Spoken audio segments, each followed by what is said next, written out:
1 minute to the deadline.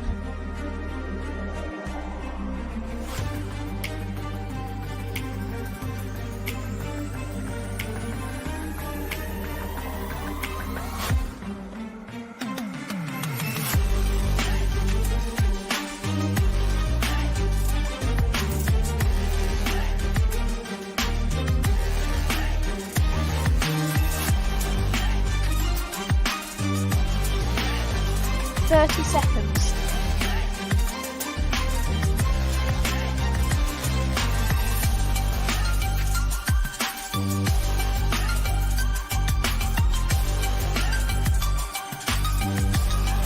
Fifteen seconds. 10, 9, 8, 7, 6, 5, 4, 3, 2, 1. Deadline.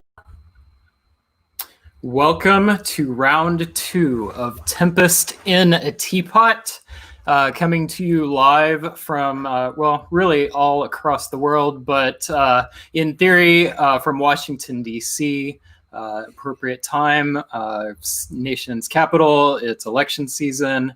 So let's get into some games. Adam and Siobhan, welcome back. I hope you enjoyed your break, and let's get right to it. Go ahead and put up our fancy graphics.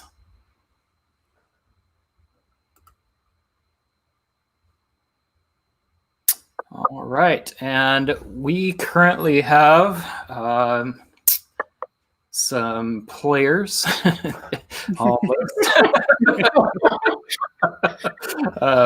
We are all professionals here, working through the tech, and well, we were in 1909. Yeah, here we are. Yeah, we're going to finish out with round 1, board 3. That game from round 1 did go over, and so it's continuing on, and we're going to go ahead and wrap it up real quick. So first thing first, why don't we have Adam go ahead and kick off the analysis of the 1909 builds. Yeah, sure. So if we recall, in the fall, it looked like maybe we were playing towards a draw, and the only real movement was the Italian taking the French dot in Marseille. And so the consequences of everything is that we see the Italians put another army down. The French disband their last fleet, clearly showing that they're probably not that concerned with England right now, and England pulls one of their fleets out of the Irish Sea. Germany sensibly puts down an army in Berlin. All right, Siobhan, anything else stand out to you? No, I don't think either of us is too surprised by anything we're seeing here. This is a game that's dragging on through the last few years. I think they keep trying to agree to a draw, and someone keeps voting it down. So, well, you've got to be looking at the supply center count and saying, this is 1910, and our biggest power is at 7 centers. We've got our smallest powers at 4 centers, aside from the eliminated Austria. I mean, this board right here could be a 1905 board, right? And so.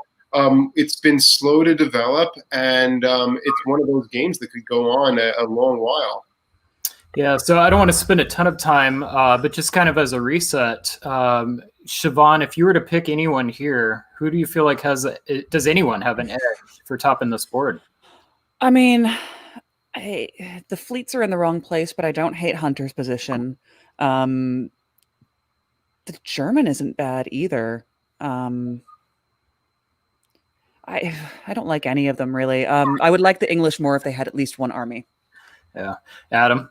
In this position, I actually don't mind that England doesn't have any armies. This is not a position where they're going for 14 centers or something like that. To top this board, 8, 9, 10 centers might be enough. I think England and Turkey are in the catbird seat here. Yeah, man, if Hunter comes back to top this board, good on him. That was not looking good for him earlier.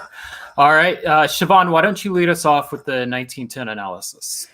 Yeah, just right off the board, the Russian and the Italian are continuing to fight. I always love to see 2 units trying to retreat to the same spot. So when they both went to Albania, which was their only option, granted, but so both those units get piffed.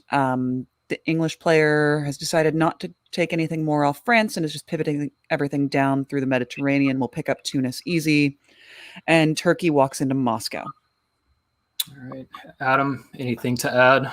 Well, when I just think about the flow of this game, there was a super solid IR alliance through a lot of this game. And when you look at the development of the game since that alliance broke up, it really hasn't played out well for either of them. Neither of them are in dire straits exactly, but neither of them are doing that well at all. And I think this just goes to show that, people are eager to look, and even us in the commentary are saying, okay, you can stab now, you can stab now. But the reality is, unless it's done at the right time and done really well, it can be really devastating to both parties. Well, and in this instance, Hunter in Turkey picks up Moscow off of Russia and Serbia off of Italy. So they're both losing to Hunter in this case. And they both take a unit off the board from the bounce retreat. All right. And in fall of 1910. All right. Yeah, go ahead, Turkey. So Turkey and Russia are now fully working together. Turkey puts Russia into St. Petersburg, which explains why Russia let him walk into Moscow, putting the Russian into Trieste so the Italian doesn't take it. I mean, I don't see how this late-breaking juggernaut doesn't just roll in the end.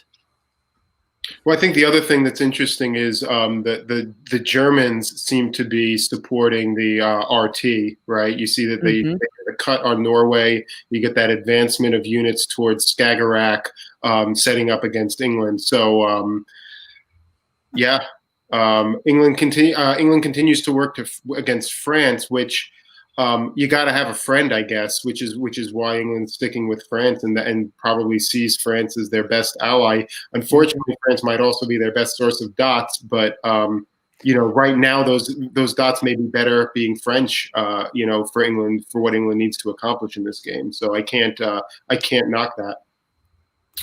All right. In winter of 1910, we see Russia using their newly found center to build an army in Warsaw. Italy builds in Rome, and Hunter in Turkey builds in Ankara. And playing one short as Turkey. Oh, yeah. Good point. And England's down to 5. He has to pull Barents Sea. I mean, that was a pretty negative turnaround, going from leading the board, I think, a year or 2 years ago, right?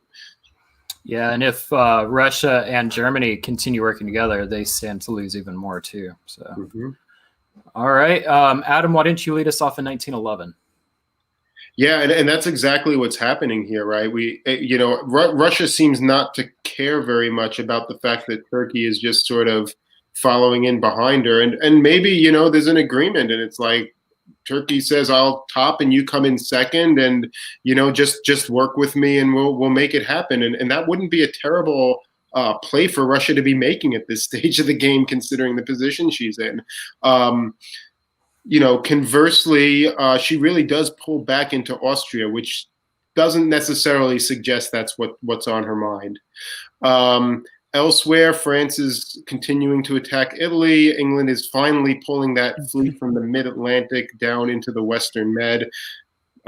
Italy's going to take some pain this turn, it looks like. And France does take Marseille, but winds up losing Spain in the retreat.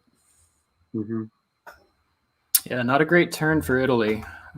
Let's see if they're able to do anything from this position. Fall of 1911. Yeah, and so obviously, well, not obviously, but not surprisingly, the English take Spain back with, presumably that's with help from, what is Marseille actually? No, Marseille held. Is Marseille holding, or actually Marseille is holding? Yeah. Okay. So England took it of their own accord. Obviously, France probably doesn't mind this, aside from the Italian retreat into mid-Atlantic. Turkey continues just advancing at Russia's expense. At this stage, you kind of have to wonder what kind of agreement they do or don't have. But that's a nasty turn for Russia. Russia's down to 3 centers or something like that. Not helping the case. But hats off to Hunter. Hunter's going to have a nice clean board top here. All right. Well, in winter of 1911, we see Saren disbanding the army in Finland. We've got JJ building a fleet in London. Farron builds a fleet in Brest. Ed is disbanding his army in Piedmont, the fleet in Ionian, and also disbanding the army in Albania. Hunter continues to roll the army in Ankh, fleet in Smyrna. Man, what a turnaround for the Turk. Yeah. This is Hunter. Well done. Very seriously. And I mean, right now at this point in the game, it feels like everyone's a little fatigued. This game has been going on for quite a while. And I don't see, given round 2 starting also, that anyone has the energy to try and take this from Hunter. No, I mean, I would imagine that, and Hunter, I would imagine, would take a draw in this position. He's got 10 centers. It's a solid board top. They've been going at this for hours. I mean, he can keep playing and trying to take a couple more centers. He, won't hold St. Petersburg in the long run. Budapest, if Russia's working with him, he'll hold it. Otherwise, there could be some problems down there. But ultimately, he's going to take the board top inevitably here. All right. Well, in spring of 1912, Siobhan, you want to lead us off? You don't need to, because this is actually where the game ends. So. Well, I will stick with the I don't think this game is going to go on very much longer analysis. Spot on. Well done. Well done. So congratulations to Hunter Ketcher, pulling what it looked like, I think 1903. Yeah, down to 4 centers, retreating. Mm-hmm. Yeah, look at this position. What a great job to come back. I mean, it's one thing that you could make the argument that the Italian stab on Russia is what led to this. But, I mean, Hunter's down to 3 centers here in 1905. And to come back and top this, there was a lot of work that was done there. So well played, Hunter. And man, what a fun way to end this game.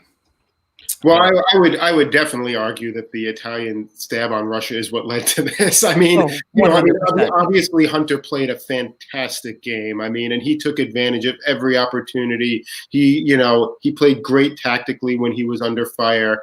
But this would not have happened had those two, figured it out and kept rolling west for a little bit longer. Yeah. So Siobhan, right result? I mean, I think given everything that happened this game, the Italian stab, Hunter, like Adam said, took advantage of everything that was given to him and played it well. So I'm happy with this result. All right. Well, let's move on to our first true game in round 2. We will go to round 2, board 1.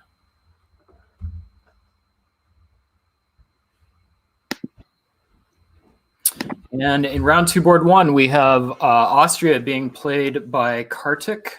Do we want to go through the rankings here at this point? That'd be great. Round 1, yeah. If we have that up, why don't we take a minute and get them up? Yeah.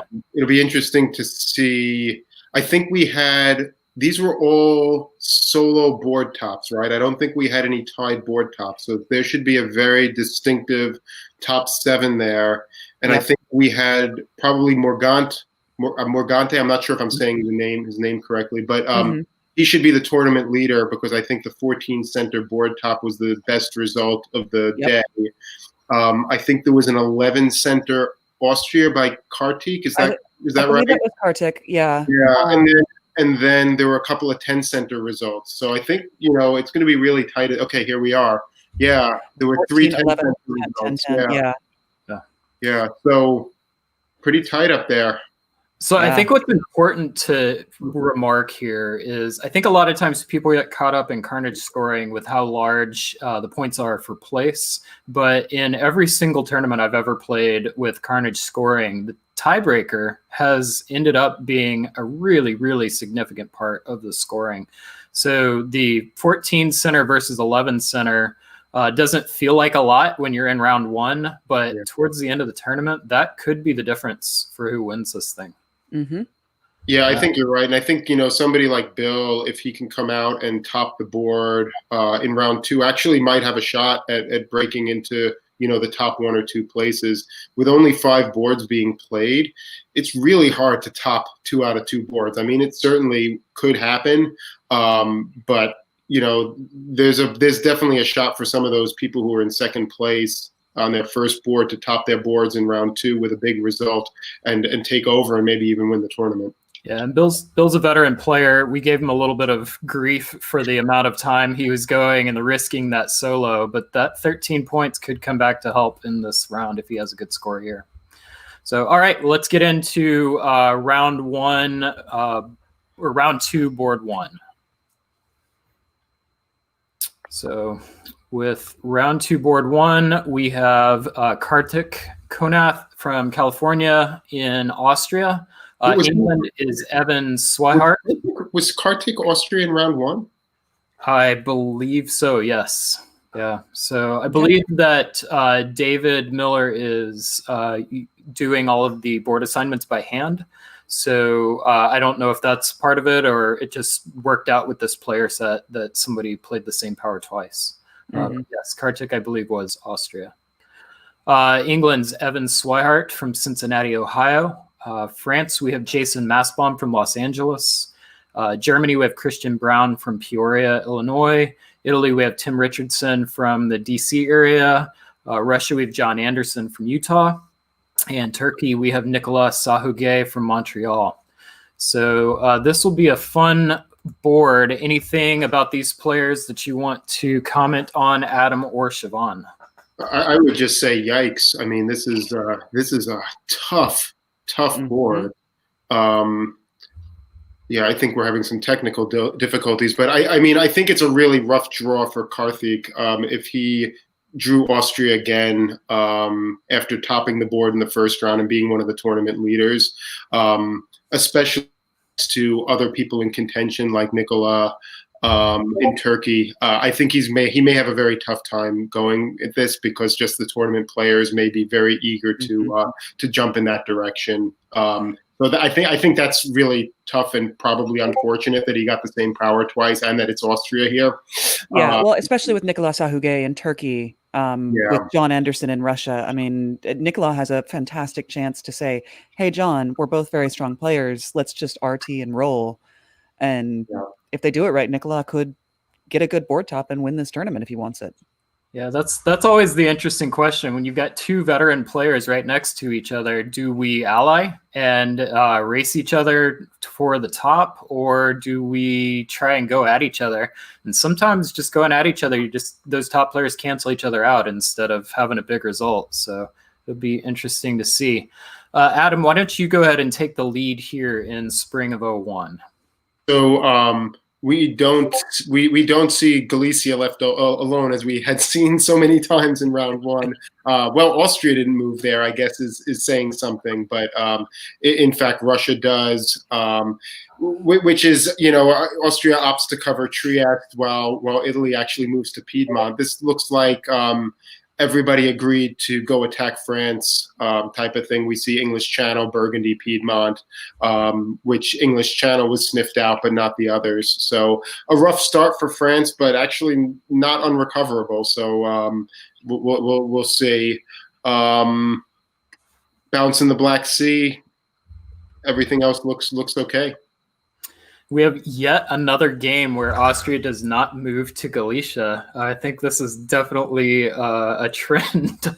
So, Siobhan, what are you observing here?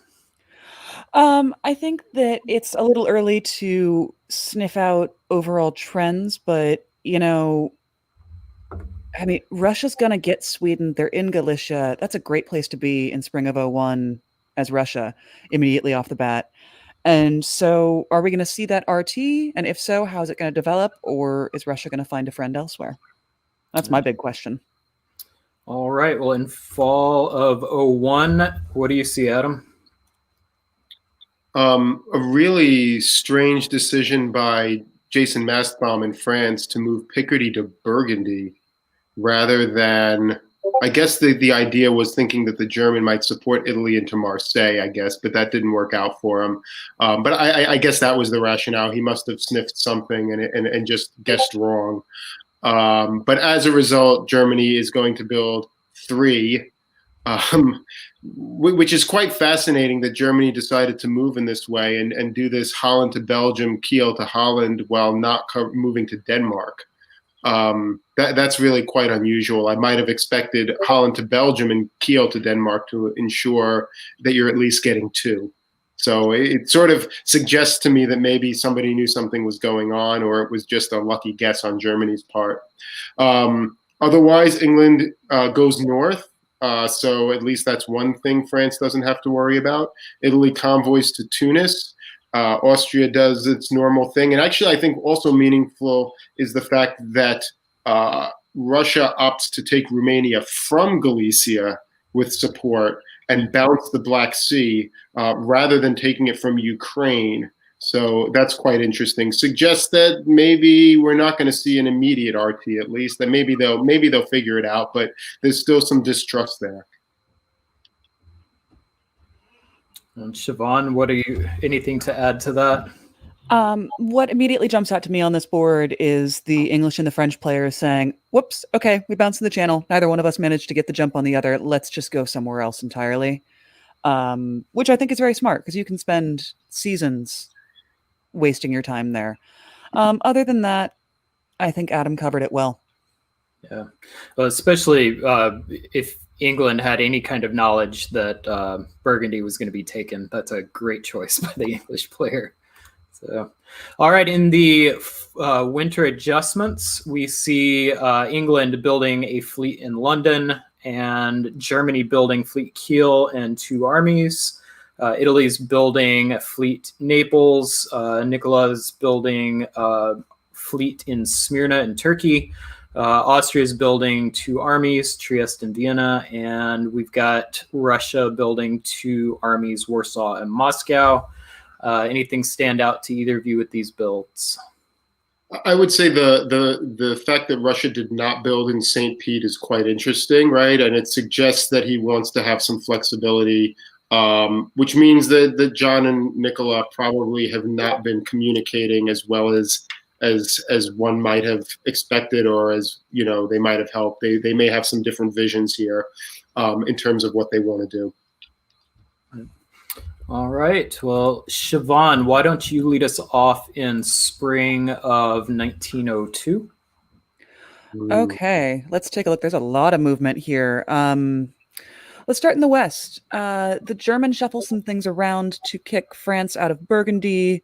Not entirely surprising, tried to offer support to the English player into the Channel, which was not taken. Instead, the English player has decided to drop into Skag and Helgoland. Yeah, it's a lot of interesting stuff. I think it does. I don't know who's working with who there, or if they're all just kind of doing their own thing. Meanwhile, in the East, we see the Italian and the Austrian attempt to move against the Turk with some success. The Turk could only bounce one of the Aegean or Eastern Med. He made his choice. And the Russian moves west with the Austrian, Bohemia, Silesia. All right. I really like what England's doing here. This is just, I think, a good decision to try to work with the French and the Russians against the Germans here. You've got France, who's already in a bind by having a German unit in France. So you've got easy loyalty there, and from this position, Russia is probably better as your ally.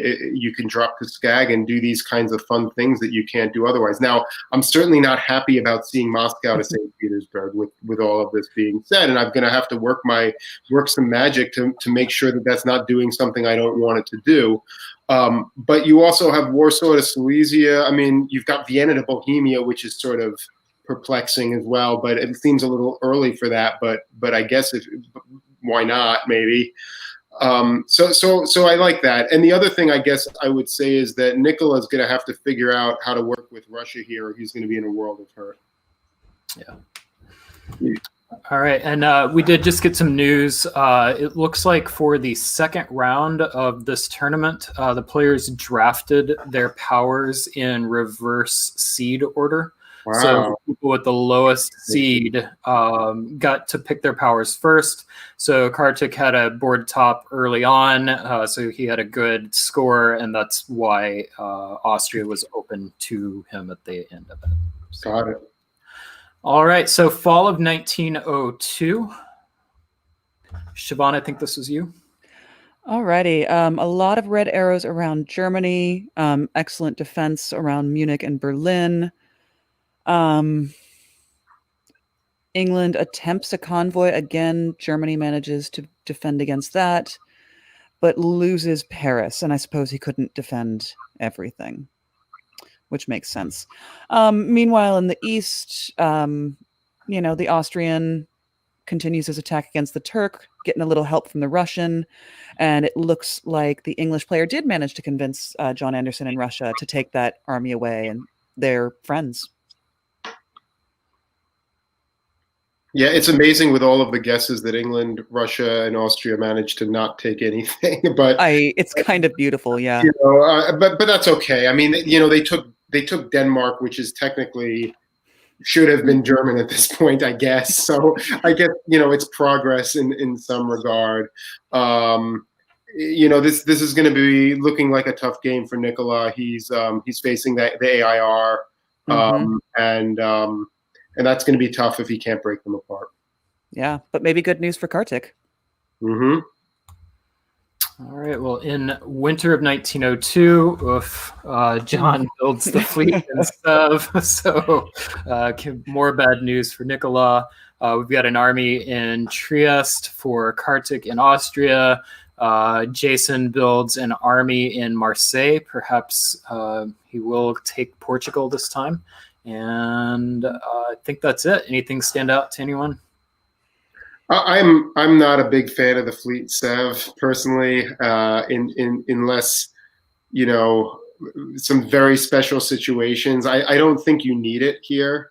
Actually, I mean, it will certainly make Turkey go down faster, but it's such an inflexible build and so problematic later in the game when you actually need more armies in the middle that, for me, I would have preferred to see an army in Warsaw or maybe even a fleet south coast of St. Petersburg. I think might have been more helpful, but again, I certainly understand the rationale for it and it may work out.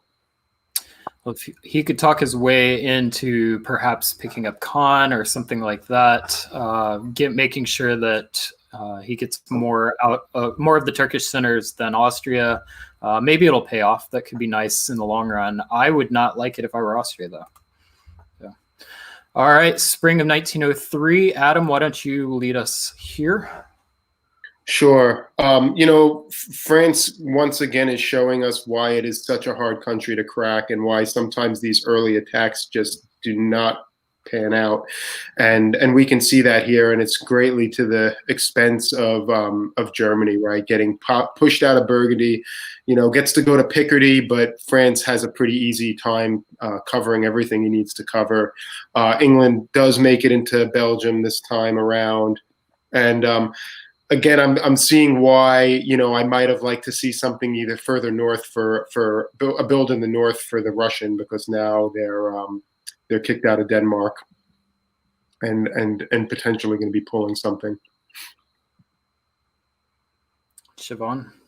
Yeah, 100% agree with all of that. I'm loving the number of convoys I'm seeing around the board. England convoys his army onto the mainland. Italy convoys the army in Albania. I totally neglected to comment on the Austria-Italy situation. Yeah, thanks. Yeah, I mean, it's we got an unwanted support. We got an unwanted support to Vienna, too. Oh, that's what that was. You're right. Yeah. He was trying. Oh, all right. So Tim Richardson, well done. That's two very sneaky little things to an Austria who I believe thought he had you on board for a little while longer. And meanwhile, Nicola pulls the army back, knows he's going to lose Khan, does the best he can to defend for as long as he can. Yeah. Well, and I will say Jason not only has taken advantage of the defensive position that France offers, but also just done a good job diplomatically as well. So good job. The East is super slick. You've got Russia pushing Austria into Turkey, and you've got Italy pushing into Austria. I mean, this is very slick, and this is going to work out very well for John as long as he doesn't get jacked in the north to the point where he's playing a one-fronted game. But this could work out very well for him, and I like what Tim is doing as well. All right, well, fall of 1903. Yeah, I mean, this is a fantastic turn for John in Russia. He picks up Ankara, he picks up Serbia, he lost Denmark. That's okay, and it looks like that may have actually been agreed after all because England was trying to move into Kiel. So. And he didn't really make a move to retake it. This is just a great position. Turkey goes down one, but Austria doesn't go up from Khan because Turkey manages to retake it. And Italy gets nothing. So, well done, John. France picks up Portugal finally. So it looks like it's EF in the west and IR in the east. Yeah. I think the only thing I'd add to any of that is that it looks like Tim Richardson got a little bit greedy and tried to play for both Greece and Trieste and got neither when he could have guaranteed Trieste for himself. Good. And what we wind up with then is an Austrian who stays even but had a unit piffed, so gets to rebuild in Trieste. Yeah, and I love the Italy-Russia alliance, but a lot of times Russia can get the upper hand there. Italy absolutely needs to make sure that they're getting their dots when they can. The rebuild in Trieste is terrible because Italy has nothing in Venice. I mean, that's actually really problematic. That's going to be a huge deal. Yeah. All right. He doesn't get a rebuild because Russia took Serbia, right? Oh, I forgot about Serbia. Never mind then. It's still. I mean, you still want to have the build. I mean, that was still just a mistake on Tim's part. Yeah, just better for John all around. All right, so we're going to go ahead and pause after winter 1903, but let's go ahead and do the builds, and then we'll do a little who do you like. So winter of 1903, we see Evan continuing a pretty strong performance in the West in the early game with the fleet in Eddy and an army in London. We've got Jason building fleet Marseille. We've got Nicola disbanding his fleet in East Med, and John using his gain in Serbia to build an army in Warsaw. Anything stand out here? I mean, in terms of who would I like to step into the position of at this moment, John Anderson, 100%. That's just the strongest position on this board right now. I think I would have more fun playing the English position, though. Yeah, Adam. I would. Yeah, I mean, I would totally agree. I mean, John's in a great position. I really like the English position. I don't dislike the French position either. I think hats off to Jason after a tough start. He doesn't have a lot to worry about. I mean, he's really just got a solid way to go. He's got options. There's not a ton of immediate growth, but I mean, he should be able to get Belgium pretty quickly, and just have to make a decision from there. But I think he's in an okay position and has a shot here too. Mm-hmm. All right, well, let's go ahead and bring up the next board. We'll move to round 2, board 2.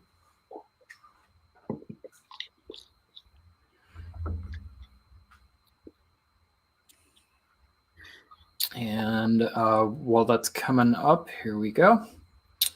So round 2, board 2 in Austria, we have Randy Lawrence Hurt, frequent, provides frequent commentary. Oh yeah, I'm sorry. This is a board you got right here. We haven't seen some of these players this morning. This is a board. And a bit of a note: players who did not play in round 1 were given 3,500 points. Okay, kind of an average kind of score. Nice. All right. In England, we have Craig Mayer. We've got Hunter Ketcher from France. in France. We've got Peter McNamara from Melbourne, Australia, in Germany. In Italy, we have Chris Brand from Vancouver, Canada. Russia, we have Jackson Roberts from California, Orange County. In Turkey, we have Rick Desper from Maryland. So this is a board of death, I believe we call this, and I can't wait to watch this. Siobhan, we'll start with you. What stands out to you? I mean, I just want to spend some time on this matchup because this is brutal. I mean, we've got some of the best players and former world champions, and I mean, the only player who's somewhat unfamiliar to me is Jackson Roberts in Russia. But wow, I mean, the West is Craig Mayer, Hunter Ketcher, and Peter McNamara. Oh my God. Yeah, Peter McNamara just coming off of being the board leader going into, or the tournament leader going into the top board of Weaselmoot, came in second at Weaselmoot. He is currently ranked 6th in the DBN Invitational, one of the top players in the world right now, obviously. In Hunter, we've already seen a strong result from him earlier in the day. England, we saw Craig, who's been a fantastic player. I mean, yeah, it's stacked, but the East is stacked too.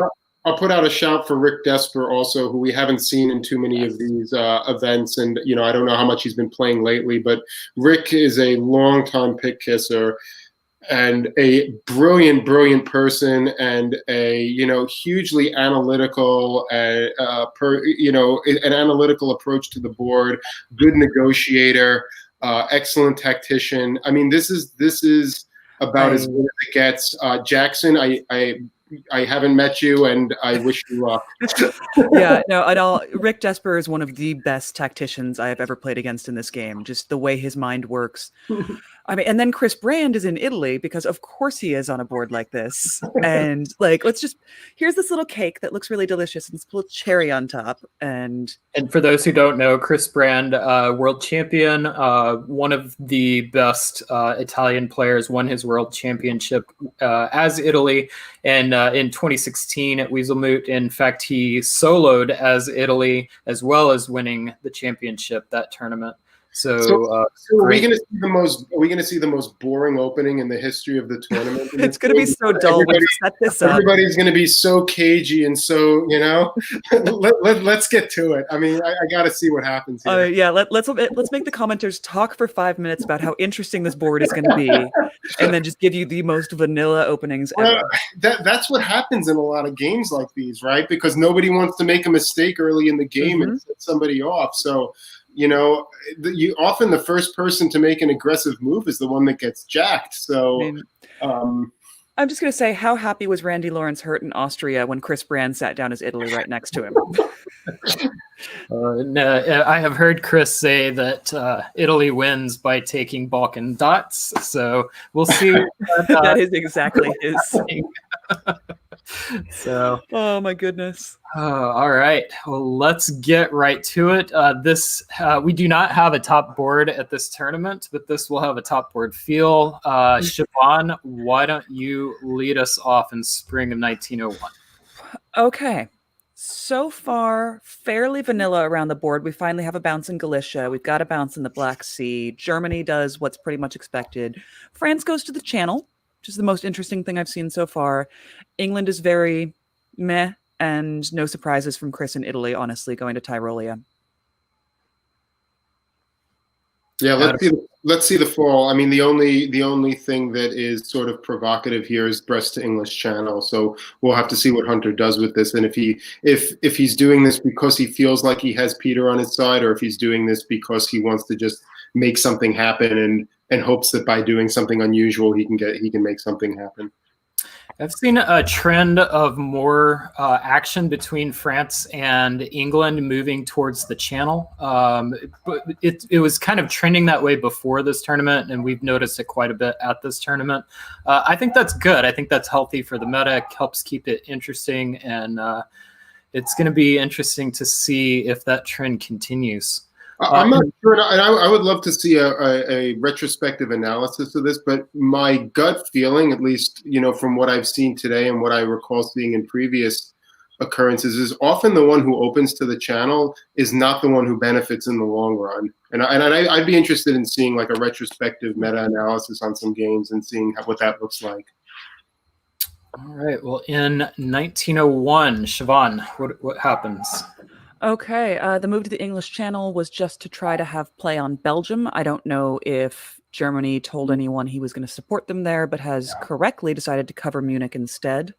Well sniffed, Peter McNamara. In the East, nothing too surprising. Jackson supports himself to Romania. Turkey goes to Greece. Probably didn't expect to get it. And France picks up Iberia. I mean, it's nothing to write home about.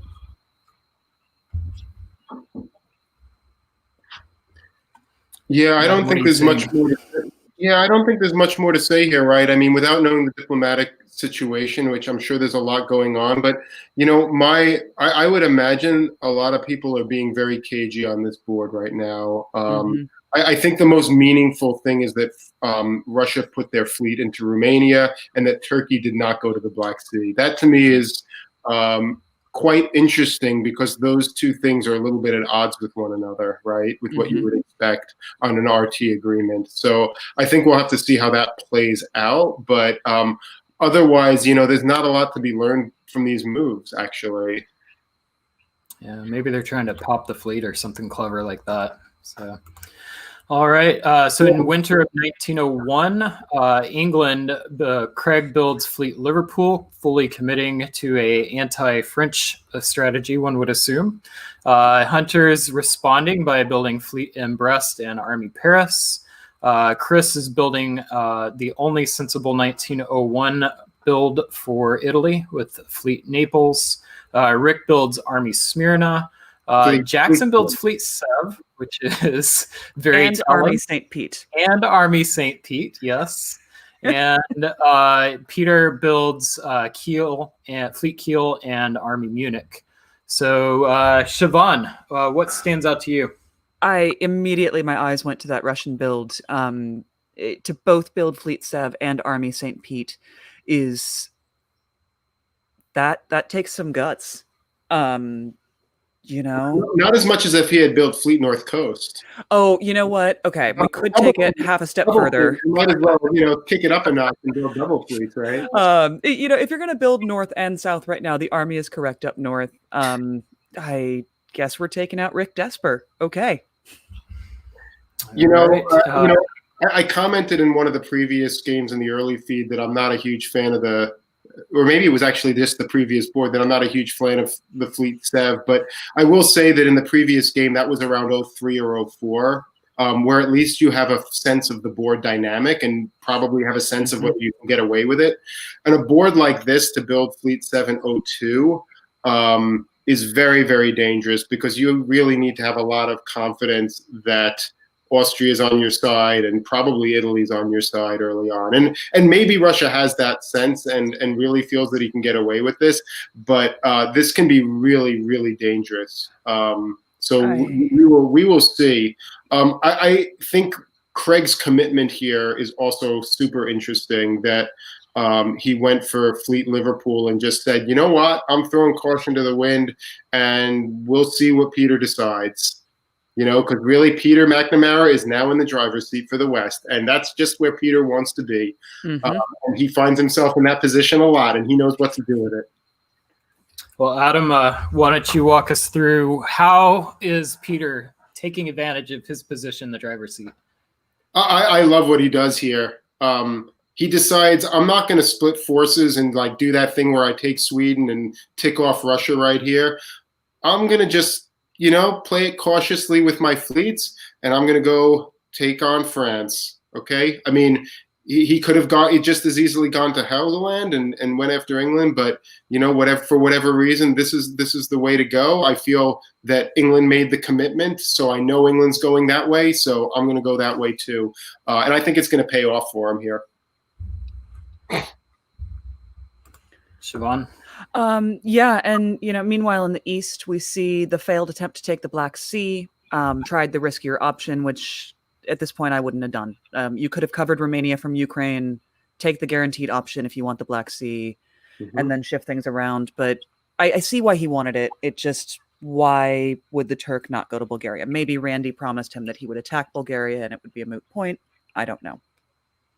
I'll also point out that the Italians moved up to Venice and are now sitting in Tyrol with Venice. I think Randy's got some things to think about with Chris in that position. All right, Adam. Yeah. So, okay. So this time Russia does take the Black Sea. Does it actually the same way as last time, and it works this time because the Turks probably wisely decide to support themselves in Bulgaria rather than cutting Romania. So that's good. We also have the Austrians moving up to Bohemia, which is kind of, you know, interesting and risky in this kind of position. But maybe now there's three different colored units all bordering Munich, which I guess they decided having Pete McNamara in the driver's seat in the West is maybe not in everybody's interest on this board.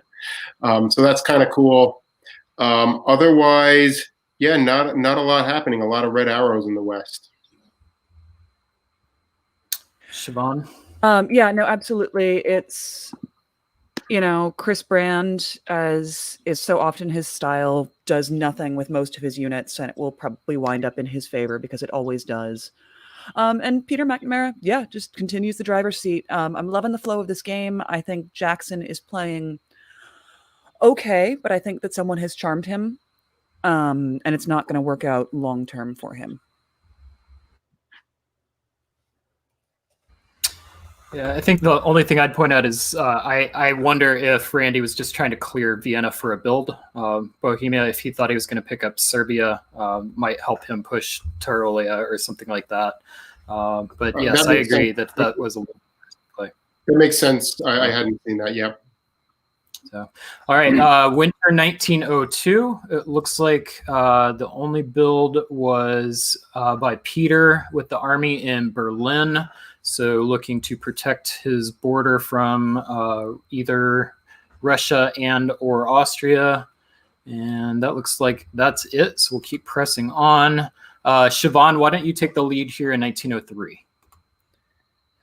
Yeah, absolutely. So Austria and Russia continue to carve up Rick Desper in Turkey. You know, it'll take them a little while. And Chris is dropping a fleet into the Aegean. We'll see who that's there to help. I would presume that Chris Brand wants a piece of this pie before it's gone. But now with Smyrna and the Eastern Med, he's got to cover Ionian from letting the Turks just continue to slip over there behind him. And then up in the west, a bunch of red arrows around Scandinavia. And Germany does a little shifting, but nothing too major. Yeah, I mean, I really don't like what Russia's doing in the north. This self-bounce in somebody else's center is just, it's antagonistic. I think you're in a position where England does not want to convoy an army to Norway. He's doing that because he feels like that's what he needs to do. Look, he doesn't support it there. I mean, he's a Norwegian hold. He doesn't even want to be doing this. This is so inefficient unit-wise. I'm sure England would rather be going out to the North Atlantic right now. You know, pull that army in St. Petersburg down to Moscow. Pull it down to Livonia so you can go to Prussia. You don't need it there, and there's a lot better things you can be doing. You want to be working with England in this situation, not doing what you're doing, not wasting 2 units every turn. All right, well, in fall of 1903. And we see those units wasted again, but this time the English player supports himself into Norway with the fleet, not trying to convoy the army again, which I think makes a lot more sense. I don't think you want that army over there. And Russia fails to get anything further off of Turkey this year. And the fleet's down in the southeast, little bouncy bounce between the Austrian and the Italian, probably planned. And the Germans take the English Channel with English help. So that's fun.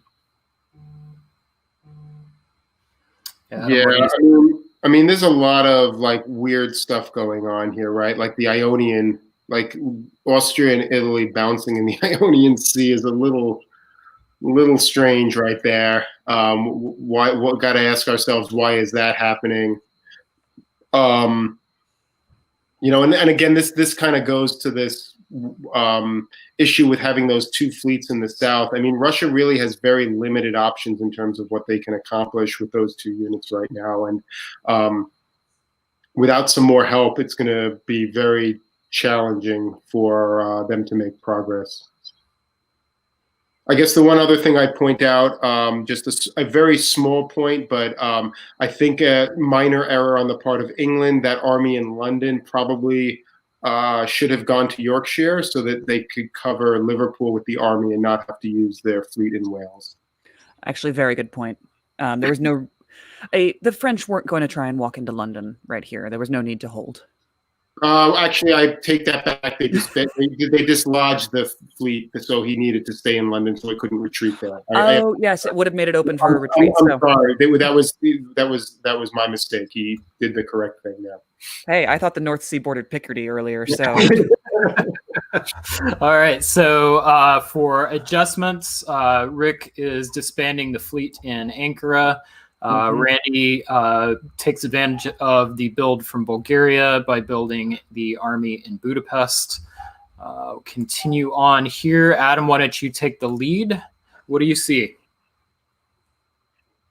Yeah, let's start in the West. And I think the really fascinating thing is the French support the Italians up to the mid-Atlantic while moving up to the North Atlantic, setting themselves up to have a good shot at taking Liverpool in the fall, but also setting up the Italians for a free walk into Portugal if that's what they want to do. Elsewhere, we see Germany pulling back a little bit so that they can defend Berlin if needs be. And we see in the south, self-bounced by Austria and Tyrolia, sending some armies to the south, probably want some more flexibility with what to do with that Greece situation. Yeah, we're not all working that well together, and Russia's seeing how slow going this can be. Again, Russia continues to do this self-bounce in the north, and I don't know why. Yeah, I was just gonna say that I really, really want to find Jackson's phone number and text him and let him know that St. Pete and Sweden can do something else. It's okay. Well, I mean, there may not be much else for Sweden to do, but I mean, if you think back, I think it's 2 turns when England willingly vacated Norway. Once England did that, why do you need to be in St. Petersburg? Now England needs to stay there, which in some ways means you need to stay in St. Petersburg. And so now you're wasting 2 units instead of, having productive things to do. So I really, this is kind of the ripple effect that things have over time, right? And you don't necessarily see it when you first do it, but here we are, and it's going to be hard to disengage those units now. Yeah. Well, and the other thing I'll say for Russia, like you said, Adam, is that it's so slow going against Turkey. And I just hats off to Randy Lawrence Hurt right here, because you have orchestrated this perfectly. You have found an ally in Russia who is in no position to ever attack you, who is going to continue to help you against Turkey, and you just get to walk into all of these dots. And a Turk who is walking out of dots. Yeah, like Randy doesn't have to try here. This is just like, hi, I'm Randy, and I'm really charming. And deep.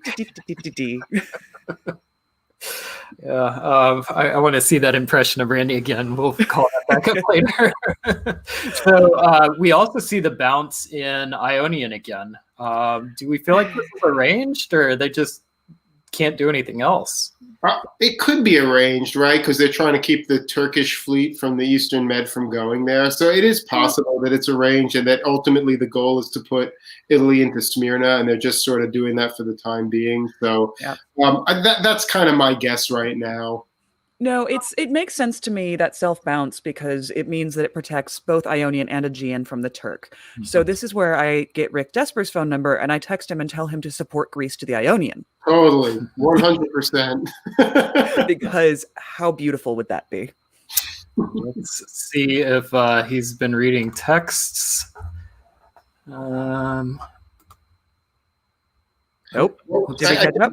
I think what we'll be telling now is, does Austria? I mean, does Russia? Does the Austrian help Russia into Ankara right now or not? Right. Whoops. Sorry about that. I mean, there's a lot of questions right now, and I'm wondering if we should pause the commentary at this moment and stop giving advice. Oh, All right. They are about to adjudicate. I actually thought you guys would. I thought they would finish before the adjudication happened. So my apologies. We a little bit of producer mismanagement there on the back end. And for the record, I don't actually have their phone numbers. I'm not texting them any advice. Good. All right, so we'll come back to that game in a little while. All right. And all right, so- I will just say on that game, really good balance of power play here. We've seen some squirrely games where it didn't look like anyone was trying to win it. This, to me, feels a lot more like a top board where everybody's carefully just trying to make sure nobody's getting ahead and everybody's staying in contention. There's a lot of play on this. I cannot wait to see what happens on this game. Hats off to the players, and Jackson, you're on a board of sharks, and I know we've been a little bit critical, but you're holding your own, and I hope you find a dot somewhere because you're going to need it.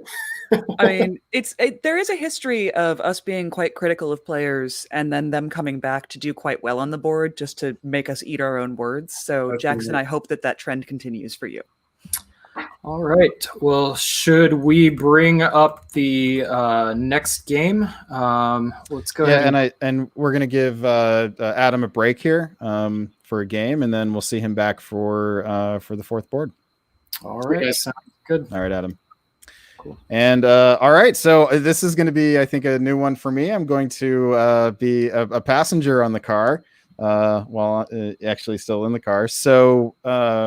All right, let's do it, Brian. All right, let's bring up the next game. Okay, round 2, board 3. In Austria, we have Bill Hackenbrack from North Carolina. England, we have Farron Jane from Austin, Texas. France, we have Tommy Anderson from Massachusetts. Germany, we have JJ Raymond from Santa Monica, California. Italy, we have Mehmet Alpaslan from New York. Russia, we have Zach Moore from Minneapolis, Zach being one of the co-founders of the Diplomacy Broadcast Network. Turkey, we have Melinda Hawley from Phoenix City, Alabama. Brandon, you are joining us most recently, so anything stand out to you about this board? Yeah, there is a lot of firepower on this board. We've got Bill Hackenbrack, who has made a lot of top boards at World Championships and definitely has a strong reputation in the hobby and is a sharp player. He is definitely somebody who is not shy about sticking the knife in. So there are usually fireworks where Bill in Bill's wake.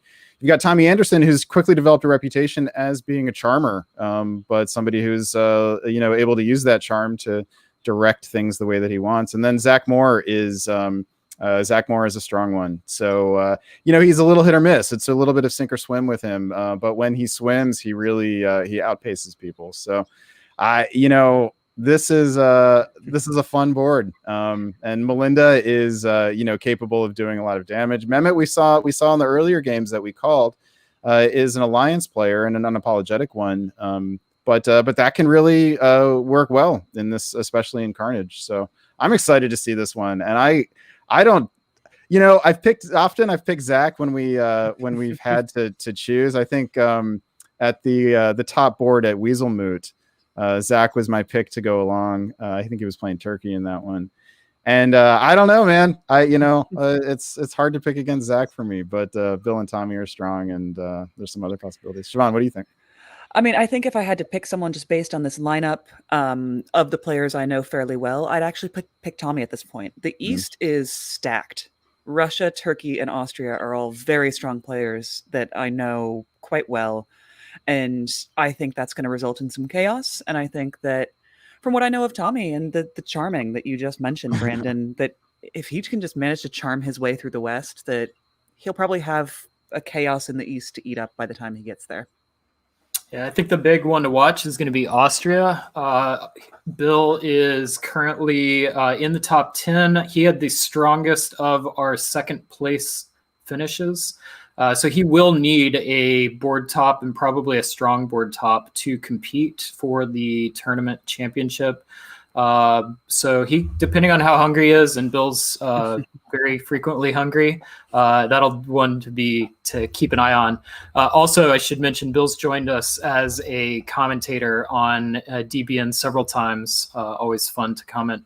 And then Tommy, I mean, number 4 player in the DBNI right now. He is using that charm to his advantage. And I think that's just a testament to the fact that diplomacy is not necessarily a game about stabs, although it is fun for us to watch. It is about relationships. And Tommy's proven that he can find a way to have solid relationships and plays that side of the game extremely well. So let's go ahead and move on to our gameplay.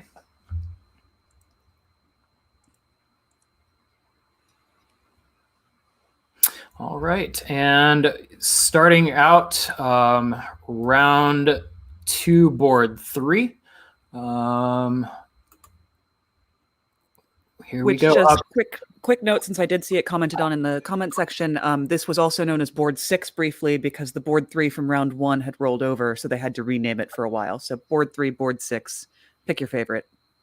Gotcha. So for us, we're calling it board 3, but board 6. I had a decision to make. Would it have raised more questions to not have a board 3, but have a board 1 through 1, 2, 4, and 5? But anyway, I added board 6 up there in the title. So Gotcha. Thank you for the clarification. And Brandon, why don't you lead us off with some commentary for this board? All right. The first thing that my eye is drawn to here is the Turkish opening. Turkey does not go to the Black Sea and is rewarded by not having a Russian fleet in the Black Sea, although the reward is the Russian fleet in Romania, which is not necessarily good for Turkey in the long run. Unless there is that devilish RAT. And I am a big fan of seeing it. I'm not necessarily a big fan of being in it. But Galicia gets DMZ'd again. This is the theme of the night or of the tournament. I have never seen so many Austrias be so consistently trusting and getting away with it with the frequency that they are. We have the Venice holds, which nobody likes, none of us. Rome goes to Naples a little curiously. We have the Maginot opening for the French. And otherwise, things are standard around the rest of the board. Yeah, and I mean, I think you pretty much covered it. The lack of bounces in Black and Galicia is just mind-boggling to me that those 3 players could be that trusting this early in the game. You mentioned the Rome goes to Naples. We see it occasionally, and we often just bring up the point that Apulia is a little more versatile. You can still convoy it if you want to, but it can help protect Venice if need be. So. And I blame the lack of moves to Galicia on David Hood being such a eloquent strategist. In the most recent episode of Deadline, he covered openings and brought up the fact that he feels like more people should DMZ Galicia, and I think people listened to his advice. Yeah, just like I blame Chris Martin for the preponderance of the moves to the channel, David Hood can get the blame for the DMZ of Galicia. It's staggering to me the amount of DMZ Galicias we've seen. I have to say, it would be an interesting cultural shift if Galicia became the English Channel of the East, right? If if DMZing it became the default. It's hard to feel like that would be a stable situation, but it'd be interesting if it happened. Yeah, absolutely. All right. Well, 1901. Take it away, Brandon. All right. We see a quick reversal from the Turk in the east, going to Black and Armenia. We see Galicia not staying DMZ'd for very long. That it's interesting to sort of speculate what kind of negotiations led to this kind of arrangement. Clearly, Turkey did not like what she was hearing in the negotiations. Elsewhere on the board, we have Burgundy getting into Munich. We congratulated Wes Ketchum on successfully leaving Munich open, and unfortunately, JJ, sometimes you don't get away with it. And it's not fatal, but it'll, you do have work to do to figure out what to do next with that.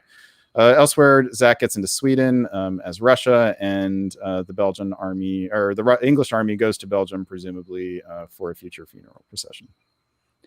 Yeah, and 100%, I guarantee you what happened around Munich there was Tommy, being as charming as he was, said to JJ, yes, of course I'm going to take your support into Belgium, and was just so believable and so sweet about it.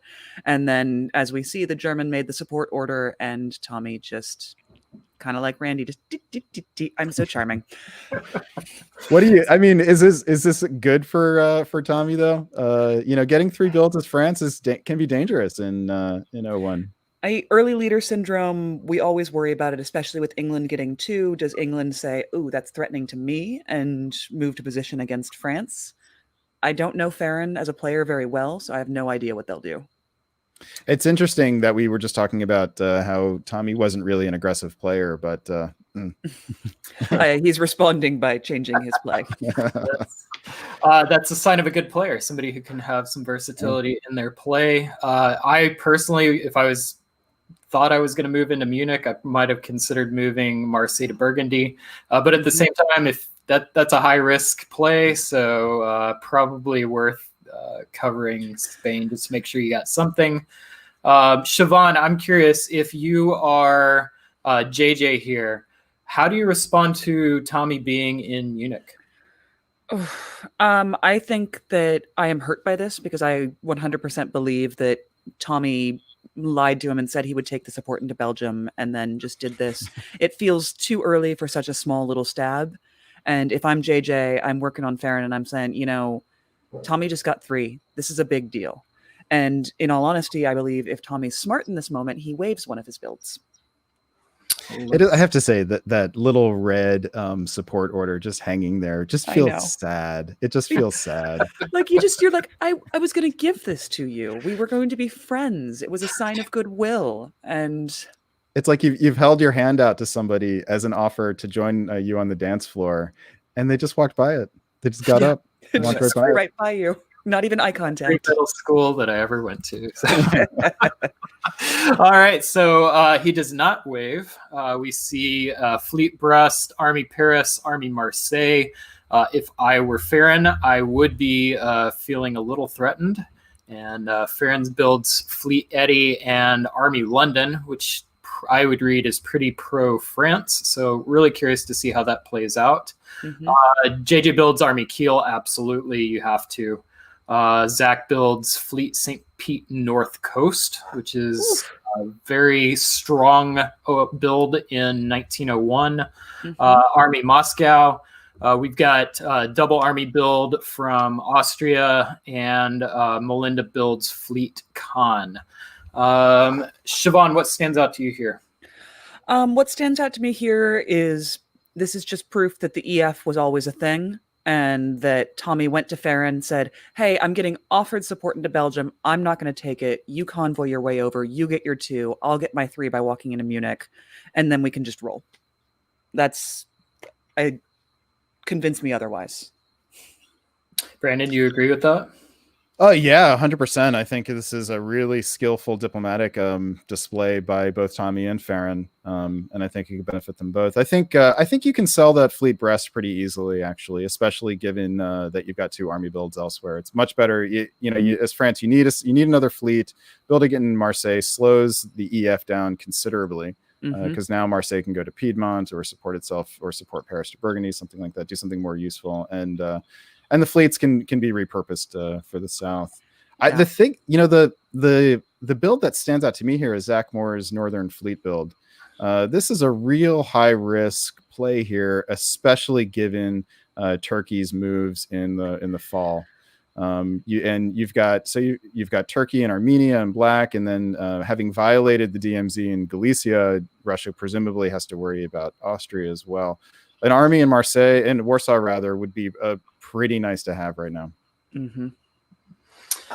Let's see if that comes back to haunt Zach. Brandon, why don't you lead us off in spring of 1902?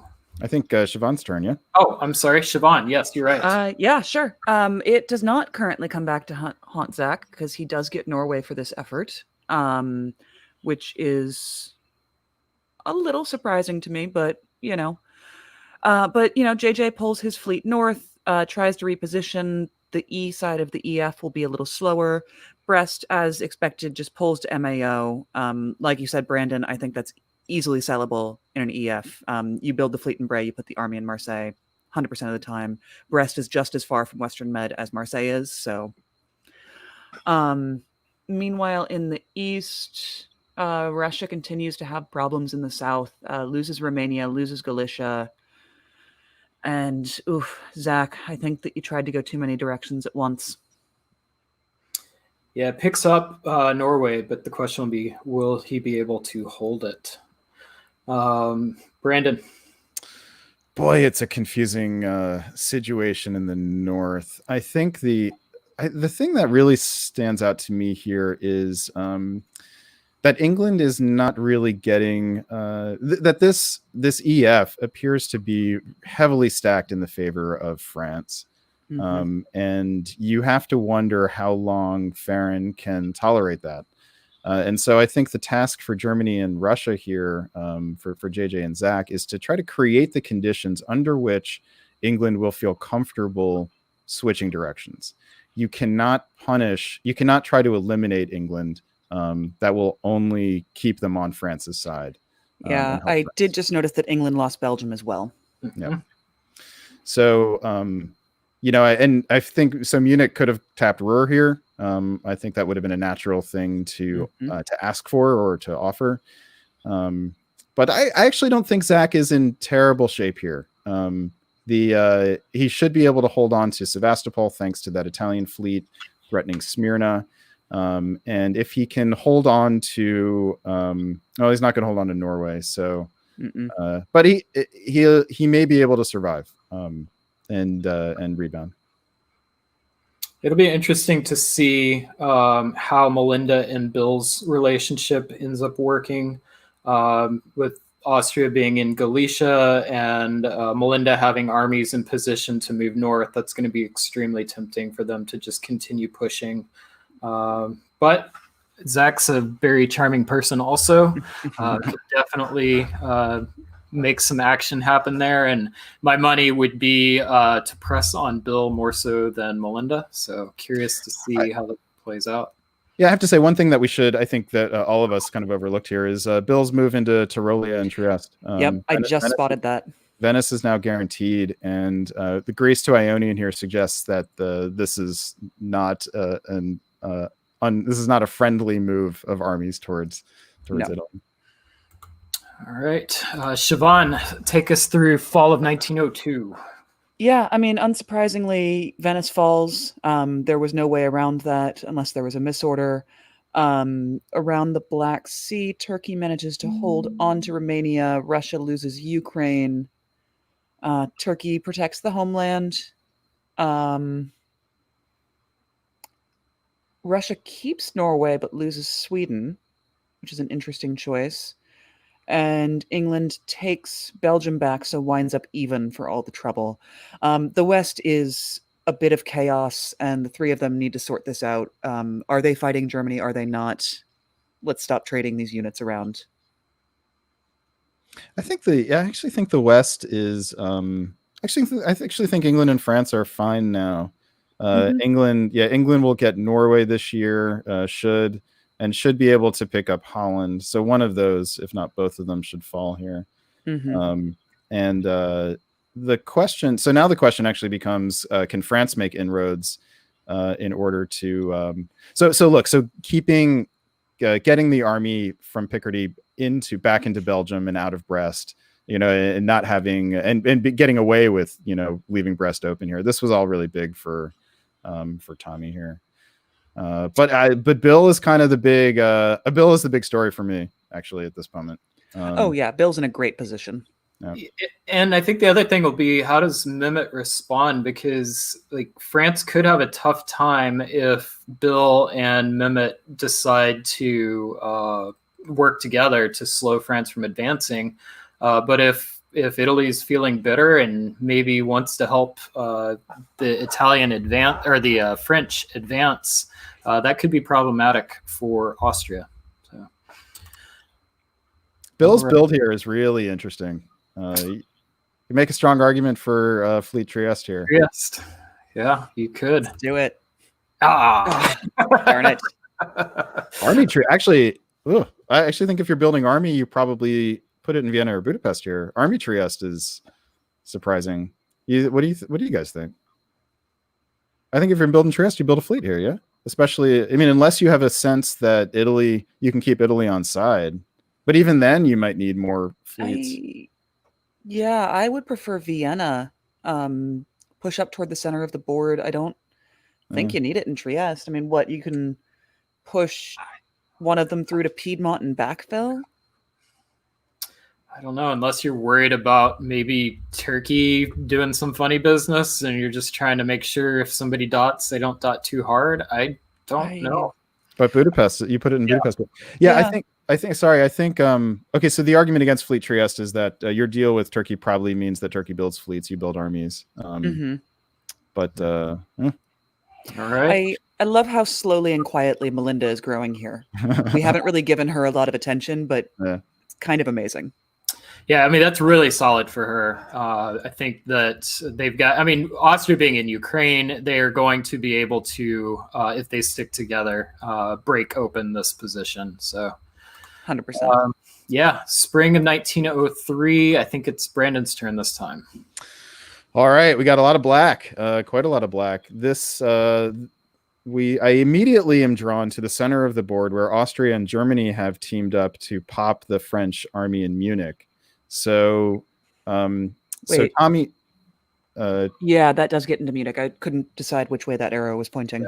Yep. So Tommy was unable to convert that forward position into he wasn't unable to consolidate his position, I should say, and that may be a significant problem for him going forward. Let's see. Elsewhere, we have the English successfully convoying an army into Denmark, getting another unit into the theater. So that bodes extremely well, while also getting into Holland. So England all of a sudden looks like the big winner in the EF. See how long that lasts. Elsewhere in the south, we have a little dipsy doodle that allows Italy to get a fleet into Lyon, which almost had an unobstructed path into Spain. But thanks to Paris to Gascony, there is no guessing. And then we have Melinda slipping into Greece. Whoops. How did I get in there? There's a chance that was agreed, though. Because it looks like with the Italian moving to Apulia and Venice, they should be able to take at least one Italian dot. Yeah. But Melinda's also getting Sevastopol. I mean, Turkey being behind the lines doesn't need more units. It doesn't need to grow faster than Austria. It just needs to grow a little bit. Yeah, I don't know. Whether or not that was agreed upon is a bit of a question mark for me. I find it more likely that Melinda didn't want Bill to grow too fast. And it's easier for Melinda to say, no, I'll take these. I'll put down a fleet. I'm not as threatening. Look at me. I'm in no position to attack you. Will she be able to sell that to Bill is a whole other question mark. I am loving England's position right now. How about Melinda offering to Bill? Well, I'll just move it through into Albania, and it'll be out of your way. Oh, it's only going to go there in the spring. Yeah. Oh my goodness. Let's find out if that unit does stay there, and it does. So, I believe it's Brandon's turn. Go ahead. Doesn't just stay there; it supports Eastern Med into the Ionian. So now Melinda has picked up. Well, no, she hasn't picked up two builds because Bill took Romania. Bill takes Romania. So Melinda will get a build, but also just really has very nice position. already in Greece and the Mediterranean and the Ionian. Elsewhere, France takes Tunis, leaving the army that went and never came home. And let's see, England manages to actually Yeah. England just converted what looked like an extraordinarily good year into nothing, I believe. Yeah, we're looking at this position. Yeah, I mean, Tommy slipped into Belgium, and I want to take a moment and break down the tactics for England around Scandinavia here, Yeah. because it just feels, and I can't entirely tell where all of those arrows are going, but it just must have been something that got missed, because England should not have lost all of Scandinavia. Let's see, North did not need to be supported. So Norwegian supporting North is simply a mistake. It should have supported Sweden into Norway. Actually, triple support into Norway. That's the right thing to do. What did Sweden order? Sweden went to Denmark with support from North. Okay. So it's possible that Farron was expecting Tommy to tap Munich here. But if so, I'm not sure why. This really sounds like everyone charmed Farron, because it also feels like they made some sort of deal with Russia to say, hey, I'm taking Sweden away, just don't take it from me. And Zach said, yeah, no, of course, it's all yours. And England wound up losing everything between Tommy and JJ and Zach. I mean, look, he's still got good position and doesn't have any like units set up to attack them. So there's a lot of rebound possibility here, but it will be on the rebound. Oh yeah, I mean, it can take Belgium back in the spring, or in the next season. Yeah, and can take Sweden and Norway here, and Germany's going to be pulling a unit, I believe. Went up 1, down 2. Yes. Poor Zach is not getting a build here, even though it feels like he should. After all of that, yeah. And France is putting a unit down now, plus a rebuild. So I think France is going to put 2 units down. We did get Farron in the comments saying that yes, they were very charmed, which does not surprise me with some of those characters around you. Absolutely. So so with all the shifts of centers here, what we end up with is JJ in Germany disbanding in Skag. We have Tommy in France building Fleet Brest, Army Paris, one of those being a rebuild, I believe. Italy disbands the fleet in Tuscany. Melinda builds an army in Caen, and Bill builds an army in Vienna. Brandon, anything stand out to you? Let's see. The fleet in Brest. Hard not to be excited about that. My guess is that Tommy will probably sell it as heading south, but it's possible that the move to Belgium was not expected or appreciated. In which case, we could be seeing fireworks in the north. That would be music to Zach's ears if E and F actually are going to start fighting here. Elsewhere, it's the Army Con, I think, suggests that all is not well with the A and T. So we could have lots of continued messiness, which I think would be fun to watch. Yeah, and I think it's important to bring up that I was just notified JJ Raymond was replaced by Saren Kwok at this point. Okay. So just keep that in mind when we're doing our analysis.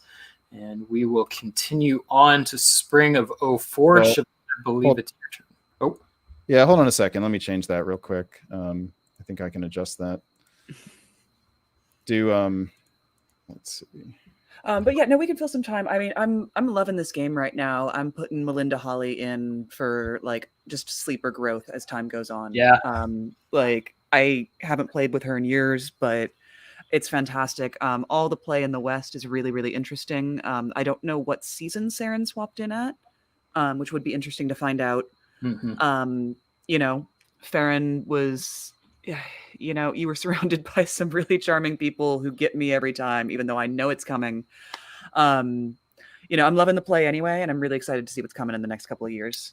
Absolutely. Not a position that anyone would be disappointed with is England. If I were coming in as a replacement player and that was my position as England, I'd be thrilled. Like that's a decent, it's not as strong as it was, but it's still a great position. Oh, yeah, 100%. And I agree with you 100% on Melinda's play. This is textbook, patient, slow. This is a great way to play Turkey. So I love it. All right. So let's continue on to spring of 1904. I hope if I click the button. And Siobhan, I believe it's your turn here.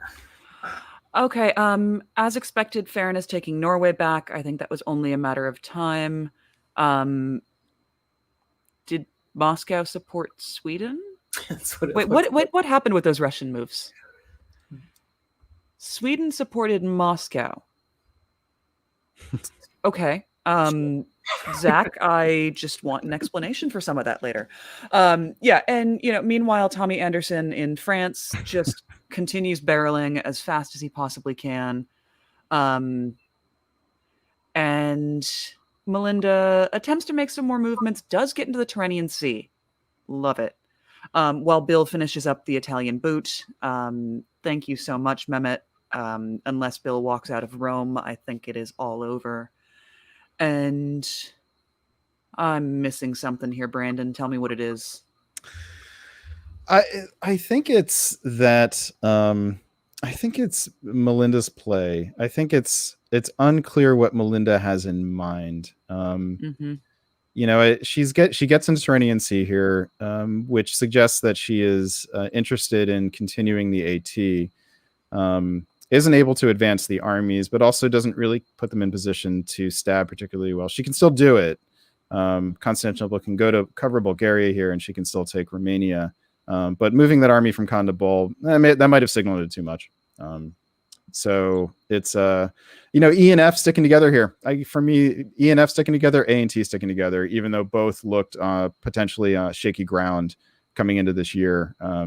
That's kind of the big story here. So bad news for Germany, probably, and probably bad news for Zach in Russia as well.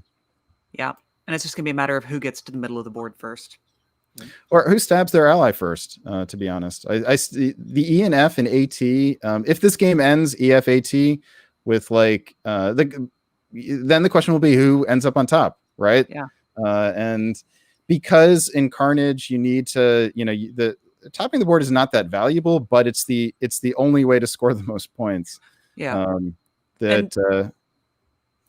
Yeah, no, I was just saying, Bill's going to be looking for a big score coming out of this round, and if I had to put my money on who would stab their ally first, it's going to be Bill Hackenbrack. Interesting. So really quick then, is this a turn to do it? No, unless he thinks he can get away with it. I think it's still a little early to be going there, but well, 2 builds. If he can get force a disband and get 2 builds, okay. We'll All right. find out. Let's see. Nope, I think we're caught up. So let me see how far away they are. Cliffhanger. Let's see. They're adjudicating right now. We can come back. Let's come back. Yeah, we'll come back to it. So we'll end this game. So to summarize, the big question coming out of round 2, board 3, is if Bill is going to make a move to stab Melinda. So, okay. Well, at this point, I believe we're going to have a change. We're going to bring on a new face to this stream. And I'm going to go ahead and drop. So, Brandon, right. You'll take over as host, and then I'll be joining you shortly. Brian, thanks so much. We'll see you in a little bit. All right. I almost removed myself instead of Brian. All right. Siobhan, we have a brand new television personality joining us for the first time. We have also a commentator joining us from the Eastern Hemisphere. So let us welcome Mario Hoyes. Hey, Mario, welcome. Hey, Mario. Yes. Hey, thank you, Brandon, Siobhan. All right, Yes. Mario, first tell us the correct pronunciation of your last name. Okay. Shall I pronounce correctly? It's Heus. Heus. Huis. Yeah, there you go. Not that Okay. difficult. Yeah. Is that As a person with a similarly, my first name is very difficult for people to pronounce, so I like to try and get names correct if I can. and what about sure. you? What about your first name? What's the correct pronunciation of that? Are we getting close? Mario? Mario. Okay, great. And this sounds very Dutch. Your last name, is that a good That's assumption? correct. That's because, well, I'm not Dutch. I'm actually Belgian. I'm Flemish. Okay. So, yes, I'm a Dutch speaker, if that's what you mean. But right. Well, so tell us where you're from. So you're from Belgium, from the Flemish part. Tell us, just give us a scoop. We know you're in Japan. Is that correct? yes, I live in Japan, yes, since like 15 years or something. All right. So So, give us the quick story of how you got from Belgium to Japan. oh, right. So let's see. Yeah, it's just a matter of I was playing Go, which some of you know as a Japanese game, during college, and so I went to a few Go tournaments around Europe, and well, yeah, there were quite a few Japanese sensei around there, and the World Championship and all playing out in Japan in those days, because nowadays it's more moving to China and Korea. But anyway, there was this fascination with Japan, and then when I at some point I said, well, let's mix things up a bit. Let's try to go abroad, and I went first to Sweden. And after that, I said, no, Sweden is not far enough. Let's go to Japan. And so now I'm in Japan. And what do you do there? I'm I work for an American company, actually, which is based in California. So yeah, I'm a support engineer here. All right, and then tell us how you got involved with diplomacy. Yeah, this diplomacy was, I guess, around the same time, college years.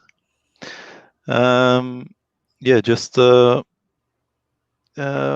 played at some friend's house, and then start to go online because there were not much plays in the area. And and then I got involved with the diplomatic pouch, which was big at that point in time. And diplomatic pouch, so they have a sign, and they have also a online adjudicator. I got involved first with the adjudicator and then later with the sign. And I'm the editor there. So that's about it. You're the editor of the diplomatic pouch? And that's it. Okay, then we'll let you give a plug for the zine. Oh, tell our audience why they should read the diplomatic pouch. Yes, I think you should actually visit the site for all its amazing. This site was the premier diplomacy site some 20 years ago, and all the material that they collected, which is still accessible, you can find it there. So all these opening theories, like this, it sounds like it's being reissued every now and then. But if you just go through the pouch previous numbers, then you will find an enormous amount of tactical advice, of opening advice, and of course all the past tournaments. It's amazing what people did in the past. And for me personally, the puzzles, because there's a huge amount of diplomacy puzzles being posted there. They're still being done. It's mainly what I'm doing together with Manus. as he likes to pronounce himself. Yeah, no, 100%. The pouch is such a great resource, and I've used it over the years. And I know many other players, when they get into the hobby, that it's been one of those gateways that gets them into tactics and these puzzles. So highly recommend that everyone look it up if you haven't heard of it already. I'll put the task on Brandon to drop a link somewhere later on the video. All right, I'll try to remember to do it. If not, we'll get it up. We'll definitely get a link up somewhere. Well, then, just one last question for you before we dive into some analysis. Mario, what do you like about diplomacy? Oh, why do you like to play it? What keeps you coming back and getting so involved? Yeah, I don't know. I mean, it's definitely brain killing. I mean, there's quite an attraction point for it, and this attraction point maybe is that it can be quite come near to the heart. Like, there's a possibility that you get too much involved in it and put too much of your pride in it, and then you really can go down fast because there's always smarter people out there. But for me, the tactical puzzles are, first of all, something to put my mind to, and then the interaction, just trying to convince people of doing things they don't like to do. Although I'm more like okay, I'm just going go with the flow and then just see some opportunity to get me in some good position. But yeah, there's all kinds of tactics you can play there. So yeah, I mean, I said before that I played Go, which is a 2-player game, which is completely like chess. It's you can see the full position. In diplomacy, you also have that aspect, but there's 7 players, so the chances of topping are much smaller.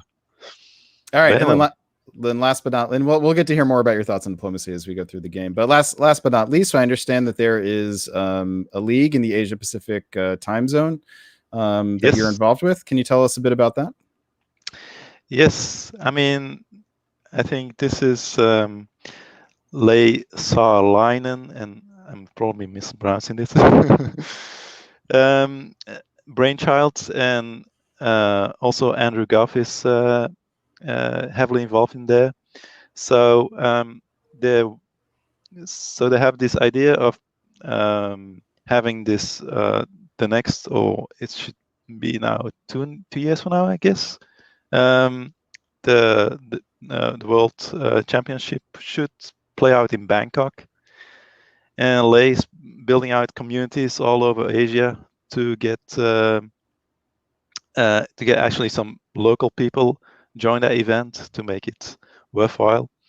And I'm like the point man for Japan for that. Great. Have you been able to get some games going in Japan? Me? No. I know that there is actually diplomacy being played in Japan, which is of course very language specific, played in Japanese. So, and I have been contacted by them before, and I know that there's some board game cafes where they also play, but no, I haven't actually played any diplomacy game in Japan with Japanese players. All right, we look forward to hearing about that changing sometime in the near future. Of course. All right, let's get into some diplomacy first. We're gonna let Siobhan go. Thanks for joining us so far. Yep. We'll see you in a game or two. So you're not done for the broadcast. Don't go too far away. We'll definitely see you again. But thanks so far. Right. You've done a great job. Thank you, and good to meet you, Mario. Yes, thank you. All right, so joining us back on the stream for analyzing this game is Adam Silverman. Adam, welcome back. Hey, thanks, Mario. Good to see you again. It's been a while. Yeah, we actually shared a hotel room. Like that's right. Vancouver about 2 years ago. Yep. Did you guys play on a board together as well? I don't think we shared a didn't. board. No. Yeah. No. All right. But yes, you kept each other awake snoring, and that's why you didn't win the tournament. And blah blah blah. I think the only condition was that I wouldn't snore for Adam's sake. That's right. Yeah. Easier said than done sometimes. All right, let's check out some diplomacy, and to do that first, if I can I do it? Yes. No. I always miss this last step of actually getting it onto the screen. All right, board number 4 finds us with John Jameson in Austria, one of our favorites on the broadcast. In England is Ben Kellman, coming to us from Philadelphia. France, we see Rafael Damata, who played his first game in the earlier broadcast, still in Washington, D.C. Germany, we have Go Horns Go Ed Sullivan, sometime contributor and to DBN and a YouTuber, coming to us from Houston. In Italy is Jonathan Dingus, coming to us from West Virginia. I believe our first West Virginian player. He was there in the morning round. In Russia, we have Andrei Gribikov from California. Andrei was board topper in the first round and caught a lot of grief for some seemingly suboptimal moves, but topped the board and comes into this with a good chance to win the tournament. In Turkey, we have Chris Alambaugh. Hopefully I'm saying your name right, coming to us from Baton Rouge, Louisiana. So we don't have a huge number of heavy hitters on this board. But there's lots of intrigue, I think, especially with someone like Andre, who's in position to possibly win the tournament. Mario, do you recognize any of the people on the board? Do you have any experience with any of these folk? I recognize the name of John Jameson and Ed Sullivan, but for the other parts, I'm completely in the dark of what's going to happen here. All right, that also means no biases or prejudice. Adam, what about you? Any thoughts on any of these players? As you mentioned, maybe not a board of heavy hitters, but a lot of people who had really solid games in the first round. Andre, Jonathan played a pretty good game in a tough situation in Germany on the first board. Ed has played many games and tends to do pretty well. And of course, John is always fun to watch when he's playing seriously. He can do a great job and sometimes does some random stuff. So should be entertaining regardless. Yeah, if you can say anything about John Jameson's diplomacy play, it's usually entertaining. Even when it's successful, it's still entertaining. He tends to be an unorthodox player. And so something is going to surprise us and it'll be fun. Okay, one interesting note here, though, is that Andre was almost certainly the last to pick and ended up in Russia here rather than Austria. So that means that John chose Austria, probably picking in the middle of the pack. So there's a number of players. There's many players who would much prefer to play Austria than Russia, actually. So it doesn't surprise me that the last pickers were all stuck with Austria. There's plenty of people who like playing Austria, I would say. All right, and let us see if I can get the map up in time, and I do. And here we are. So Mario, the way we've been working this so far today is that one person serves as the primary analyst for a given year, and then the other analyst comes in and fills in. So we're gonna, since this is your first time doing this, I'm actually gonna switch you guys and have Adam be the primary on in 1901. Let you get your feet wet a little bit, and then so Adam, here are the spring 1901 moves, and why don't you tell us about them? Okay, I mean, we're seeing so much motion in the English Channel in 1901 in this tournament, and here we see a bounce. We have no insight as to whether this might have been something that was arranged or not. I would certainly hope it wasn't arranged. That's not the sort of thing you like to do, whether you're England or France. But we do see that coupled with a move of Munich to Burgundy and Venice to Piedmont. So clearly some heavy anti-French sentiment on this opening set of moves. As always, not a disaster for France, but a likely difficult situation for him to navigate and a lot of guesses to deal with in the fall. Elsewhere, once again, we see Galicia, no bounce, nobody moves there. Kudos to Austria and Russia again for agreeing on that and abiding by it. Once again, letting the Russian move up to St. Pete. Except the difference here that we haven't seen previously is England was not able to go out to the Norwegian and the North Sea, so England could potentially be denied a build here. if they're unable to get Norway or sneak into Holland or Belgium.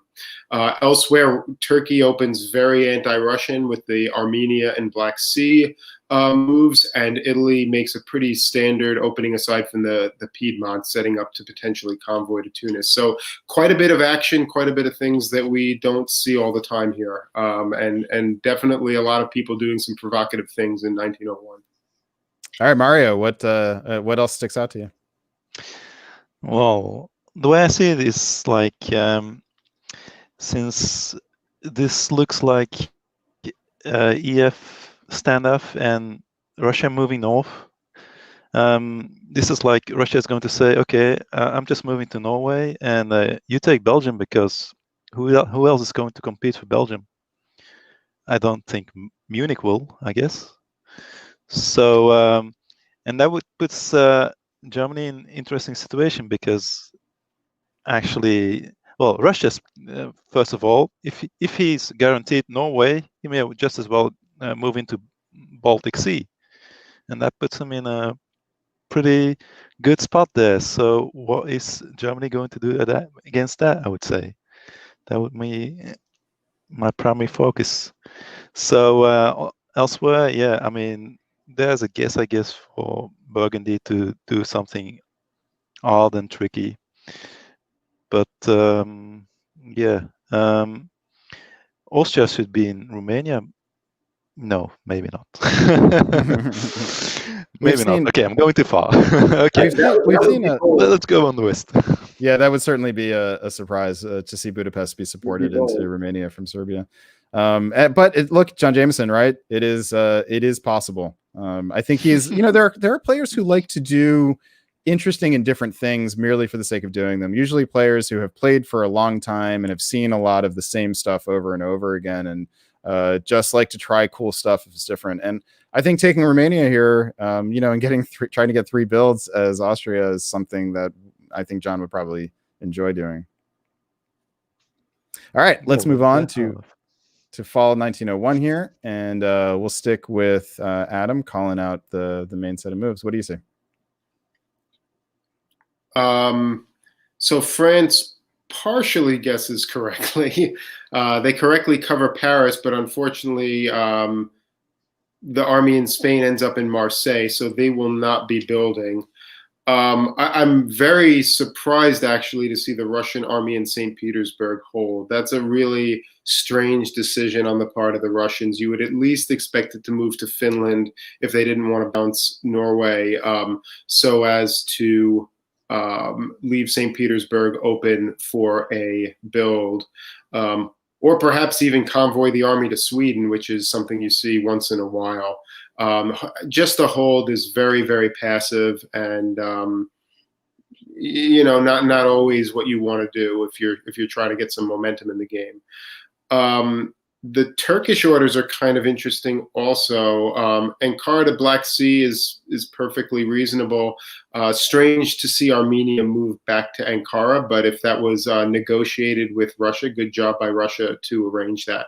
Italy convoys to Tunis, and Austria does some standard stuff and doesn't aggravate anyone. So yeah, I think that's it. Belgium is free and open, and nobody really wanted it. So I doubt that will remain the case in 1902. So Mario, let's focus on the West here a little bit. Who do you think has the biggest advantage out of how this has worked out so far? Well, as I said, I mean, Russia should have gone straight for all the dots that he could go for, which he didn't. So, and Belgium is not taken, which is, yeah, I mean, it's my home country, so I will go there. So Germany had a choice here, right? Which was could take Belgium. It was almost uncontested, or to try to harm France further. So obviously this is very difficult for France. France doesn't get a build, has units in Burgundy, Piedmont, and the English Channel. Is between England and Germany, who benefits more from this situation, do you think? Oh, I'd say Germany, no doubt. I mean, given the position, I mean,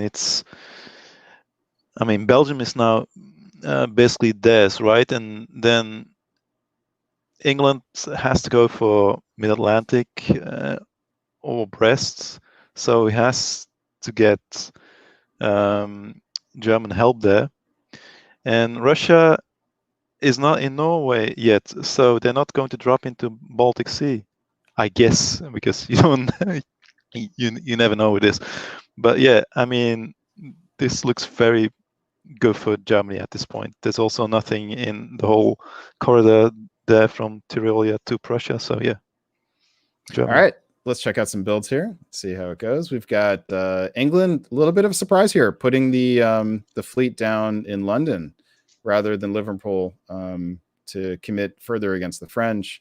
You could even have made an argument for Edinburgh here, but this suggests that that England is worried about Germany. You got to build Fleet London there. You can't leave nothing in the North Sea with Germany, sure to build a second fleet. So I think that's the right move. I mean, Liverpool's certainly stronger and more aggressive, but it's way too dangerous. You're leaving yourself way too open with the Fleet Liverpool in this position. And so Germany, for his part, puts down Fleet Kiel, which gives him exactly the sort of tactical flexibility that you, Adam, were just worried about, I think. Okay, and elsewhere, actually, the rest of the builds are unsurprising. We've got the Southern Fleet from Turkey. We've got the Fleet Naples from Italy, and some armies from Austria, and 2 armies from Russia. So Russia got Russia picked up Sweden and Romania. All right, let us continue forward here, and so Mario will give you the shot at doing calling most of the moves for the spring of 1902. Lots of black arrows, so lots of successful moves. Tell us what stands out to you. Yes, I was, of course, looking at what St. Pete would be doing, and yeah, he's already attacking.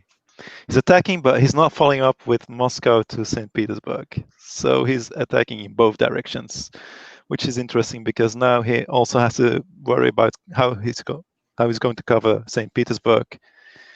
Meanwhile, Germany moves up to Skagerrak, so he can go Sweden or North Sea.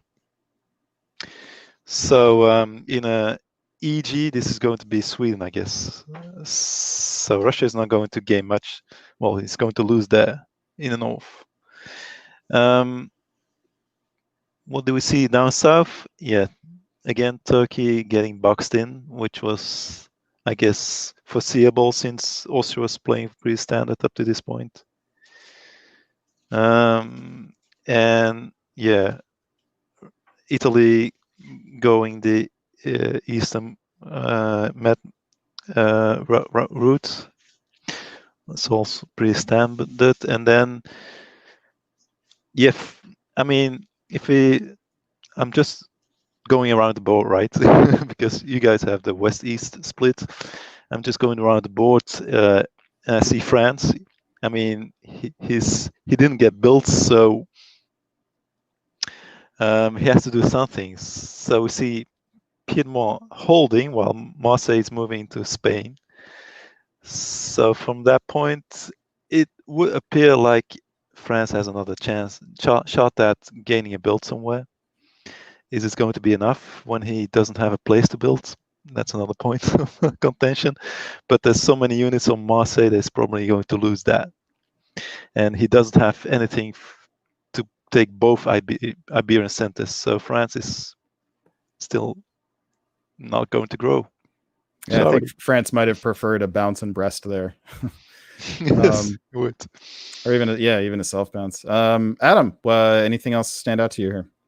You know, I think the Russian moves show some, you know, the effects of indecisiveness, right? I mean, if you were going to do that, or if you knew this is the way you were going to be going, why didn't you just do it in the fall of 1901 and keep England out of Norway in the first place? And then you're not going to have an English fleet in the Barents Sea the following turn once you support yourself in, right? So not, you know, again, I don't hate the move, but I think that you could be in a better position if he had just been more decisive at the end of 1901 about which way they wanted to go. I think, you know, the AR is great for Russia. You know, for John's say going up to Tiroli and Bohemia so early in the game is a big risk, but it could pay off very well for him if he actually is able to make some gains and get some builds to fill in the gaps. Yeah, this seemed to be like Andre it just got over, his eyes got a little bit big here, thinking that he could take Norway and hold on to it, given all of the firepower arrayed in the north. So, and now, now he has to dance just to make sure he keeps St. Petersburg. So he's likely to lose, he's likely not to keep either Norway or Sweden, just has to make sure he doesn't also lose St. Petersburg. Yeah, John's looking like the puppet master at the moment, I have to say. Yes, indeed. We did say last time that there was nothing in the corridor, but now there's all these Austrian and Russian armies stacking up there. So suddenly Germany's position looks very, very fragile. Yeah. Well, he's going to lose. He's going to lose Berlin and Munich this turn. And Munich, yeah. Munich, yes. Yeah, Berlin is guaranteed, and Munich is presumably. All right, and unsurprisingly, it's what happens. So Mario, tell us about the tactics around Munich. Would you have led with Bohemia, or would you have led with Tyrolia there? Yes, well, that is interesting.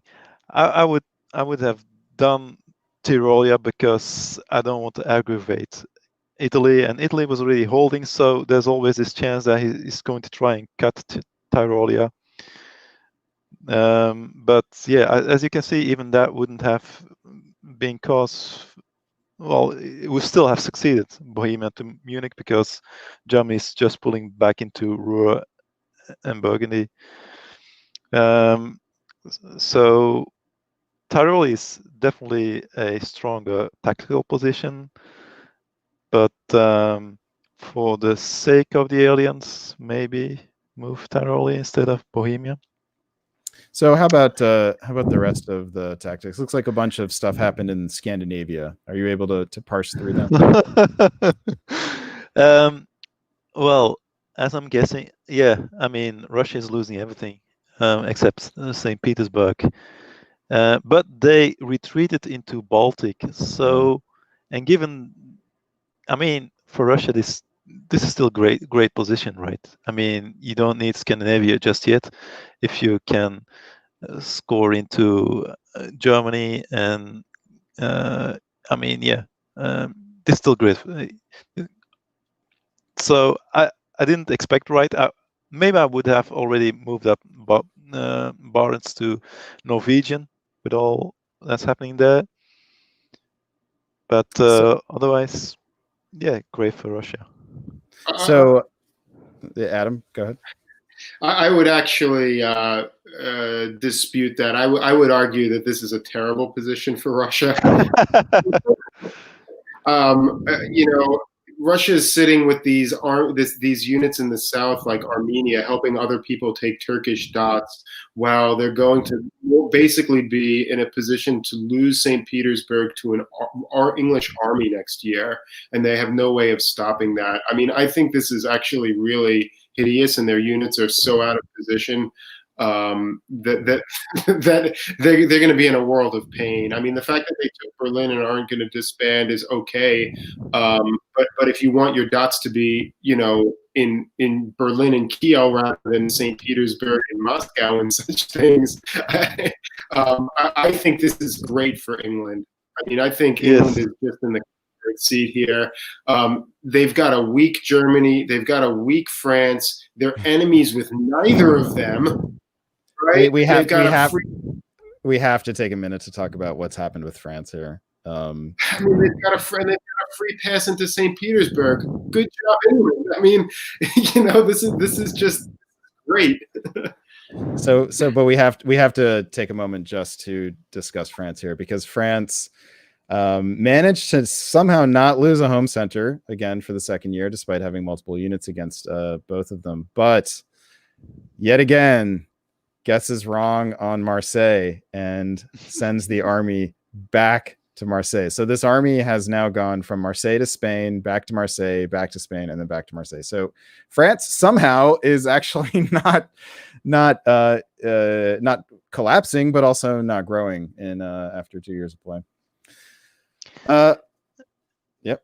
Yes. Can anyone explain to me English Channel to Belgium?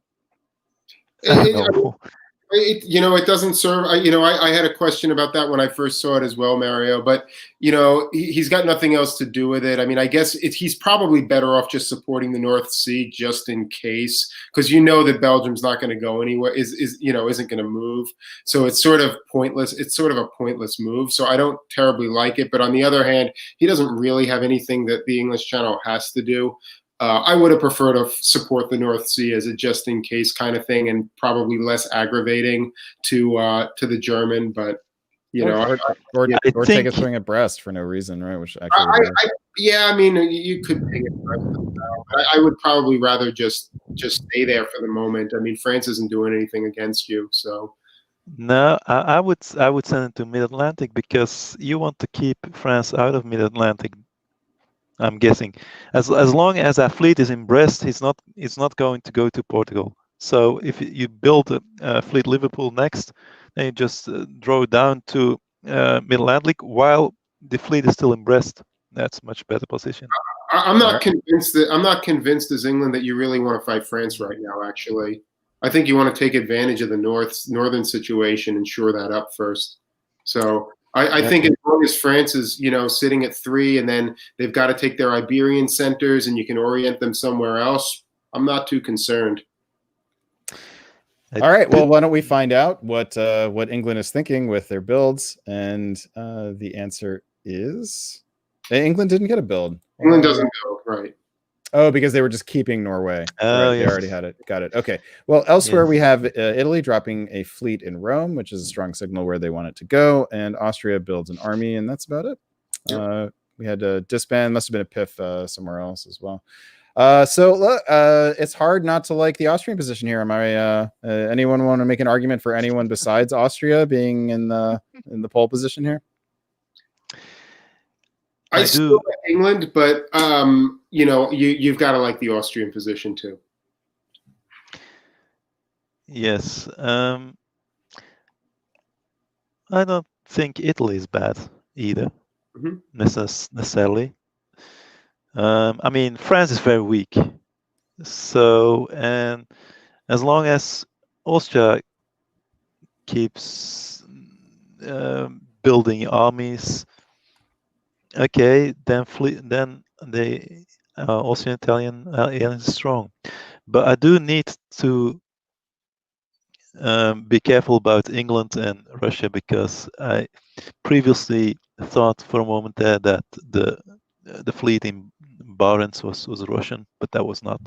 And so then that completely changes, of course, how strong or weak Russia is there. Yeah. All right, let's keep going here. So Adam, back to you as the primary analyst for spring of 1903, and tell us what you see. Yeah, I mean, I think England does exactly what I would have expected, puts the army into St. Pete and follows the fleets up. There'll be opportunities to attack France later. France makes an interesting choice in going to the Western Med instead of Portugal or Spain, which I guess is okay, because he can drop into Spain from Western Med anyway to take it. What else do we see? It looks like they destroy the Turkish army in Khan. That's really painful right there, and great news for the Italian. I'm assuming that they're not going to give Italy a second center there, and that Russia will get Smyrna or something. But this is an effective takedown of Turkey. Turkey should be dead this year thanks to these moves. So good job. It's also really interesting that Austria continues to send armies up towards Germany. This is going to give him some flexibility and allow now Munich can be a mover somewhere, since he can support Bohemia back into Munich and beleaguer it behind. So that really will have a big impact on their ability to push through Germany. All right, Mario. Is there anything in particular that stands out to you? Yeah, I think Italy.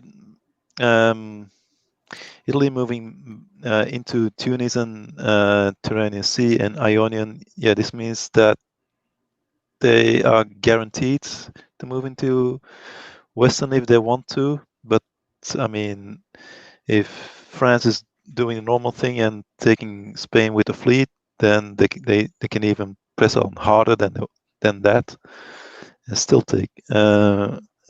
So I'm happy for France that they're going to get a build here. I don't. You know, Raphael has had a really tough. And don't assume. That's very true. Maybe. Maybe. I don't. There are many ways we could imagine that France doesn't get a build. Let's just find out how it goes, shall we? All right, Adam, you're up for fall of 1901. Yes, Spain has finally fallen to the French. Portugal will remain unowned until at least 1904, though, which is quite exciting. I think there's a few interesting things here. One is that the Italians do end up taking Constantinople and getting a build this turn, while sending all of their fleets to the west. And deciding against going to the Western Med from Tunis and instead North Africa. I think Western Med would have been a stronger move. There was no reason to think that that the French were not going to go to Spain there, but they certainly weren't going to go to North Africa. So I think this was the safest way to do it.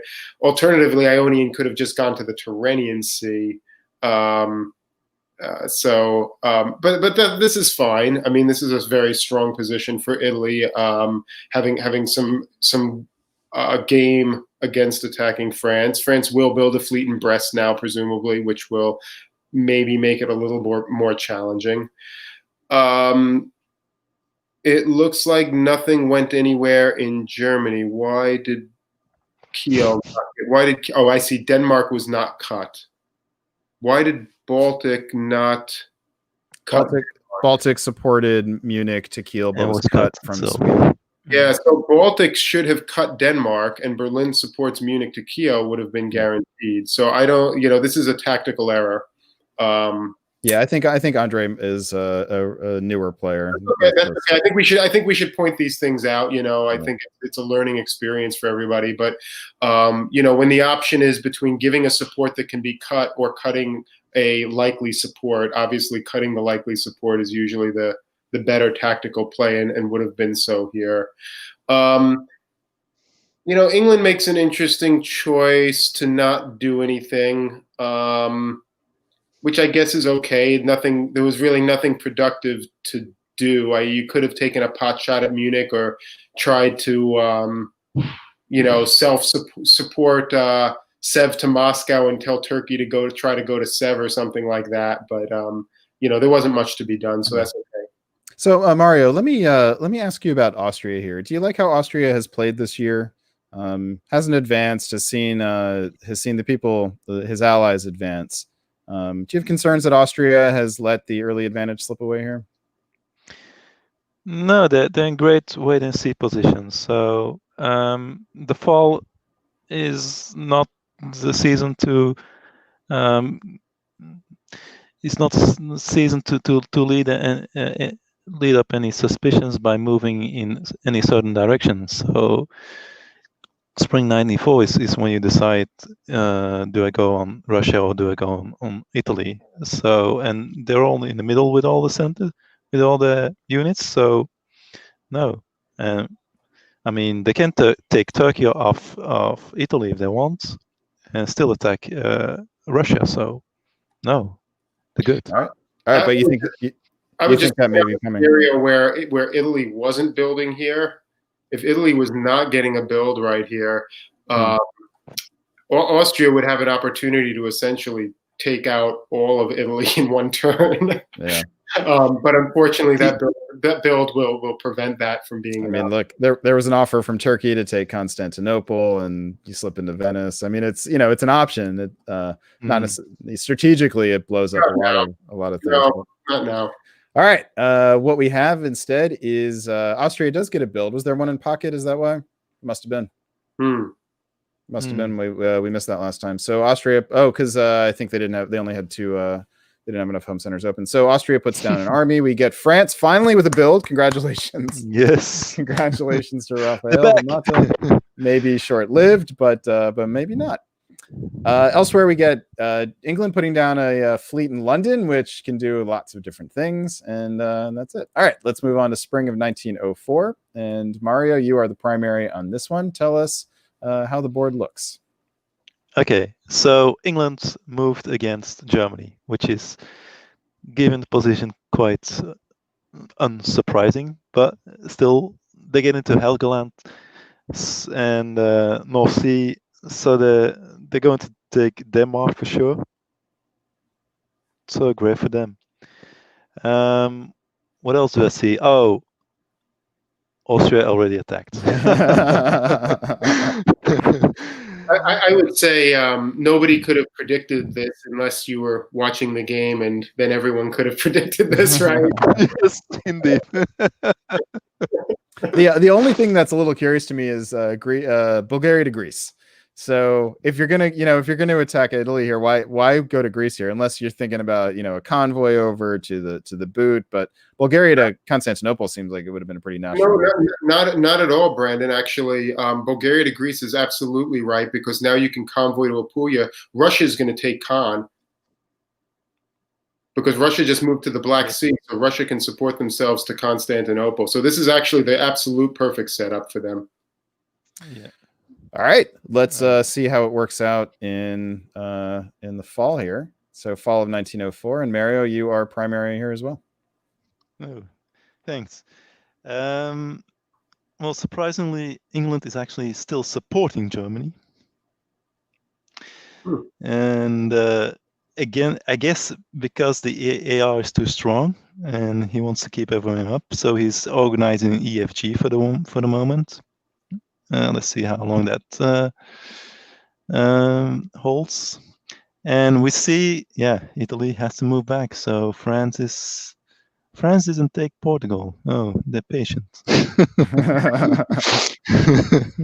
Oh wow! Oh god! Yeah, this is another missed build by France. I'd love it if France came back and topped this board.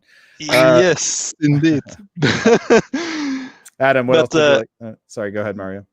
Yeah, Austria managed to move into Rome. Okay, I see. Tyrrhenian Sea only could cover Rome or Naples, so Austria took one of those, so it was guaranteed also.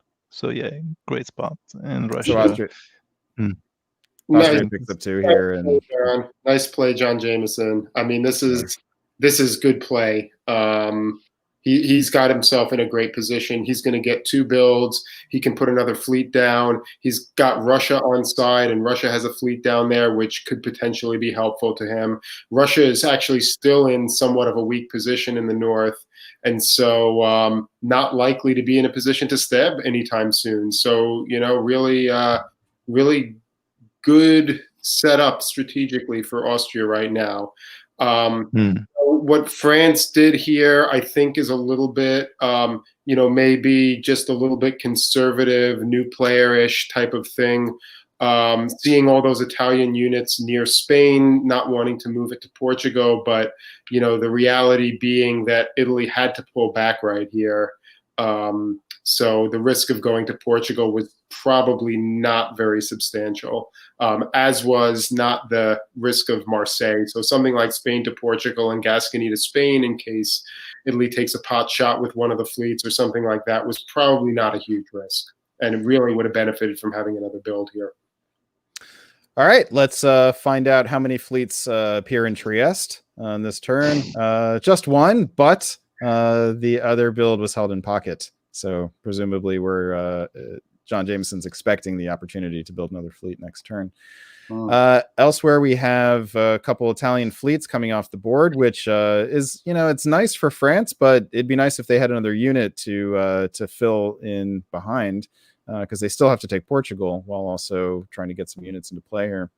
Italy gives up on the Turkish Asian Minor, which is no surprise, and Russia puts down a single army, so doubling down on the north. Although that army could, easily be reversed and used against Austria to keep his partner in check.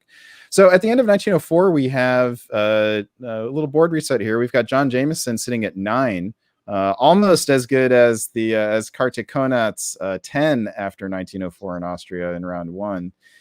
He's sitting in first place, and his alliance partner Andrei Gerbikov is sitting in second place with 7. Andre could conceivably win this tournament with a first place and a second place. And certainly if he can get the jump on his partner Austria and finish top this board, he's got a hell of a good shot to win this tournament. So that's worth keeping an eye on. Let me ask you guys, if you were going to pick a power to be here, who would you pick? Let's start with you, Adam. Well, I think it's got to be Austria, right? Aside from having the dominant position center count, you've got a solid alliance with a power whose position is a little bit more precarious than yours. Your growth options aren't obvious, but there are some there. And even if you can only get to, say, 11 centers on this, that is likely to be enough to get a decent board top. So I like Austria. I still do like the English position, though they're going to have to make some decisions soon and probably have to work something out diplomatically with the Russians in order to be successful in this game. And Mario, how about you? Yeah, I was going to say I love France, but it's not going to be right. No, definitely a little too slow there. But okay, bad starts. You can still top. I don't know. Things happen. But yes, otherwise, how I don't know how involved Jameson is in this whole tournament winning thing. So are they going to stab Russia? I think that's the primary question now. John didn't play in round 1, so he's not in contention to win the tournament. It's great. So he's just going to top. It's better for Russia then. So you'd rather be Russia then? Is that? If I'm in contention for the tournament victory, yes. Got it. So multiple considerations coming into play. All right. Well, let's keep going. We'll go through 1905, and then we'll be almost caught up with this game. So we'll take a pause after that. But let's have a look at spring 1905 moves. And Adam, you are primary analyst on this year. Tell us what you see. Yeah. So it's interesting. It looks like the Italians opted to take the Ionian Sea, which was a sure bet. But the consequence of that is that the Austrians retreat into Naples. I'm not sure whether that can actually be held or not. It looks like, is it Rome moved to Tuscany and Piff Tuscany? But Naples can't necessarily be held depending on what the French do. French, I think, do what we might expect, and they come south in this position, and that makes perfect sense. Stick with the English. England does not have much of an incentive to attack you here, so I think it's the right thing. I'm not happy that England's hanging out in the English Channel, but so be it. Honestly, this is a situation where if England had gone to the mid-Atlantic, you could say, okay, why don't you just take Portugal since it's unowned? It's no big loss for me if you have it. But he doesn't do that. I suspect England is to make a move into Belgium or something like that, and just hanging out till then. Russia kicks England out of St. Petersburg, moves out to Silesia, but loses Berlin. So, I don't see this as being a great turn for Russia. They do pick up Smyrna, which was a given, but they pick up Smyrna and St. Petersburg, lose Berlin. 2 steps forward, half a step back. We'll see. This is a little tactical mistake here by John Jameson to take Tuscany from Rome rather than from Venice. Yeah. Well, it depends, right? I mean, if he takes it from Venice, because now Naples is undefensible unless he does the pull through. So uses Albania to support Naples to the Ionian. He's got to get. I mean, it's still a guess, and the Italians still might cover Tunis, which is the sure bet, rather than try to retake Naples. Yeah. So it's hard to say. He does have to recover Rome. Yeah, I think you're right. I think you're right that he needed to take Tuscany the other way. I think he did it this way because, well, Tuscany to Rome with support of Tyrrhenian would have worked. Well, in any case, it's not that deep of a point. All right, so Mario, what if you were Russia? How would you feel about what just happened this turn? Oh, I think. Well, I don't think Russia had too many other options in this position to do, so he did right. He's chased out of Berlin, but he can get back in. So the more interesting thing is, what is England going to do next? Because they just moved into Denmark, and they moved out of North Sea, but they didn't move into Mid-Atlantic. They now have they can now move into take Brest if they want. Yep. So the indecisiveness of the channel is very odd to me. All right, let's find out what just one quick thing is, I don't really like the move to the Barents Sea. You're not going to retake St. Petersburg from this position, and why not go to Skag if you're going to do this and actually set yourself up for the dominant position in Scandinavia? So you just took Denmark, you're in Skag, and Finland, you'd have a shot at Sweden as well. All right, let's find out. And the answer is tell us about it, Mario. Lots of very funny stuff happens here. Tell us. I mean, suddenly the EG is back on. Is that it? But England did take Denmark also, so England is just setting themselves up to be the big power in the West. And what do we see in the boot there? I don't know. Naples was lost. Tunis was lost. Okay. So yeah, Italy decided to go after. They decided to go after Naples, and also didn't do the pull back into Ionian, which would have worked. Yes. So France is still at 4. It's an unconventional 4, and actually, like, aside from the fact that one of their units is in Tunis, they actually have an okay chance at regaining one of these home centers. It's not particularly good set of positions from England and Germany here. Adam, what do you think about Russia's year at this point? Yeah, I mean, it's okay. I guess you're building 2, so anytime you're building 2, I think it's a good year, I guess. So it's hard to complain. The gains for Russia at this point are not as obvious to me. You're not in a position to move on Austria, and it's not clear to me that you would want to. You're not in any danger from Austria either, which is great. But you can't really make progress in the north, and I don't think you can really make progress into Germany either. So I'm not sure what you do now. Mario, would you? What would you do here if you were Russia? From this position, just burst into Austria. They didn't have a build, so build an army in Sevastopol and go for, I don't know. Austria has one in pocket, so Austria is gonna. They still have one in pocket. Yeah. Oh, that is a bummer. Because I would have expected actually for England to just pop Germany at this point, which right, of course would have given Russia more options.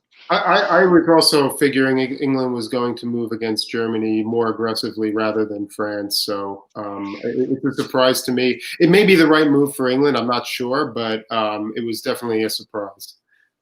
It's a fun moment here because you've got Austria and Russia and England sort of all trying to figure out how they might top this board, and there's a bit of a balance between the three of them in terms of sort of strategic potential, and it's I personally would like to be Russia here. You're putting down 2 units, if you can get the jump on Russia.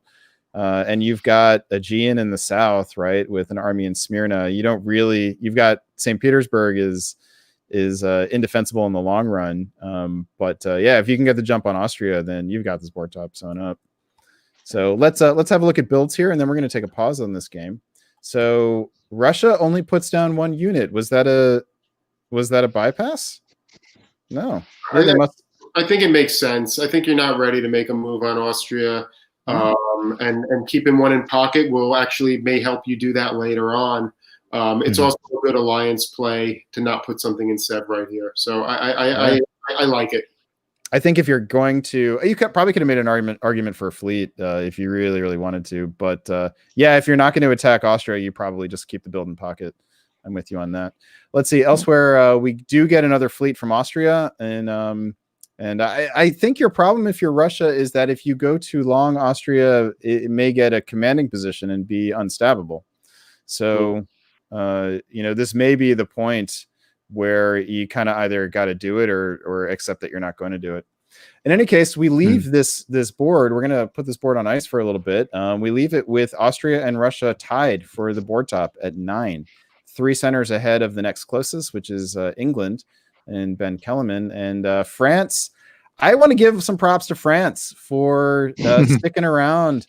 This was a hellish opening. Had the English Channel, Burgundy, and Piedmont openings from all 3 of his neighbors. Managed to parry one of them, and despite some missteps, is still alive in this game. So we'll come back to this. We'll see how it goes, and I'll get your guys' thoughts on how this game might evolve. So Mario, do you mind sticking around for a bit? We'll come back to this game as once it's gotten a little further, probably in about a half an hour or 40 minutes. Okay, no problem. All right, Mario, we'll bring you back on. For now, we're going to let's see here. All right, we're going to welcome back to the stream Siobhan Nolan. Welcome back, Siobhan. Hey. All right, you guys ready to dive into board number 5? Yes, but I do have a bone to pick. The one board that John Jameson's on, you all don't let me commentate. I see how it is. Yeah, well, you enjoyed this. He's playing competently. He's playing actually really well. It's enjoyable to see. And He's also, competently. Siobhan, we're developing a commentator code of conduct, and so we had to. Fine. I'm not going to make this one, I don't think. Am I going to do it? And the answer is no. Not except quite. for this one. All right. Board number 5 finds Wes Ketchum in Austria. Wes is the local Chicago Weasel. We'll talk about him a lot. In England, we have another former Weasel, George Zhang, coming to us now. He's back in Illinois. Is that right? All right. Probably pandemic related there. He's in college at Georgetown University. So although he might have graduated by now, I've known him long enough. France, I knew him. I met him when he was in high school, and I guess it's been about 4 years now. France, we have Maxim Popov, finally not playing Russia. Maxim, well done. In Germany, we have Jonathan Frank coming to us from Baltimore, Maryland. In Italy, we've got Natty Schaefer coming to us from Salt Lake City. In Russia, Morgante Pell, a first-round board topper playing out of Vermont. And in Turkey, we have Dave Roberts from Snohomish. Yes, got it right. All right. Quick read on this board, Siobhan. What stands out to you? The players that I know fairly well are Wes and George, so the 2 Weasels. I've seen a lot from Jonathan Frank, Natty Schaefer, Maxim Popov, Morgante Pell. Dave Roberts is fairly new to me as of today. So, all right, and Adam, what stands out to you here? There's a lot of these players I don't know personally, but I've seen them through doing various streams, and this is a solid board. Yep. These are good players. And we have Morgante, who is the current tournament leader.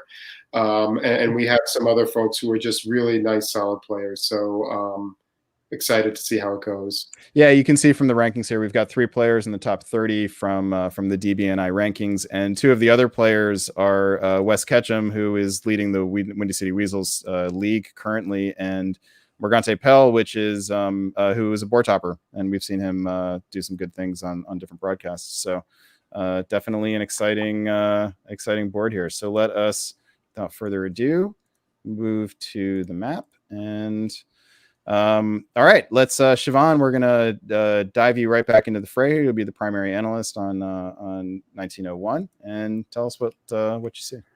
All right, let's go. Finally, we see a bounce in Galicia, because they're doing, which for me as a face-to-face player is the reasonable thing, and just bouncing. Bounce in the Black Sea, fairly standard. Turkey, all around fairly standard. Italy, standard. Germany makes the bounce in Tyrolia. Doesn't always sniff out that the Italian wants to go there. I appreciate that. And France supports themselves to Burgundy and gets into the Channel. But England does pull down to Wales, which you don't often see with the move to Northern Norwegian. So interesting. All right, Adam, what else do you think needs a little bit of discussion? I don't recall any games where somebody didn't move to the Channel. Actually, this is pretty. It's a very a lot of provocative openings. You know, Liverpool to Wales is unusual. You know, I don't have any issues with it. I mean, it limits what you can do with your fleets, but on the other hand, it does send a message to France saying, nope, you're not doing anything. You went to English Channel, nothing happening. So yeah, no, I don't hate it at all. No, I'm good with it. Yeah, combined with the move Liverpool to Wales without London to English Channel is definitely interesting. Okay, let's push ahead here and see see how things evolve in fall of 1901. Siobhan, tell us about it. Oh, Wow. Did not see that coming. Have you guys ever seen this? No. Oh, Ever?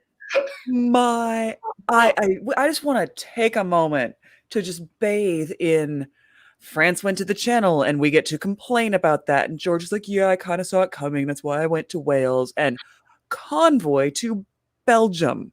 Like, we have to believe this was planned from moment one, right? It has to be. Yeah, that's gorgeous. Especially with the move of North to Holland. 100%. Like, that is... I just want to say, this is the birth of a new form of the EF. This is a way to do an EF that is unusual and hard to see coming if you're Germany, I think. But it works so well. And Adam, next time we play together and Eddie's in Germany and we're in England and France, let's do this. Yeah, that way you can go to London, right? Yeah. I mean, it's a danger, but you know, you see funky openings with other alliances like RT, and this is a funky opening. Wow. It's kind of brilliant. Yeah. Wow. Yeah. Props to George and Maxim. This might be worth an interview on the tournament wrap-up show. I'm definitely going to need an interview with the two of them about this. Elsewhere on the board, Germany's got some problems, as sort of discussed briefly there. Did let Russia into Sweden. We'll see if that buys them a friend. Everything else fairly standard. Austria takes Greece. Russia takes Romania, and we see the convoy to Tunis and the move to Tuscany, which is the, hey, I'm not being threatening to anyone, out of Venice, not in Piedmont, not in Tyrolia. All right, and Adam, what else do you want to draw our attention to? No, I mean, I don't like the move to Tuscany. You know, that's sort of like, okay, you're in Tuscany, we don't need to talk to you. You know, now if you're in Tyrolia, now people want to talk to you. So I just don't like it from a diplomatic standpoint. It doesn't give you options, and it makes you very uninteresting to other people. I understand you don't want to upset anybody, but you know, it's diplomacy. You're going to upset somebody. All right, let's push ahead and see how things go. Winter builds, we've got England doing really EF-friendly stuff, and we have France also doing an EF friendly thing, putting down an army in Paris. And, you could have made an argument actually that Marseille would have been a little bit more EF friendly, but who cares at this point, right? You've got the English Channel, and England is happy because they got a second build. Germany, interestingly, puts down a fleet. This is actually a bit surprising. I think if you're Germany, you probably want to be trying to curry favor with Russia here, and also trying to shore up your defenses in your home centers. And Fleet Berlin does neither of those things. Elsewhere, we've got an Italian fleet in Naples, unsurprising. We've got 2 Austrian armies, unsurprising, and fleet in Smyrna, Turkish fleet in Smyrna, also unsurprising. All right, let's push ahead. Spring 19. Oh, sorry, you got something to say? I was just going to ask, what are the odds that? Okay, this is even weirder than what I was just about to suggest. No. Hear it. Go All right, well, Adam, you're on tap here. So, I was going to ask, what are the odds that English Channel convoys the London army down? But this is much weirder, and I'm not even quite sure why you do this, considering Edinburgh held. But Edinburgh supported it. Sorry, Edinburgh supported it. But hey, it's fun, so why the hell not, right? And I think if you've got 2 people, I think Maxime didn't have a good round 1 game, and if he's and George didn't play, and so if they're both like, let's just do something super weird and super fun, then props to them for doing that and seeing how it plays out. My goodness. But that's just weird, right? I mean, from George's perspective, is there any benefit to getting that French fleet out of the English Channel? I mean, no. Now bordering 4 of your dots. No, I mean, why do you want to do that rather than have him support you out, or just go to Mao so we can take Portugal? I mean, that's just yeah. I think you want the fleet out of the English Channel. You just don't want it in North or Irish Sea. Is North. Yeah, but I don't know. But I think there's an argument that now it's in front of your units, so it's no longer behind your units. It can't go to Irish Sea now. It can't spring an attack. But sure. I think they're just having fun. I think they're just having fun. I mean, honestly, like there's no reason to do that. Now that North Sea fleet is probably going to convoy the English army in London somewhere. Right into Denmark. 100% it's going to Denmark with Helgoland support. And here you see why Marseille would have been a better build here, because you can go to Piedmont and try to get around, although then you risk pissing Italy off. All right, Siobhan, what else do you want to draw our attention to? You've got some standard scuffling in the east that I don't think I need to spend a ton of time on, unless you all see something specific I'm missing. Turkey shifting his fleets around, friendly with Russia. The only big question I have is, why did Sweden hold instead of supporting St. Pete to Norway? Yeah, you have to figure that was deliberate, but not exactly sure what the intention there is. Okay, let's push ahead here. I think it may be you don't want the retreat to Barents, right? And so you want to make that order of the fall. Yeah. Okay, that's fair. Yeah, especially we saw that in the previous turn. Right, you're kind of in case Norway supports Denmark to Sweden for the spring, but you don't want them retreating to Barents. Yeah. You might have ordered Sweden to Norway. Yeah. Okay, let's see fall of 1902 and there it is. There it is. The convoy of the English army over the French fleet in the North Sea into Holland with support from Belgium, because that is just what you do in this position, right? What else would you do? Perfectly logical. Cool. And they both get a build. France takes Portugal, England takes Holland. Everybody's happy. But England loses Norway, so they don't get a build, yeah? Thank you. England does not get a build. Germany is pulling out his hair and saying, why did I get this draw? Poor Jonathan Frank.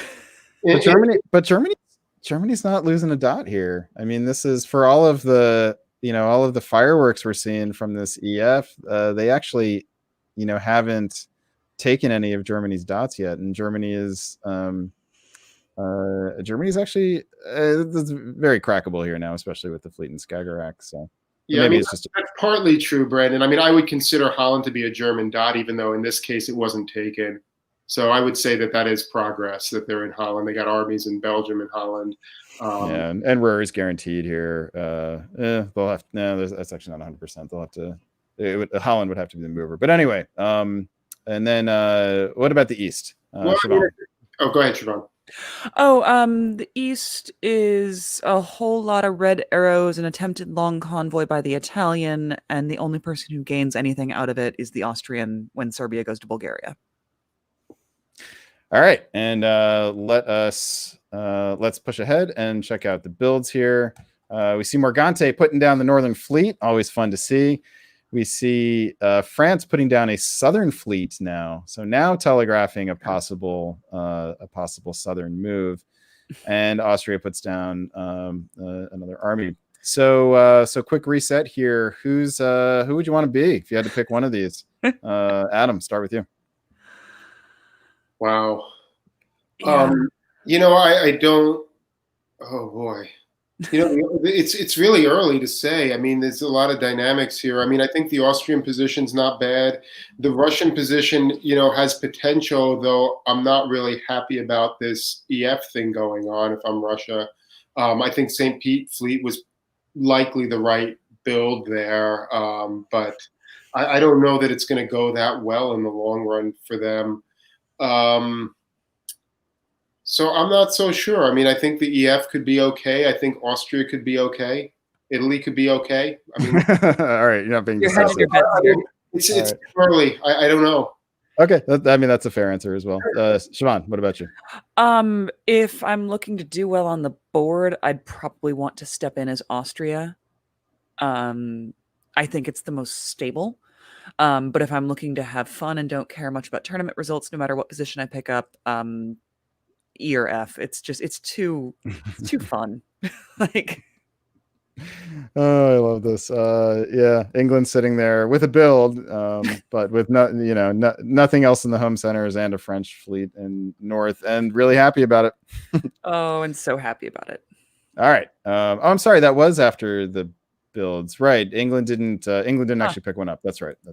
We went through that. Okay, so spring of 1903, we are back to Siobhan being primary. Tell us about it. Okay, I'm looking around the lowlands and trying to figure out what all those tiny little arrows mean, which is that England and France have managed to pop Ruhr, who gets displaced, failed to go to Holland. They also managed to pop Denmark. And Germany, you were just having such a frustrating time right now. Austria and Russia do a little dancing. Austria gets pushed out of Galicia, and some shifting of the fleets down in the southeast. Adam, anything I missed? No, I think that's a good analysis. I mean, I guess one thing I would point out is that Germany and Russia, who should be coordinating here, and it's not that they're failing to coordinate, but they're not doing much. And they chose to make a static defense rather than an active defense. And again, it's not so much of that being right or wrong, but often in positions like these, a more dynamic defense, as in trying to move units around, such as, for example, trying to piff the English fleet in Skagerrak or something along those lines, might have put them in a better position in the fall. And especially with EF being so deeply entwined, they're working together. France is not going to London or something like that. There's no way, right? And and you have to know if you have to anticipate if you're Russia that you're next, and so you need to stand with Germany here. And this is a very conservative defense on Morgante's part, which says I care about mine and. Possibly a bit short-sighted for the future. Okay, let's push ahead here. Fall of 1903 coming up, and Siobhan, tell us about it. We see some more movement between the French and English units. They also take Kiel. They make a try for Munich, which doesn't work because Austria supports Munich, which I think is the right call at this moment. You don't want EF rolling as fast as they are, and so you do what you can to support it. Meanwhile, Austria continues to march into Turkey, and Morgante supports everything. But Austria does lose to the dotting Italian in Greece. possibly arranged, given that the Italian helped with Khan, but maybe not. We'll see. Adam, what else stands out to you? Again, this double support of Norway in the north. Now there's nothing even in the North Sea, so there's only 2 on Norway. So you have the opportunity to either move St. Petersburg up to the Barents Sea, or to move Norway back to Finland and move St. Petersburg out to Norway to get that fleet out in Norway.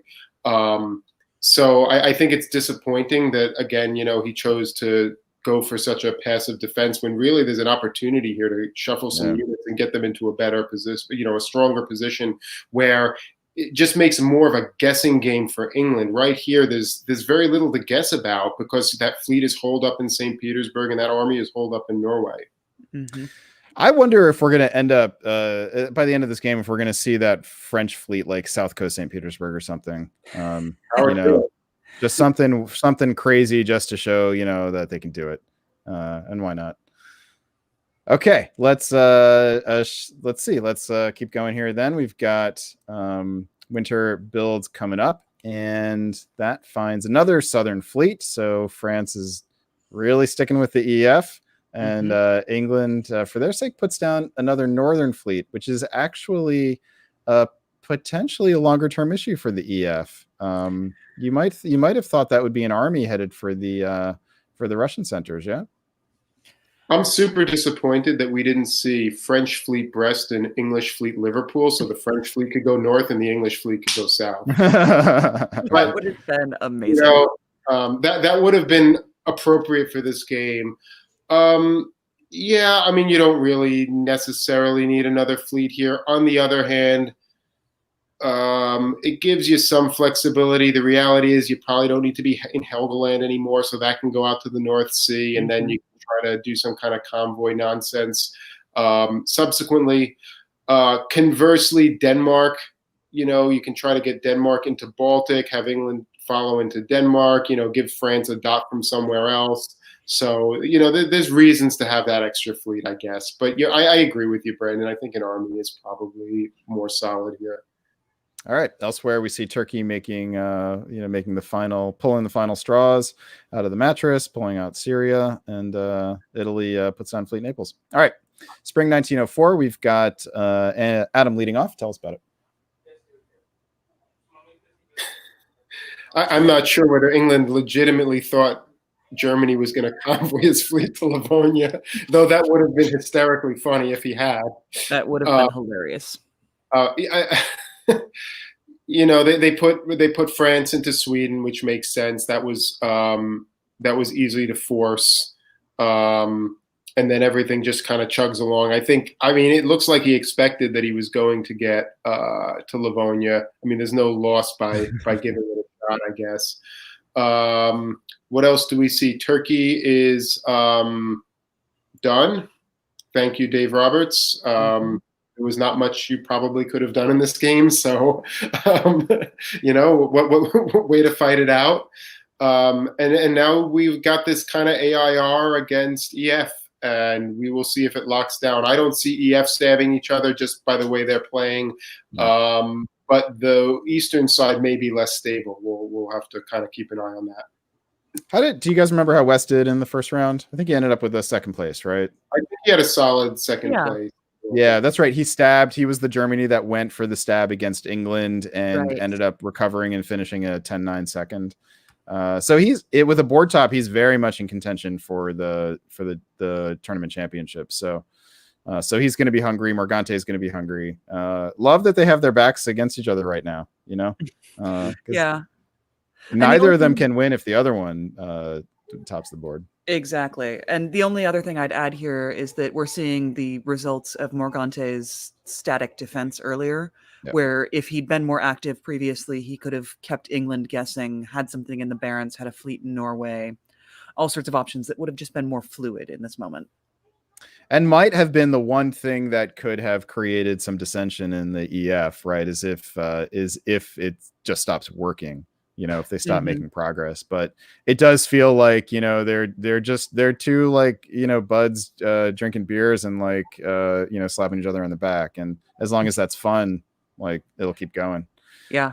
All right, let's keep going ourselves. Fall of 1904. And here, I believe, Adam, you are still the primary. Tell us about it. Yeah, I mean the coordination continues, and now they force Norway, which was, I think, pretty much a guarantee. France gets the build from Belgium. That's agreed upon. That's not a that's not a dotting situation there. And France continues to advance in Italy. Italy makes the wise choice to convoy Tunis back. I would not be shocked to see Austria make a move on Italy at some point in the near future, just because they probably can. But especially if they feel like they can do it without throwing things out to France. But that may be more challenging, actually, because of the fleet situation. Austria giving a dot here to Russia is interesting. Siobhan, what do you make of that? Yeah, I was just looking at all of the dot swapping that seems to be going on this turn, and that was exactly the one I was looking at. I don't love it. It's a little curious.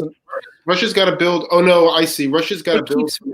But yeah, Russia loses 2 in Scandinavia, picks up Ankara and Bulgaria to stay even. So we'll get a rebuild here. Because of the PIF, correct. And you would have to expect that rebuild to come in St. Petersburg. St. Petersburg. Yeah. I'm a little less enamored of that convoy from Tunis to Tuscany here, especially given that that Italy was going to get a build. It's Italy needs to get not only a unit into Tunis but also another unit in the Ionian Sea. So I think given that he was getting the build here, he might have been better off just keeping that unit there and then building in Rome. You can still build the fleet in Rome, but now you've got some protection back there. The army in Tuscany is. I don't know. I mean, I see your point. I mean, you're gonna at some point France will get another fleet in North Africa, and then you're gonna have a problem in Tunis. Yeah. So, yeah. So yeah, but there's lots of dancing to do between now and then. So, and France has to make a decision here whether to build that fleet in Marseille and try to shuffle down, or to build the fleet in Brest and do something else while it takes a full year to get down there. The answer is Fleet Brest. That does seem the more straightforward option. So that's the right call. Not surprising. I agree. Elsewhere, we've got Fleet in Rome. Interesting. Could have made a good argument here for. I'm sorry, Fleet in Naples. Could have made a good argument here for Fleet Rome. And Austria gives up on the fleet. Probably interesting. Interesting longer term consequences of that. Could have made an argument. Austria could have made the argument that that fleet was just as good as an Italian one and held on to it. But in any case, we do have a fleet north coast from from Russia and St. Petersburg, and now we get an army from England, which is good, right? Another fleet would have been too constrictive. Absolutely. All right, let's push ahead. And spring of 1905, and we go back to Siobhan for primary analysis. Tell us about it. All right, lots of black arrows. Brest, as expected, moving over to MAO so it can make a push down to NAF next turn. Some attempts to move into Berlin, which are unsuccessful, but the French and English fleets continue to move. The army does nothing in favor of pushing north to Helgoland, which I'm not Helgoland's interesting, huh? Yeah. I see the purpose of in this moment. Yeah. Russia decides to cover Warsaw, go to Ukraine. Okay, I mean, takes Khan from the Austrian, but the Austrian takes Bull from the Russian. It's all just a big dipsy doodle switcheroo. Yeah, you got to figure that's all planned. It's interesting that Bulgaria waited to be dislodged rather than simply retreated to Romania here. Maybe that was a way of enforcing the contract so that he could get Constantinople. Yeah, I don't know. Prussia to Warsaw, covering Warsaw is really curious to me. Yeah, and Vienna to Budapest. Yeah. So Adam, what do you make of the whole situation here? We've got the EF lined up against an AIR. Maybe. Yeah, are these signs of worry from inside the AR? Is that what that looks like to you, or something else? Well, I think what I said earlier. I think EF are solid, and I would be shocked if either one stabs the other at all in this game. I think they're going to Care Bear their way through it, and power to them for making the decision to do that. But I also said earlier that I thought the AIR might be less stable, and I think that we're seeing signs of that right here. Clearly, Russia doesn't make moves like this unless they are paranoid about something happening different than what they're hoping for. And the Vienna to Budapest, I mean, that's completely in the wrong direction of where it should be going. If anything, they should be following up into Tyrolia or something along those lines. We're not privy to the conversations. I don't know if this Bulgaria thing was arranged or not. But even if it was, the Budapest thing really looks sketchy to me, and Warsaw looks sketchy to me. And we do have the first sign of potential trouble in the EF, which is north of Helgoland, but it's hard to other than being not useful against Russia, it's not really useful against France either. So I mean, he didn't go to English Channel, right? I mean, he didn't right, go to exactly. Yeah, if anything, it actually it sequesters the fleet a little bit, so it's just it just looks strange. Okay, let's move on to fall 1905, and let us stay with you, Siobhan, as primary. Tell us what you see. It jumps out to me immediately. I love the convoy of Kiel to Prussia. Just sure, fleet in Berlin, you can sit there. I'm just going to leapfrog right over you. That's always fun. Move your units as quickly as possible and get around the other side. Other than and now we see the utility of going to Helgoland. Actually, is that it ensures the covering of Kiel. So okay, I suppose that was useful. I never thought the Helgoland was an issue for the French player. I just thought it was losing them some momentum because I mean that army in Eddie just sits there again. I would argue that they don't need the fleet in Helgoland because Ruhr can do the same thing. They're not getting Munich in this position, so I mean, it allows them to still put 2 on Munich, but I don't know that it was necessary. I would have probably preferred to see them try to get that army into Norway so that it could go to Finland and then do that whole kind of thing. Yep. All right, but let's talk about what happens in the south, because that is some interesting dipsy doodle with a net. I think there's a net effect here, yeah? So the net effect winds up Austria. Italy up for sure. Austria even. And Russia down. Russia even. No, Russia's down, I believe. Russia's down. Right? Wait, then who goes down? Russia. Wait, oh yeah, Russia down, Italy up. Yep. Yeah, my math is right. Okay. Like, what's going on? I mean, that's what I want to know. Why? Right? I don't think anyone knows what's going on. Like, maybe this is tournament dynamics imposing themselves. You've got players who have a chance of winning the tournament who are trying to put themselves in position, however weak their chances are of doing that. Natty Schaefer, did he have a good first round? Can't remember that. I don't recall. This is when it'd be useful to be able to pull that up. We should get a coder on that. Maybe in the future. Okay, let's see what happens with the builds. So we know that Morgante and Wes are both in contention to win the tournament, and yet it is neither of them who benefits from this dipsy doodle. It is Natty Schaefer. Natty answers the call by putting down an army in Venice, which presumably doesn't bode well for Austria, but also can be used against France for defense. So elsewhere we see Russia giving up some northern exposure, and so France and England had nothing to put down here. Yep, they had no builds in pocket and didn't gain any units. Okay, you know what? Let me see where this game is, and then we can. I would argue here that you actually really did want to give. I mean, this is so problematic. What's going on? What really should have happened is that the Austrians should be in Tyrolia now, and that.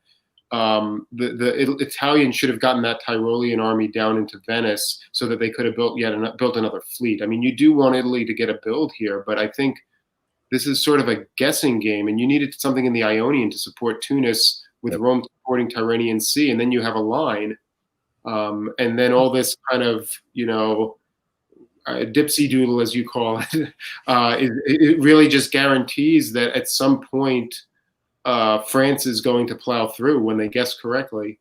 Yeah, it's a really nice point. They had a shot here to make the line, and they passed it up. I mean, Aegean goes to Ionian, right? I mean, if Yep. Aegean goes to the Ionian here, they got the line. Yeah. And Tyrolia did go down, but the reality is, if Austria had been in Vienna or Trieste to be able to support that move instead, or had been in position to follow up subsequently, the whole thing would be locked at this stage. Yep. But instead, there are people who want to win the tournament. So, Go figure. yeah. All right. So this game, we're a year or two behind where this game is right now. I think. Let me do a quick survey here, because we've been a little bit efficient, and we've caught up to a lot of these games. We do actually have a game to go back to. Let's go back to game number 1 here. We're going to have to bring Brian Pravel back on the line to do this. Brian, are you hanging out? Don't see Brian Pravel. So need a little Brian Pravel back in the studio. Brian, if you're listening. All right, let me check on. Take it away, Brandon. I think I'm going to do it. I think I'm going to be Brian Pravel for a little bit. You know what? I'm sorry, actually. I would like us to go back to board 4 and bring Mario back into the studio here. And so Siobhan, we'll come back to you, so don't go too far. Sounds like a plan. But all right. And then Mario, welcome back to the stream. You are muted. I'm going to unmute. You can't you have to unmute yourself. Well, I'm back now. Yes, now we can hear you. All right, welcome back. Did you have a good nap?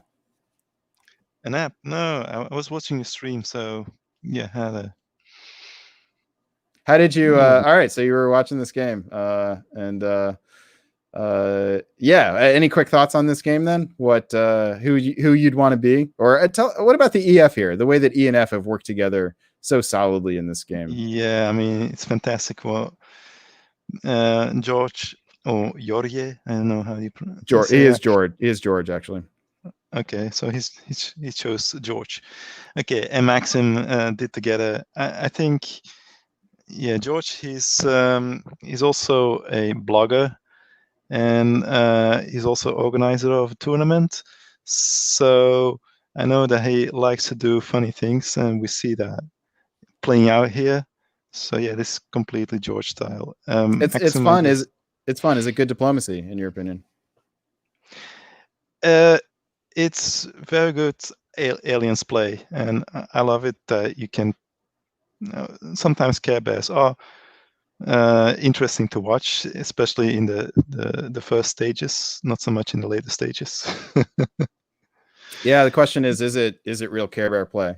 Does one of them have their sights set on the board top alone, or are they happy just to carry it through 50-50 the whole time? All right, we'll come back to this one when we get a chance. But for now, let us go back to board number 4, which the three of us were calling together just a little while ago. Here is how things stood when we left it. We had John Jameson in Austria putting down a second fleet, which he had to wait a whole year to do. He had that build in pocket.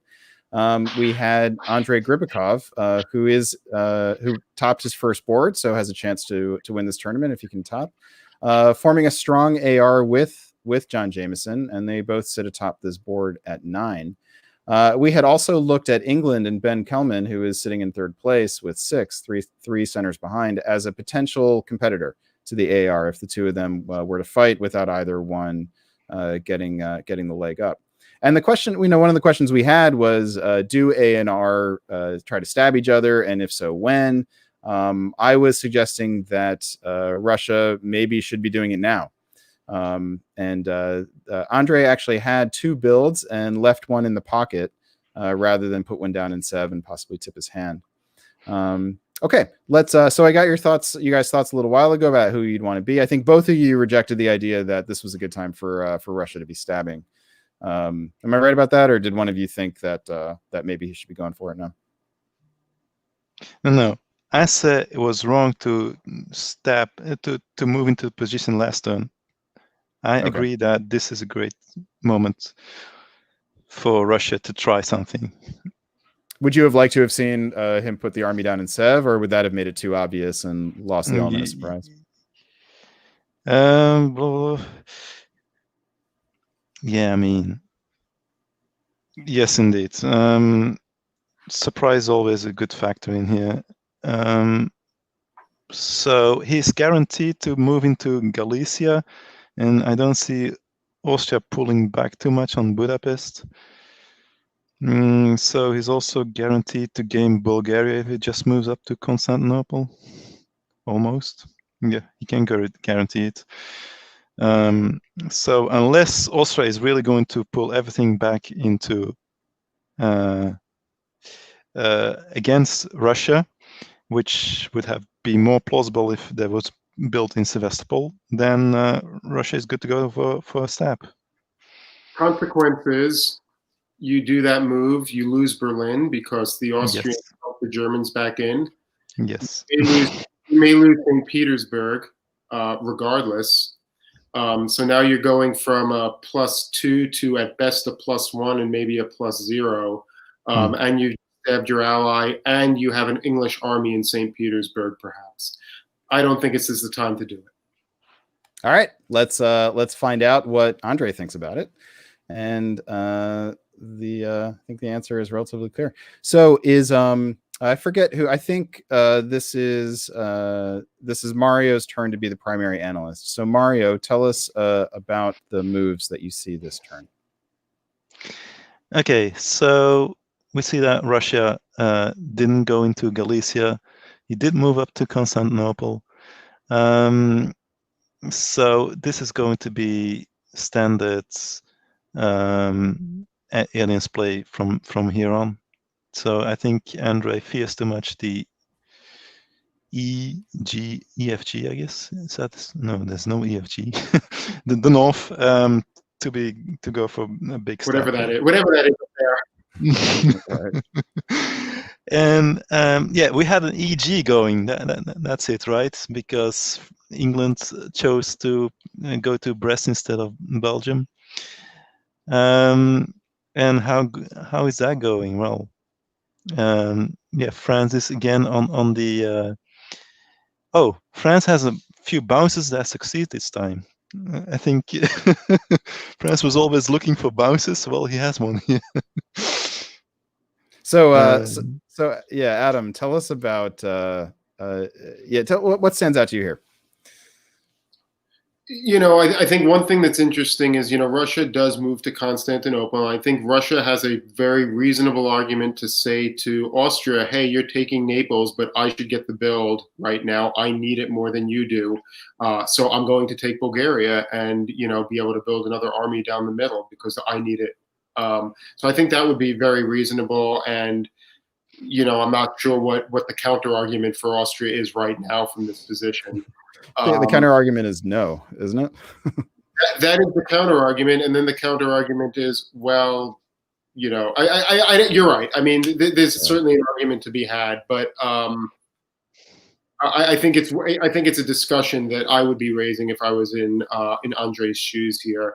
I said I didn't like the Russian stab on Austria, and I think the way the moves played out, I think support that, but I would be probably considering an English move against Germany right here, to take Sweden and Belgium in the fall. I'm not sure that there's huge consequences to doing that. Yeah, Mario, what do you think about that? Yeah, this is England to decide, I guess. I mean, Germany is in this position because he had the Austrian Russians against him. He's doing the best he can. England is behind that. He has to choose when he wants to move to get in leader spot. But Russia is on the back foot now, so it's all very close at the top. So England can pick his moment, I guess. That's very interesting here. Austria supporting Ruhr into Burgundy is a little curious, I have to say. And just from a global strategic perspective, it'd be interesting to sort of try to figure out what John's long-term plan is. But rather than think about it, let's watch it in action. And Mario, tell us about all of the non-movement that happens here. Is there anything that succeeds? Oh yeah. There is one successful move this turn. Oh, so so yes, very successful standoff. Can we call the game now? England finally makes it into the Mid-Atlantic here. Yes. Yeah, and from there they can move on to, I don't know, the Western Mediterranean. Yeah, very slow go. So how long is this going to last? Oh, but we see. Oh, this is interesting. What's happening in Bulgaria? Austria is actually defending Bulgaria. Yeah, and This is significant. It wasn't guaranteed. Russia could have guaranteed this taking of Bulgaria with a different set of tactics. It doesn't. True, but then Austria would have been Aegean, and then it wouldn't take long before he's into the Turkish and centers and can take back Bulgaria. So yeah. All right, so we have John Jameson pulling things off so that he is getting a build here. Russia will get a rebuild here because they had one in pocket, and while they're losing St. Petersburg, there was a PIF in there, so they're going to get to rebuild that unit. Adam, what does anything else that doesn't happen here stand out to you? Well, obviously England made the decision to try to continue making progress against France. Which may have been right. If they do make a move against Sweden, they'll lose St. Petersburg. So I think it's probably the right thing here. Germany's probably not likely to get stronger anytime soon. So those dots will be there if you're going to be patient. Yeah, it kind of feels like Austria's game to lose right now, doesn't it? Everything else seems to be sort of locking up, and then and Austria now has some extra units to try to mess with Russia further if they want to. All right, for builds we get up, but another fleet in Trieste. So we now have a 4-fleet Austria. So this is a fascinating build because for what it signals for John's long-term strategic. Yeah. So Mario, do you have a read on this? What do you think John has in mind long term? No. John is playing France, right? John's playing Austria. You want? Well, yes, but he's playing the French game of building as much armies as fleets. Oh, got it. Oh, balance of units. That's what you were saying. Okay. Yes, balance of units. Is it a good idea? Yeah. Adam, what do you think? I would say, red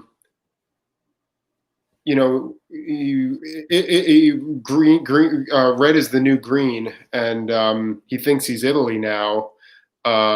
And if you're Italy in this position, you either want to take out Turkey or head west and take out France. And so I think that's what's going to be interesting to watch.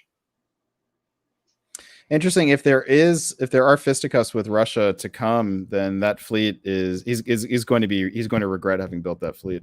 I wonder if he realized that Russia was going to be putting a unit down or not. We put it in Sam, out of Warsaw, which is not the friendly place. Right. And then I think an army probably would have been the better build here, just for safety's sake.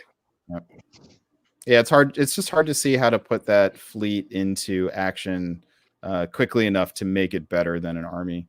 Let's find out, though. So a lot of black on the board here, especially compared to last turn. And Adam, you are the primary on this. Tell us about it. Yeah, I mean, this isn't super surprising. I mean, I think that John probably had to do this, had to pull out of Munich and get some units back towards Austria. So that's going to be painful, though, right? Because that's a key center that you really want to be holding. Austria and Russia are going to fight now.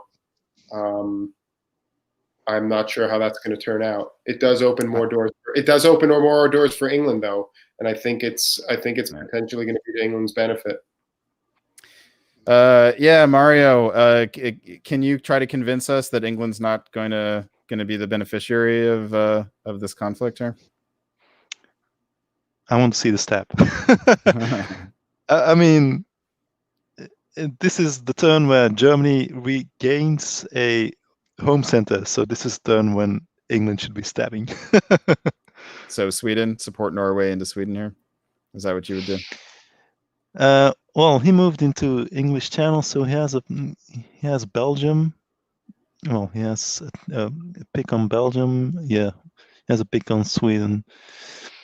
It could work. It could also backfire, but it could work. All right, let's find out. And does it work or does it backfire? Adam, tell us what happens here. Yeah, I mean, England is just, I don't understand these moves, holding in the Western Med. Why are you there if you're going to hold? That's really odd to me. I mean, there's all kinds of things that unit could have done that would be more useful than holding, especially if you're not moving on Germany to begin with, right? And look, anyway, Germany picks up a dot here, but can't do anything with it. So I mean, this is the thing. I mean, I'm not saying you have to move on Germany here. I think that the danger Germany poses is minimal, right? Germany's sitting on 2, 4, 5 units, and now is it 6 dots? So they're not building. Okay. Austria and Russia are not particularly fighting, though they're not particularly not fighting either. So. Austria makes a supported attack on Silesia and goes to the head, but doesn't really make a concerted effort to do anything else. They're probably fighting. I don't know how Austria and Russia. You're saying? Yeah, I mean, yeah, certainly are. Yeah, but I mean, you don't see Romania making an effort to go to Budapest or anything like that. I don't know. I mean, it's maybe you're just expecting a cover and playing conservatively. I don't even know what the net effect of this is. I think Russia's even and Austria's down 1 or something like that. Austria is definitely down 1 from Munich. Russia loses Berlin, picks up Munich, and picks up Bulgaria. So Russia is up 1 here. Russia will be putting a unit down. Mm-hmm. So far out. Yes. So that's my fleet. So all right. So given that, we're now at 8-7. John Jameson's got 8. Ben Kelman has 7. And let's see, Andrei Gribikov is at 9. So Andrei has taken over the lead. So John went down 2 here? What was the second one? So Munich and Bulgaria. Yeah, right. So Andrei has taken over the lead. It's worth mentioning, by the way, that no year can start after 10 o'clock. So this game hit this point, I think, about an hour ago. So that what happens next may have factored into their decisions, and that decision was to end the game right here in winter of 1907. Ooh. Well, if you're Andrei, you're top third and you top your first game, of course you're going to take that. No question on Andrei's part. Yeah. John probably doesn't care that much, and his position just got compromised, and he's pulling, so he's probably okay. The only one who might want to play another year is England. And if England was watching the time, I wasn't really even thinking about the timed end, but England maybe could have been a little bit more aggressive. If they really want to, shoot for a board top here. But it's a solid result. If this game goes on, I actually like England's chances to clean up a lot of the north. So. Yeah, it'd be a question of whether Austria can rebound quickly enough, and we're having to pull 2 units here, maybe not. Mario, does this? Sorry, go ahead. Mario, does this feel like the right result to you?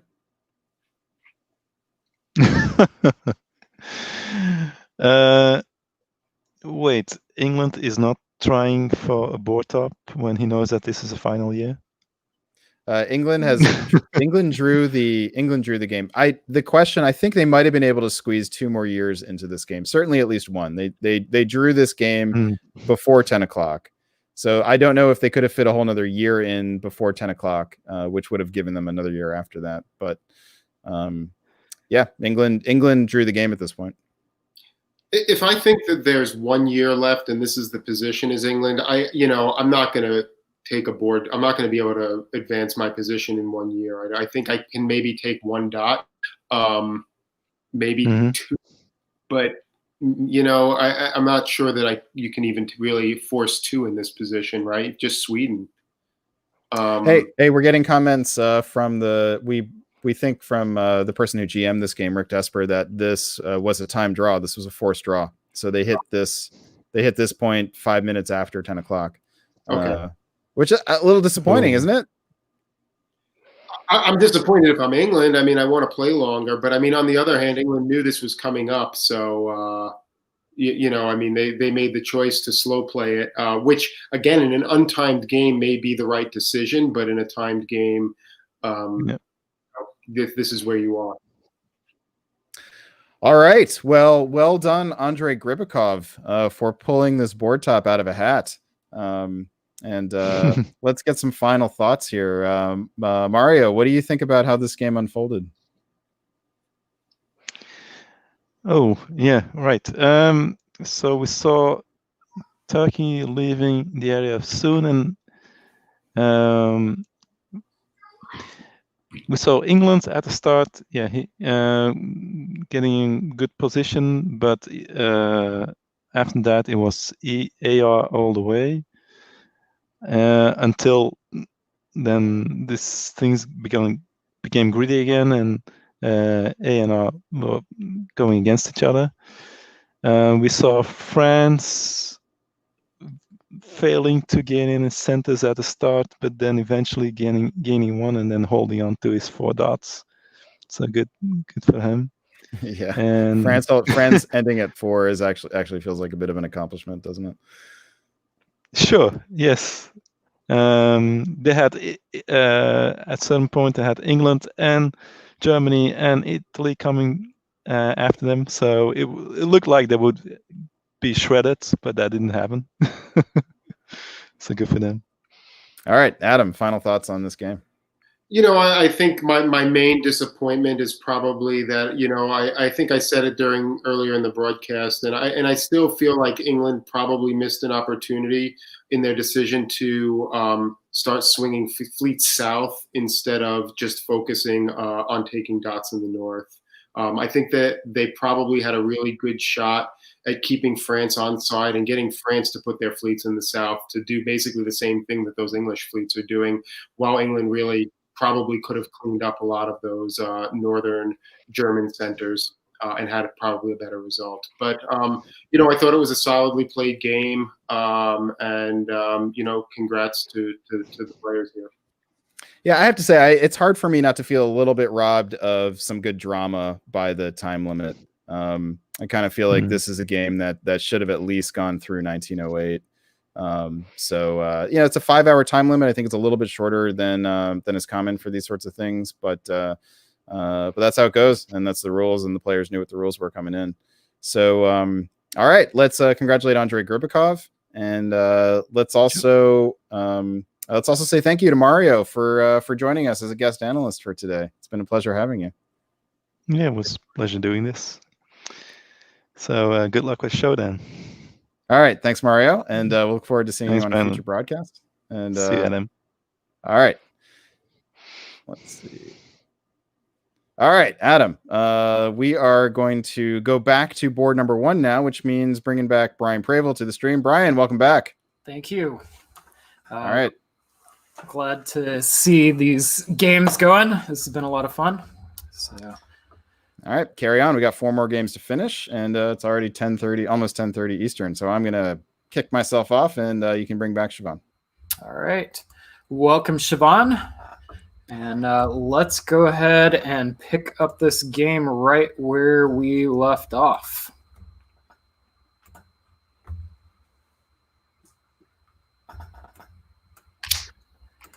All right. So in this game, if I recall correctly, this is round 2, board 1.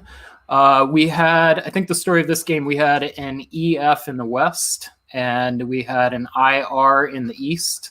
We love John Anderson's position. Siobhan, you thought the English position looked a little more fun, and Adam, you did not dislike the French position. Did not dislike. I love that. So we did not get to go past winter of 1903. I don't know if we did a who do you like. So just as a summary, any change from that when you come back to the board and look at it with fresh eyes? I still do not dislike the French position. I also do not dislike the French position, but I still think John Anderson in Russia is just such a solid place to be. And I backed him once before and I was right, and I got to stick with it. All right. Well, on that note, Siobhan, why don't you lead us off with spring 1904? Sure. We've got a couple of fun convoys from John Anderson, which I always love. One over the Black Sea, one into Sweden. But not a ton of change on that front, aside from losing Serbia and Ankara. Okay, well, I'm liking that position a little less now, John. Come on. Meanwhile, in the middle of the board, there's a lot of movement. The Italian is pushing west. The German takes back Holland. And the English fleets are flipping around and down into the channel. There's a lot of stuff that traded hands this turn. Yeah, some interesting choices by England to drop into the channel. It's not clear that that's specifically anti-French. It's certainly not pro-French, but it does suggest that England has a lot of trust for Russia right here, which makes the convoy of Livonia to Sweden all the more puzzling, because if you guys do have a trusting relationship, why are you going up that way? So it suggests that either Russia is going to try to make a play against the English, or that Russia was just being paranoid. Man, how sweet would a convoy directly into Berlin have been, or even a supported convoy into Berlin? Or just at least you're just going to Berlin. Right, yeah, sure. I mean, that's the least optimal of the options, but anything into Berlin at this moment would have been fantastic. Yeah, I mean, you can't be loving the destruction of that Ankara fleet and Serbia. I mean, it's not ideal for John right now down there. No. Well, continuing on in fall of 04, what happens? So the Italian unit, which just got into the Serbia with the support of the Austrian, now gets kicked out of Serbia by the Austrian, who is supported by the Russian. So I think the Austrian is just playing whoever will help him, and well, gets a dot. Gets two dots. 2 dots. Gets 2 dots. Yeah. Okay. That's a lot of fun. So there's some mild help here, but it's nothing committal. Russia does take Berlin this turn, makes a swipe at Norway, doesn't get it, not shocked, and then a whole bunch of red bouncy bounce in the west. Yeah, I really find the fact that Russia would be picking a fight with England at this point really puzzling. I mean, if the convoy to Sweden was due to some paranoia, that's fine. But once you get these problems in the south, do you really want to open yourself up to more problems in the north at this stage? The other point that I would really bring up, and I think this is important for England, is England really made a mistake here in moving north to Norway. You've got an army in London. You should have convoyed that out as the means to. Yeah. On the off chance that North actually got into Norway, you don't want to leave North Sea exposed. That's right. And the army's doing nothing there. And if you really legitimately need to defend yourself against Russia, getting that army up there is going to cause Russia a lot more pain than just putting a fleet there. So I think that's just a tactical error. I mean, it didn't matter as it turns out, but it could have. 100%, I agree with you here, Adam. And it's a thing that a lot of players don't think of often, and I don't know how experienced Evan is. I think this is the first time I've seen his name is today. That you can use the army via convoy to protect a space, thereby keeping the fleet where it is without risking Black Sea or North Sea or whatever it happens to be. Yeah. Especially territory as valuable as North. What did England's channel do? I'm sorry, I didn't catch the move for that. Looks like the channel went to Belgium. Yeah, and again, like this is just bad unit use, right? I mean, Mhm. you know, Paris covers Brest, Mal. I mean, for mast bomb. I mean, come on, Jason. Jason, you know better than this. I mean, this is just. Does he though? Does he really? All right, I'll let that go. I have to dig on Jason. It's one of my favorite pastimes. Well, on that note, we get a English build of a fleet in Liverpool. Christian has, I'm not sure what the orange disbanded. That I think was decided for him. Gotcha. That makes sense. I would guess. So we lose 2 armies in the middle of the board, and we've got invalid order. I'm told. Sorry. Okay. Tyrrhenian Sea is disbanded by Tim. Nicola builds an army in Smyrna. So anything. Oh, and then we've got Kartik building a army in Vienna. Anything stand out here? Nothing huge. Just one further intel on Ruhr is he only had to disband 1, but tried to do 2. So the game decided which one he wound up getting to keep, which in this case is Ruhr. He's trying to end this game early. It's, just get me out of here. I'm done. I think the most meaningful build there is Fleet Liverpool, right? Because that's just a very clear sign for what England is planning on doing. I'm actually a little bit surprised that after Russia is put that army up in Sweden and bounced Norway, that unless that was an arranged bounce, which maybe it was, but otherwise, that's strongly committing in a different direction. Mm-hmm. All right. Spring 1905. What do we see going on here? I think it's Adam's turn to. Sure. Yeah, sure. So France goes up to North Atlantic, which was not the right guess, but that's understandable. It does force England to have to use one of the units to cover Liverpool in the fall, perhaps. Austria marches down the boot. Let's see what else. I see in the comments that Austria had 2 builds, so perhaps one was waived as an alliance play with Russia, which Russia thanks by going to Galicia. So not the right alliance play to have made here. Yeah, I will also point out that the Russian did convoy out of Sweden now and leaving that position against England much more stable again. And England shows a lot of trust by not covering Norway and actually walking out of Denmark into the Helmand. So it absolutely seems like England and Russia have figured out their issues, however twitchy they may have been over recent years. There's just a lot of realignment happening right now. The Italian and Austrian situation continues as Austria marches further under the boot. The Italian convoys back. I'm curious to see how the English-French fight winds up. I still don't hate the French position.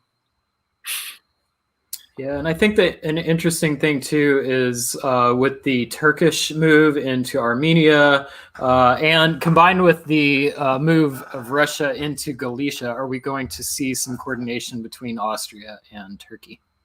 I think absolutely. That seems likely, and yeah. All right, well, let's find out. Adam.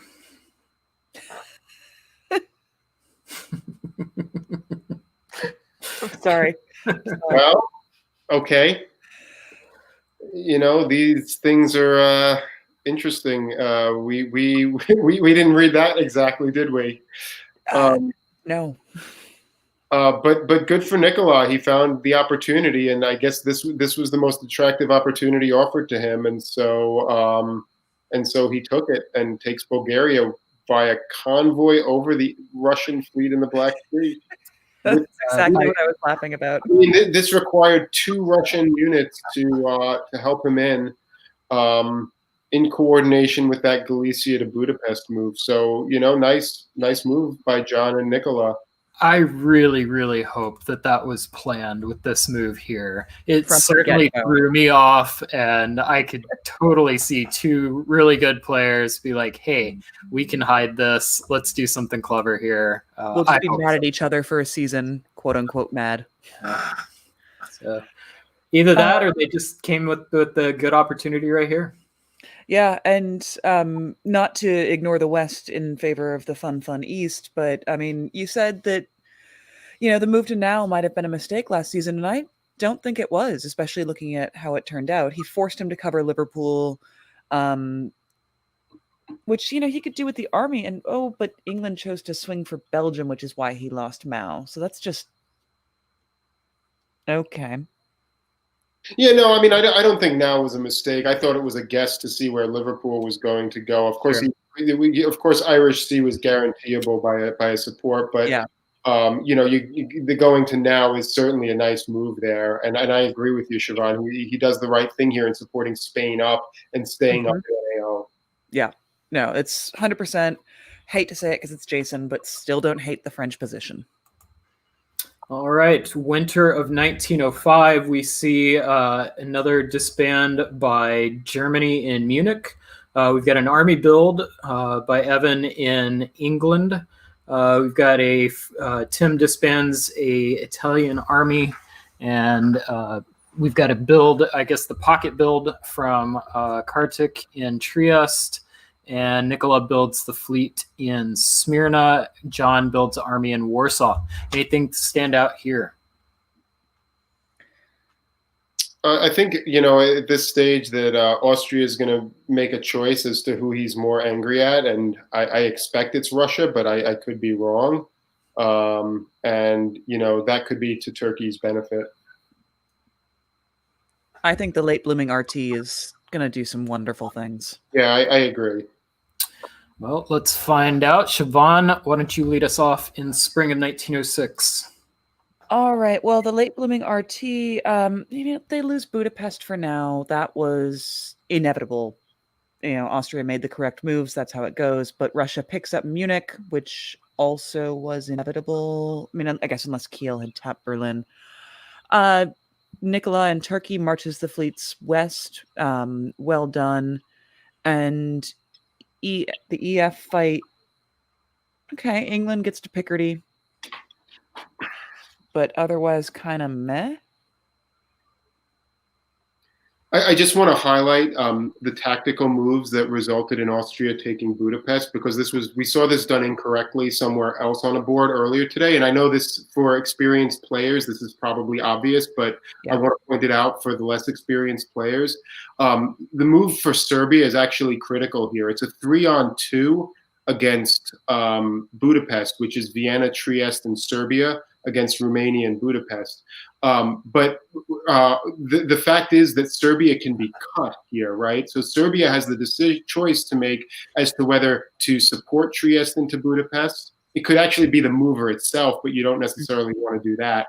But assuming it's not the mover itself, you can either support Trieste in, or you can do what Karthik did and cut Romania. And that's the correct move, because as you look at it here, had Serbia actually supported Trieste in, this would have been a failed move. No, 100%. And to piggyback on that, thank you, Adam, I said, oh yeah, he did the right thing. And I sort of moved on because to me, that was 100% obvious. There was a chance that he could have lost Serbia in this set of moves, but Budapest was always guaranteed. It was a spring turn. And the odds were that he was always able to get Serbia back in the fall while also keeping Budapest. So it was fine. I think it's going to be interesting to watch what Tim does with this fleet in Apulia. I think Karthik's going to have a choice on how he defends the boot. It's going to be fun. Mm-hmm. So, Siobhan, talk to us about fall of 06.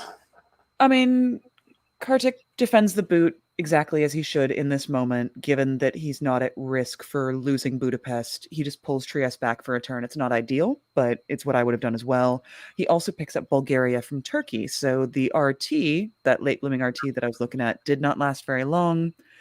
And wow, Kartik, way to turn that around. It's, I took something off of you. Now will you support me into someone else's unit so I can grow even more? So Kartik goes up 2, but only has 1 place to build. Meanwhile, in the west, talk to me about those tiny little arrows in the lowlands. Picardy to Belgium, Belgium to Holland, Holland retreats to north. Okay, so just a lot of shifting. Oh, England gets into Mao. That's fun. Adam, I'll let you. Well, the net effect up there is Germany and England trade Belgium for Holland, which is no great loss for England. Taking the Mao is obviously really super helpful for England. France had a guess. I mean, they didn't guess right. That's okay.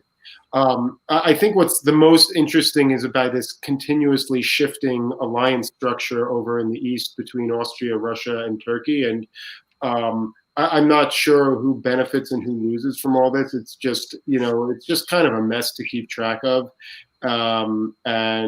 It diplomatically must be very dynamic, but I would imagine everybody's heart rate is really up because you don't know who's going to do what on a given turn. I think we've seen the structure change between AR to RT to AR to now it's AT. Like AT, I don't know, but yeah. This is a challenging situation. The only other thing I'll point out, the strange moves we see on the boot were essentially that Italy was thinking that Austria might try to self-bounce in Venice, and so they ordered Apulia.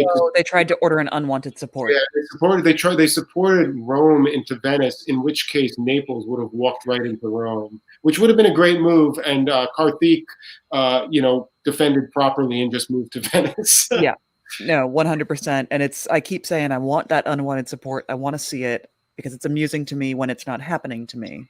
But all right. Well, the result of all of that is our winter 1906 adjustments. We have John Anderson building an army in St. Petersburg. We have England. Oh, this kind of breaks my heart a little bit. Worked so hard to get into Mid-Atlantic and then disbanded in Mid-Atlantic.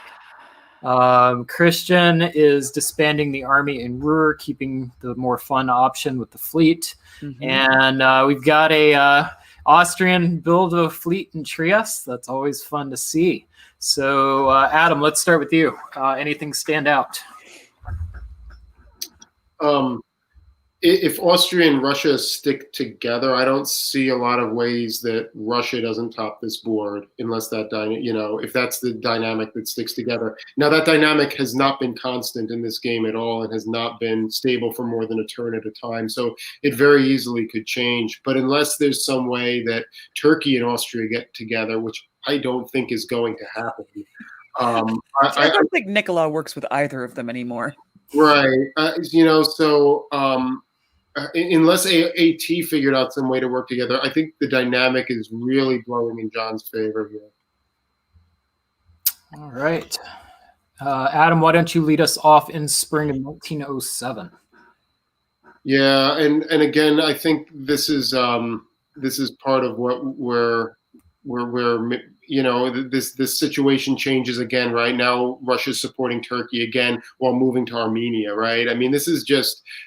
I'm not, John obviously has a very clear plan in terms of what he's doing. Sitting from this seat, it's hard to fully understand it. But this is a game where I guess he's counting on the fact that Austria and Turkey are so far removed from one another in terms of the way they're seeing the game that he can just have his way with both of them in some regard. The other notable thing is, John takes Norway, and there's not much that England can do about it. I mean, England decides to retreat to Skag rather than Barents. It's hard to necessarily argue with that if you're trying to make sure that, you have some guesses on Denmark. Certainly Barents creates some guesses up on St. Petersburg, but 6 one way, half a dozen the other, I think. I love the commentary in chat right now talking Yes. about high heart rate, pulling out hair. This is the shifts of alliance structures going back and forth has been very entertaining to watch. I can only imagine the emotion. What I love here is Sev to Armenia while convoying it out. This is just beautiful. Siobhan, what's your take? This game brings me so much joy and delight, and I thank each and every one of you. And John and Kartik, I see you in the comments. You probably were close to some sort of like heart attack situation. You're half bald by now. I'm sorry it was painful for you, but it's just such a joy for me. So thank you. All right, continuing on, follow 7. Adam, were you taking the lead here? Sure. All right. Yeah. So let's see. It looks like England retakes Norway but loses Denmark. But they've also taken Holland, so I think that England is probably going to build. It's kind of cool because England actually wanted to put Germany into Kiel, and it actually would have went because France cut Munich, but Germany elected not to do that. Ends up in the North Sea, but without any centers, so that is all for naught, unfortunately. What else? It looks like EF have their act together, and the North Atlantic is abandoned. France is sending the fleet south. We are working together here to stop some of this mess. And AR are working together again. Yay! I was going to say, I think they were always working together. It was just, we'll convoy Nicola over to Bulgaria in the spring. I promise we'll get you back in while you also take Naples. You go, it's genius. They take Ankara by. Well, what is Budapest supporting here, though? What is Budapest supporting? Nope. Yeah. Oh. Kartik. It's okay. It gets better. How does this? Wow. Okay. And I understand why he's doing it. I mean, we're at 07. We're probably getting close to some kind of time limit. If Kartik is looking to top this board, his ally, quote unquote, is the one to take down. So it's good. It's good. Unfortunately, I think Austria's building and I think Russia's building too. The Russia's probably going to be building in the north. So we'll see. It is a fun game, and for our builds, we get Nope, we're done. nothing. We're done. it's over. Well done, John Anderson. Good job, John Anderson. Wow. Another board top for Mr. Anderson. Wow. And a great game by Karthik. I mean, Yeah. This was a mess. This was a mess on so many levels, and to come out as Austria with 9 centers there. It's 100%. And wow. And Karthik is saying in the comments that he made a mistake here and should have double supported Nicola into Romania. He didn't actually need to go back into Bulgaria. He already owned it. The Turk was only there in the spring. And that would have made, one center difference. He would have tied for the board top. Tied top, yeah. Is that true? No, it would. The extra dot would have gone to Turkey, not to Austria. So it still would have been 9 centered Austria. Oh, it still would have been 9-10. Okay. Yeah. I don't think it would have changed the outcome. I think we have to give a kudos to Jason Massbaum, who was under pressure most of the game. No, we don't. Okay, yeah. I mean, he wasted a lot of units making self bounces, so we won't do that. I don't hate the French position. He hung in there and did what he needed to do to have kind of a solid middling result. I mean, which considering how much under attack he outcome. England as well. Fought the good fight up there. So really well done, guys. Yeah, absolutely. And I do want to point out this game ended due to time. So it was not agreed upon. So asking the question, is this the right result, is difficult understanding the time limit. But I would just say, with the understanding of the time limit, Adam and Siobhan, is this the right result? I think it's as good as it could have been. There was a lot of play left on this board. I would be interested to watch it go another few hours, but it may only be 8 p.m. for me, but it's much later for a lot of other people around the country. Yeah, I mean, it's hard to see this getting a lot worse for the Russian. Because if France is coming south, that's more to the detriment of Austria than it is Russia. So, okay, well, let's bring up our next game.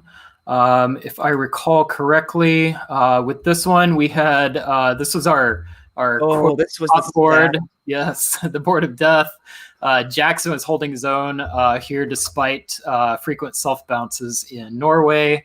Italy just got into the mid-Atlantic Ocean. Germany pulled back a bit to defend Berlin, and Siobhan was texting everyone to give advice. Yep. So, let's play. Let's finish out this season, and then we'll play Who Do You Like? So, Siobhan, why don't you lead us off with 1904? Okay, so fall 1904. The Italian fleet in Mao is just delicious. I always love it. He's not doing much with it yet, and I don't blame him. Chris has a lot of ground to make before that becomes truly useful and before he needs to start dotting people. Meanwhile, France takes Liverpool. That was inevitable unless the Italians interfered. England takes over Scandinavia. Well done. And some attempted shifting in the Turkish mainland, all to naught. Bleh. Adam, anything to add? France takes Liverpool but has nowhere to build. Yeah. Oh, you're right. Yeah, and Greece got into the Ionian. We had been seeing bounces between Aegean and Greece in Ionian for a bit. Now we do not have that, and I don't believe Italy has a build. We have Randy moving into Tyrolia, so that could be a problem for Chris. Yeah, I'm wondering why Chris is not taking Portugal here. Why tapping the English Channel is more important than getting himself a dot in this position. That's not really clear to me. Well, moving on to our builds, we've got Craig built an army in Eddie from England. We've got a army in Budapest by Randy. We've got Rick having to disband in Ankara, Jackson disbanding in Romania. Anything stand out to either of you with the builds? Well, yeah, definitely. I think that this probably, the move by Austria to Ionian was probably arranged, and so we would see an Austrian army in Trieste if that was actually going to be something that was an issue. So that's the most striking thing to me, I guess. Yeah, I feel like that build in Budapest is incredibly telling, and it makes the move to Tyrolia now perhaps look a little more anti-German than anti-Italian, or maybe I'm reading the board completely wrong as I've been doing most of the night. So. We're going to continue that trend, Brian. I'm with you. Adam, why don't you lead us off in 1905? Yeah, and so now Chris goes to Spain in a spring turn. I guess he'll keep that or get kicked out and end up in Portugal. Well, I guess he can potentially get kicked out and have Portugal covered. But now we actually do see Randy convoy into Naples. So it was actually worse than we thought. He was doing a little bit of subterfuge there with the army in Budapest. Elsewhere, the Austrians continue to work with the Russians, supporting them into Ankara. And England is pulling back and loses Sweden. Interesting. Yeah. I will say I did see in the comments over here that Chris Brand said this was around the time that he had to go pick up his wife and daughter. So he was a little bit handicapped in his ability to negotiate. And it sounds like Randy probably said, yeah, go be a good family person. I'm going to just hide Randy. Yes, there it is. Thank you for bringing it up. I knew you wanted it again. All right. Yes. So moving on, 1905. Adam. Sure. So, yeah, France makes no attempt to retake Spain, and instead stays focused on retaking Brest from England. The Italians support the Germans to the Mid-Atlantic, so now we've got all kinds of things in the Mid-Atlantic, in and around the Mid-Atlantic that are not French. What else do we see? We see Chris is losing yet another dot this turn. He's losing Rome and Tunis, holds Naples, takes Smyrna, so it's not the end of the world. But Randy's doing some good things here. I really like what he's doing. I like Rick obviously takes a wide open Sev. And so once again, putting Randy in a little bit of the catbird seat. I think Peter's position in Germany is also pretty solid here. He slides into Bohemia. He's a bit spread out, but he's building, I think, 1 or 2 this season, and it has a lot of play. Yeah, 100%. I agree with this. I love the chaos of who owns Mao at any given turn, because the last few seasons it's been Italian, it's been French, it's been German, and pretty soon I'm sure it's going to be the English are a bit of a ways away, but they'll get there. Awesome. Randy is doing amazing things here. Absolutely get into Rome right now if you can. Naples will be there for the taking later. Chris is going to have to keep those dots. You'll have Venice, you'll have Naples. If you can manage to put down a fleet really soon, that would be great, because you now need to be the new Italy. But we'll see what happens. Not this year. Speaking of builds, we've got Hunter disbanding the fleet in Liverpool. We've got Craig building a fleet in London. We have Peter building another army in Kiel. Randy's building an army in Budapest. Rick disbanded the fleet in East Med. And I think that covers it. Anything stand out to you, Siobhan? No, this feels fairly in line with what I expected. I love Rick keeping the army here. I actually feel like it's more irritating to everyone involved. They're going to have to chase that down for a while. Usually the fleet is the more interesting option, but here I think the army was. Adam? Yeah, everything that Siobhan said. All right. Siobhan, why don't you lead us off in spring of 06? Alrighty, so we got some trading around as Chris Brand in Italy rushes back to his homeland to try and protect it as quick as he can. Loses Spain for the effort, which means Randy now has to guess between taking Naples with the fleet or covering Tunis. But no, actually he doesn't. He can support himself into Venice. He can cover Naples with the... Yeah, no, he's 100% fine. So Chris is doing what he can, but too little too late. I love Sevastopol to Ukraine. Thank you, Rick. That is perfect. And England says, thank you, France, for leaving. I will take that back now, and continues to shift back west and into Mao. Adam, what's the story of this turn for you? Well, Austria was nice and didn't retreat Silesia into Warsaw. I guess there's that. I think Randy is still in the in the right position here, and I think it's going to come down to Austria or Germany in this game. All right. Well, in fall of 06, Siobhan, what do we see? As expected. Okay, Randy doesn't get the whole boot this turn because he did have to cover Tunis. So, okay, fine. Chris Brand is sitting in Rome for one more turn. That's not going to take too long to kick out. Rick, I appreciate all your efforts. It was nice knowing you. And they did not treat you well, but you lost Sev. You didn't get in anywhere else. Should have supported Bulgaria to Romania, apparently. And meanwhile, in the West... Nothing. England takes Holland is the only change. I think Russia is spending way too much effort to deal with that Turkish unit, and I think you chase it around. You chase it around with one unit. You don't spend 1, 2, 3, 4, 5 units to deal with one aberrant unit, right? I mean, more effective here. Get Austria to support you into Smyrna. Send 1 unit to Sev. Don't cover Warsaw or Romania. And what's the worst thing that happens? It's or support, or do a supported attack on Sev and don't cover the others. And you just chase that unit around with 1 unit. You're still getting a build from Smyrna. I don't know. This seems like a lot of effort. I mean, maybe it's better in the long run, but man. Yeah.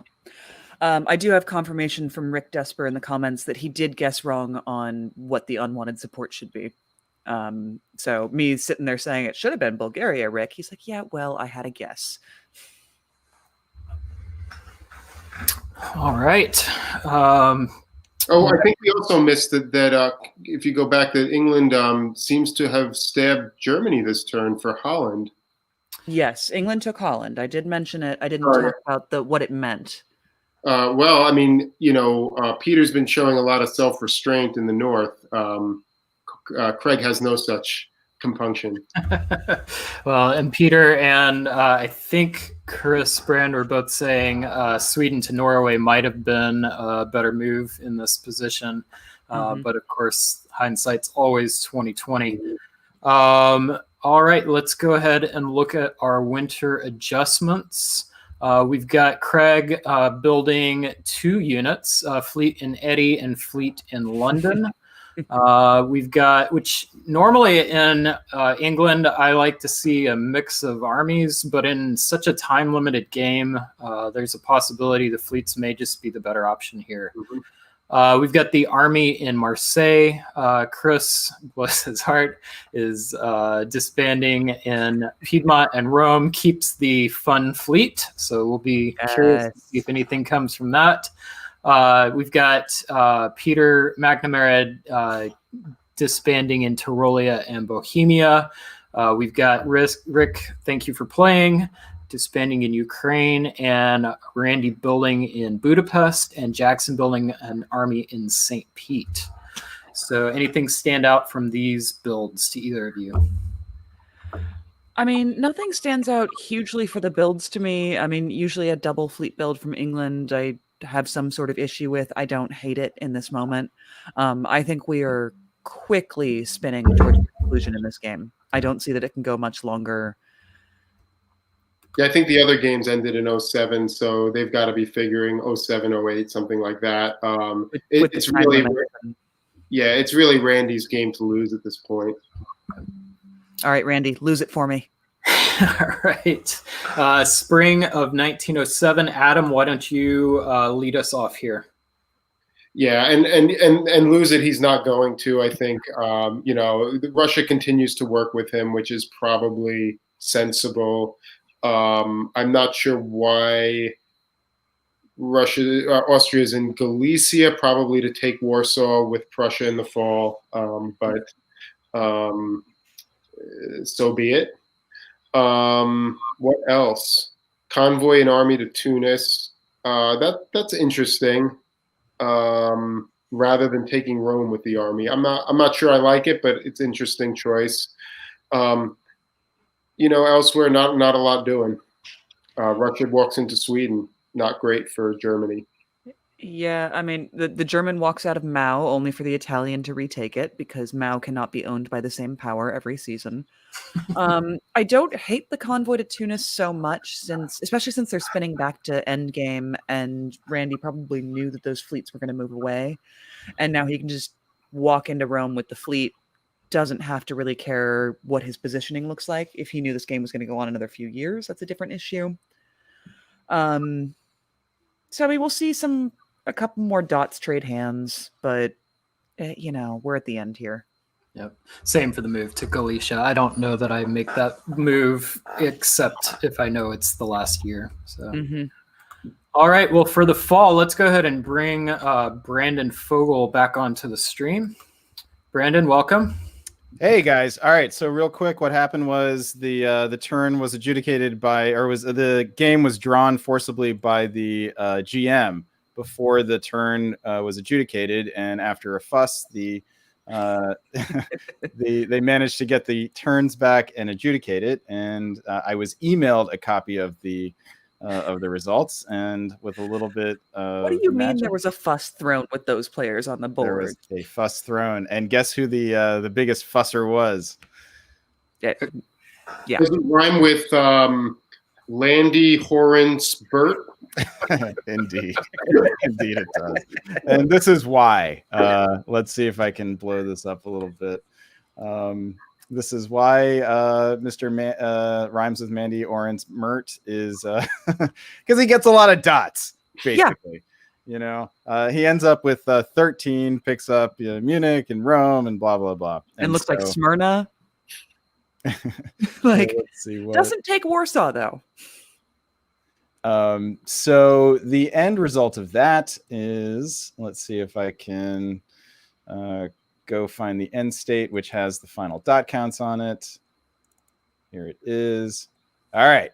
This is some real awesome movie magic here. So Randy ends up with a 13 center board top over Russia's 8. Well, his restraint in not taking Warsaw is admirable, I would say. Yeah. I just tell me someone recorded the fit that he threw to get this adjudicated. I need insight into that. All right. Well, in a little bit, we're going to get the tournament director, David Miller, on here. And we're going to have for the first time ever, we're going to have an award ceremony live the night of a tournament. So excited about that. And he'll be able to tell us just how big of a fit was thrown by DB Enzo and Randy Lawrence Hurt. So, all right. So we can, do you guys want to wrap up this game here? Do a little final thoughts and stuff? Yeah, absolutely. Siobhan, I'll let you go first. Is this the right result for this game? No, because Randy. No, I'm kidding. I love Randy. I've known him for years. Honestly, it was the right result. Randy played an amazing game. He took advantage of opportunities that were available to him that not a lot of players would have known to take advantage of in the way that he did. And I have a lot of respect for the way this game ended. And I probably would have thrown the fit to get it adjudicated too. So I shouldn't. Adam, how about you? Yeah, I mean, great job, Randy. He played a heck of a game, which, he does most of the time. Really well done. I will say, this was really was a board of death. I mean, really a shark-filled board. Actually, most of the players know each other, and I'm guessing Jackson probably didn't know anyone, and no one knew him. And he actually ended up with a really nice, respectable tied second place on this board. So hats off to Jackson as well. 100%. And I'm just going to add real quick that Rick Desper says that Randy was annoyingly loyal to his Russian ally, to which Jackson says no stabbing children, which tells me that Jackson is probably younger and newer. And great result, Jackson. Hope to see more of you in these tournaments. Absolutely. Absolutely. Yeah, I think shout out to Jackson for sure, holding his own on this board of death. And Randy, well played. I mean, to manage this amount of personality, well done. Really, really fun game to watch.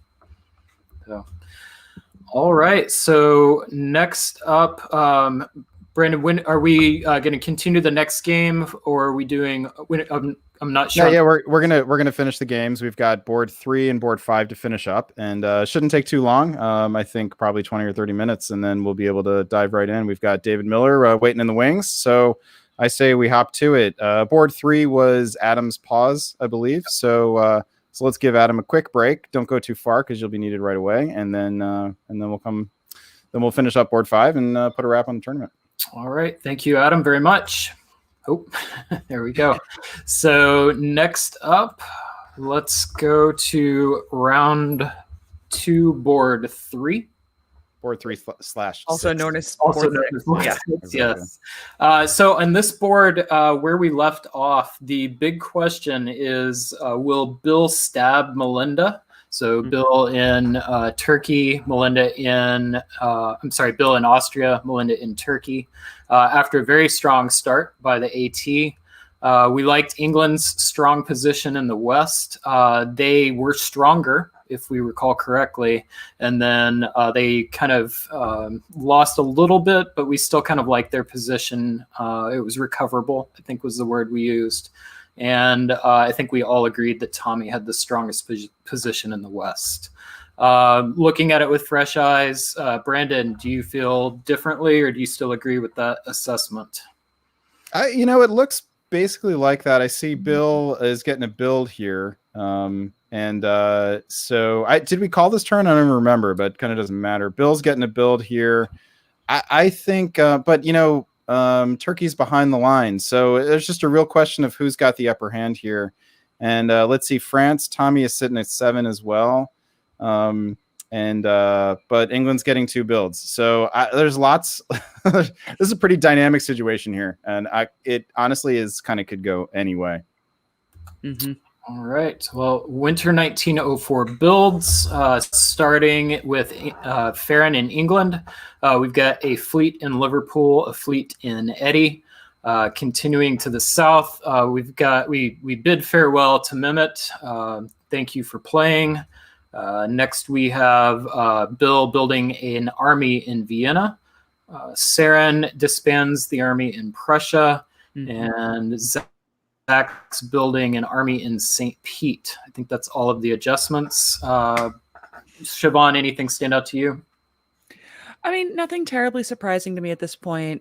This board is coming back to me the more I look at it. We dubbed this one the personality board. Between Tommy and Zach and Bill, you've got just some charmers on this board. And but I don't mind the double fleet build by England. Brandon, how about you? I don't understand it. I'll be honest. Liverpool combined with London would have made more sense. Liverpool combined with Edinburgh is a bit confusing to me. I think if you're going to try to fight England here, you should go all the way. And I'm sorry, if you're going to fight France here, you should go all the way. Well, I mean, isn't the most freaky thing on the board right now the Turkish fleet in Western Med that can sneak into Mao not unopposed, because we do have a fleet in NAF, but that's a great point. Actually, you can maybe I don't think that the fleet in Liverpool is anti-French. I think it's there to help France. I mean, I think if you're ever going to make that case, this is a time to do it. So yeah, so I'm well done for having the opportunity. I'm coming, I swear. It's hard not to like Bill's position here, though. I think Melinda may have forgone her opportunity to stab him by arraying her units so far on either side of Austria. So let's see. All right. So Brandon, why don't you go ahead and lead us off in spring of 1905? All right. Munich has an ill-aborted attempt to get to Smyrna in one turn. So it was an interesting idea. That was perhaps a bit quixotic. What's interesting here is that Austria does not support. Or can you actually show us the supports? Does Tyrolia actually try to go to Munich? So, so Bill is making a calculation here that he doesn't need the German army, and perhaps he's thinking that it doesn't matter, or that he can try to get Munich. I don't know. It'd be interesting to know if there was anything going on behind the scenes here that might have given Bill a reason to think that he could. Give up on Germany holding Munich. Otherwise, we have England moving forward against Russia, and France is Tommy pulls the army back to Gascony from Marseille, which is interesting. I think that fleet spooked them. I'm telling you. That is, I would have been more spooked by a fleet in London in that case. It's really hard to understand Marseille to Gascony there. That is just quixotic. Elsewise, not a whole lot of surprise. I think so. Bill still retains the stab ability against Austria here, but with units so far out of position, there's not going to be a whole lot of opportunity for follow-up. So this game doesn't feel like it's evolving in a way that is particularly dynamic or will lead to a lot of funny business in the last couple of years. What do you guys think? The only thing I'll add is I see in the comments, Farron says Bill thought Tommy was flipping and would support him into Munich. So that explains Bill's move to Munich. Go, Farron, go. I think you have the board top right now, if I'm doing my math right. Oh, yeah. No. Okay. Yeah. Go. I like it. But Bill believing that that Tommy, his competitor for the board top, would support him into a dot. That doesn't make any sense. I'm telling you, Tommy is very charming. Right. I should know better, but I still play with him, and I'm just like, oh yeah, of course he's gonna do it. But the Marseille to Gascony here, rather than falling with Burgundy, is a potentially major problem. Tommy now needs English help in order to hold on to Munich. All right, fall of 1905. All right, so now we do get the dotting of Turkey, potentially pre-planned, given that Austria supports Melinda in Turkey into a Russian dot here in Warsaw. It's a nice deal for Austria because he is competing with England here for the board top. This will keep him one behind. This will keep him one ahead. So this may be a really nice Turkish alliance gift, basically. Melinda may know she's not going to top, and so she wants her alliance partner to top. Yeah, we've seen Melinda in a few games now, and I will say if I would describe her play as anything, it would be an alliance player. So that does not surprise me in the least. Mm-hmm. So let me do my math real quick here. Austria is up 1-9. Farron is up 3 for dotting France. Well done. So juicy. We got competition for that golden blade. I like it, and I need to know, Farron, was that arranged, you taking Belgium so you could top the board? But again, it would be a similar kind of alliance offer. Tommy may recognize that he's not going to top. This keeps him even because he's picking up Munich. So why not? Why not? This is one of the things about Carnage, right? Why not let your partner board top? It doesn't change your score at all. Mm-hmm. All right, winter of 1905 adjustments. Such a beautiful thing. We've got Fleet in Eddie, Fleet in London, Army in Liverpool, Zach's disbanding 3 units, Prussia, Livonia, and Bothnia. We've got Bill building in Budapest, and I believe that's everything. Siobhan, what do you make of the builds? I mean, I don't think we have a ton of surprises here. Got confirmation from Farron and Tommy that the Belgium move was arranged. 100%. Not surprised by it. Always love seeing a country build their home or their starting position in one turn. So thank you, Farron. I thought that looked familiar. Brandon, anything stand out to you? Just that the game is over. There's England's topping this board, and there's no stopping. So, all right, Siobhan, you want to lead? Oh, nope, the game is over. I got it. The game is over. Thank you, everyone. All right. So, Siobhan, is this the right result? At this point, absolutely. I mean, yeah, there's some play to be had, but I think they were probably coming up against the time limit, and the 2 alliances basically said, we're going to do our best to give one of our people the board top, and Farron came out on top, and more power to her. Yeah, congratulations, Farron. Brandon. Well done, Farron, on a board that honestly was very difficult. There were a lot of experienced and skilled players on here, and you were a relative unknown coming in here, and you mastered it. So congratulations. Well done, well deserved. I think Bill and Melinda could have some regrets here that they didn't take a shot. But everyone else, I think, I think kind of maximized. I think Tommy had this really interesting, fun beginning of the game.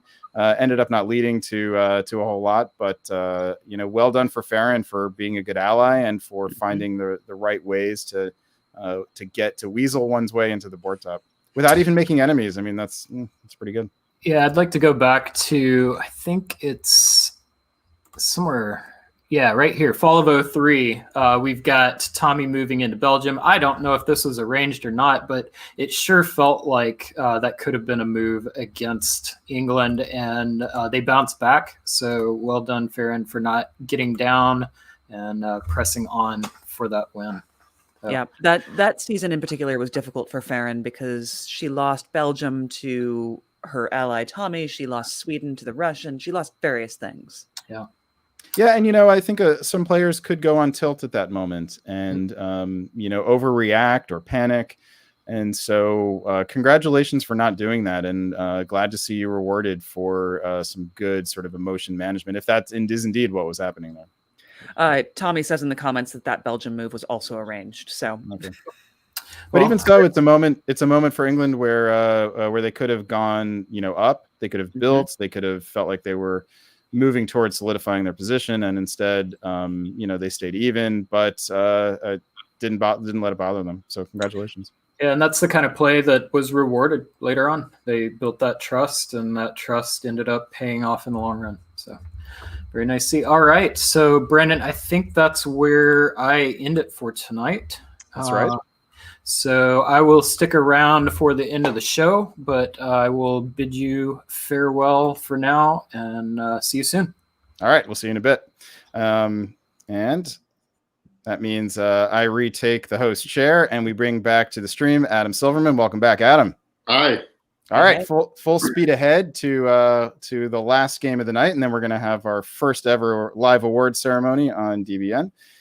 Here is game number 5, which when we left it found George and Maxim with this intense EF, this intensely copacetic EF, with a French fleet in Sweden. This is the one that started off with the French convoying an army from Wales into Belgium in the fall of 1901. And that was matched on the other side by an AIR that seemed to be pretty shaky, right? I think there was a bunch of, we concluded that there was no way that this was all copacetic. We had Morgante and Wes both thinking they might have a shot at the tournament championship, and so their fighting led to neither of them advancing here, and instead Natty Schaefer in Italy got the build. And so that build ended up being an army in Venice, and that's where we stand at the moment. Russia, Morgante and Russia pulled a fleet in the north, which can only help the EF. We tried in Chicago. We really wanted a name for the EF. The RT has the Juggernaut. The best we could come up with, which is just not satisfying at all, was the Westernaut. A EF needs a good name to terrify the rest of the board, like the word Juggernaut does. Like the Juggernaut is coming. We need to deal with it. The EF needs something too. Okay. Exactly. So everyone who's listening live, come up with it. Drop your suggestions in the chat while we continue watching this really unholy, whatever we're going to call it. All right. Historically, the French and English never worked together, right? So, I mean, it's just not a thing, right? Yeah, not until the war that this game predates, setting of this game predates, right? Yeah. Okay, so let's dive back in here. Spring 1906. Siobhan, will have you be the primary, and let us tell us what happens here. Oof. Okay, I'm looking to the EF first, and what happened around Berlin?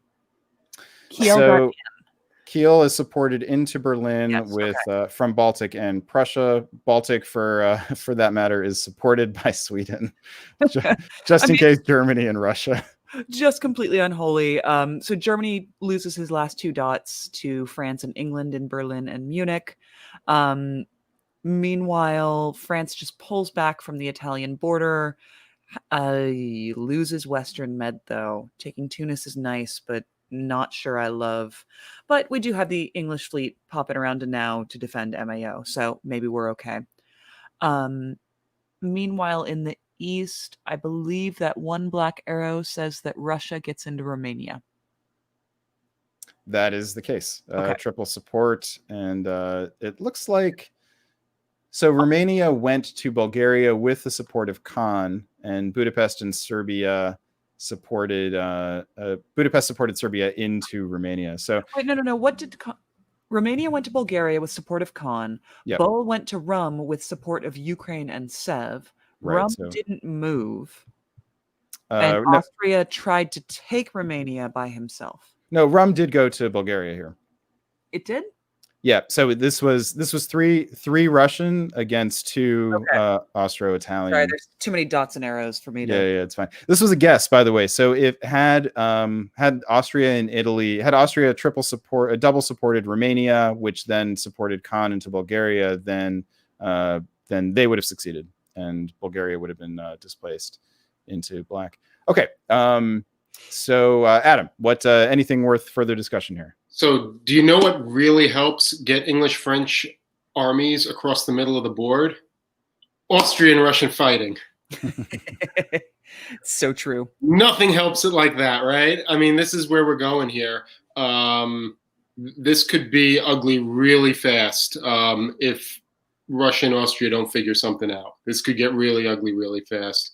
The situation in the South was a tactical mess. The outcome is an awkward position. But what it comes down to is France is in a dot they can hold. They can cover Spain. This is a win for France. 100%. And especially with, their friend, the English, coming down to, to protect mid-Atlantic, right? That's kind of the big weak spot all of a sudden. And they just don't have to worry about it. So, the underlying question for the rest of this tournament is, do England and France, do either one of them get any funny ideas? And No. There's zero indication whatsoever. All right, we do have some suggestions for the EF alliance. Yes, and I already have a favorite. Me too, actually. So, so just really quick before we go through them, we'll do a little bit more game before we go through them. The Entente is the traditional name for it, and I just find that boring. It's not scary at all. Like the Juggernaut, it doesn't make you feel like you're about to be overrun. So, all right, why don't we I'll hold that off then until we go a little further in the game. Fall of 1906. Siobhan, tell us what happens. There is quite a lot going on in the East. Okay, yeah, let's start over there. So, again, Austria and Russia fighting. They're going to continue that. Fine, but you're welcome, France. So Austria takes Warsaw with English help and takes Bulgaria with Italian help, loses Vienna for the effort because the German is just trying to hold on to any center he can find, and respect for that, John Frank. That is really fun. That is really fun. You might as well wander around the board. Yeah.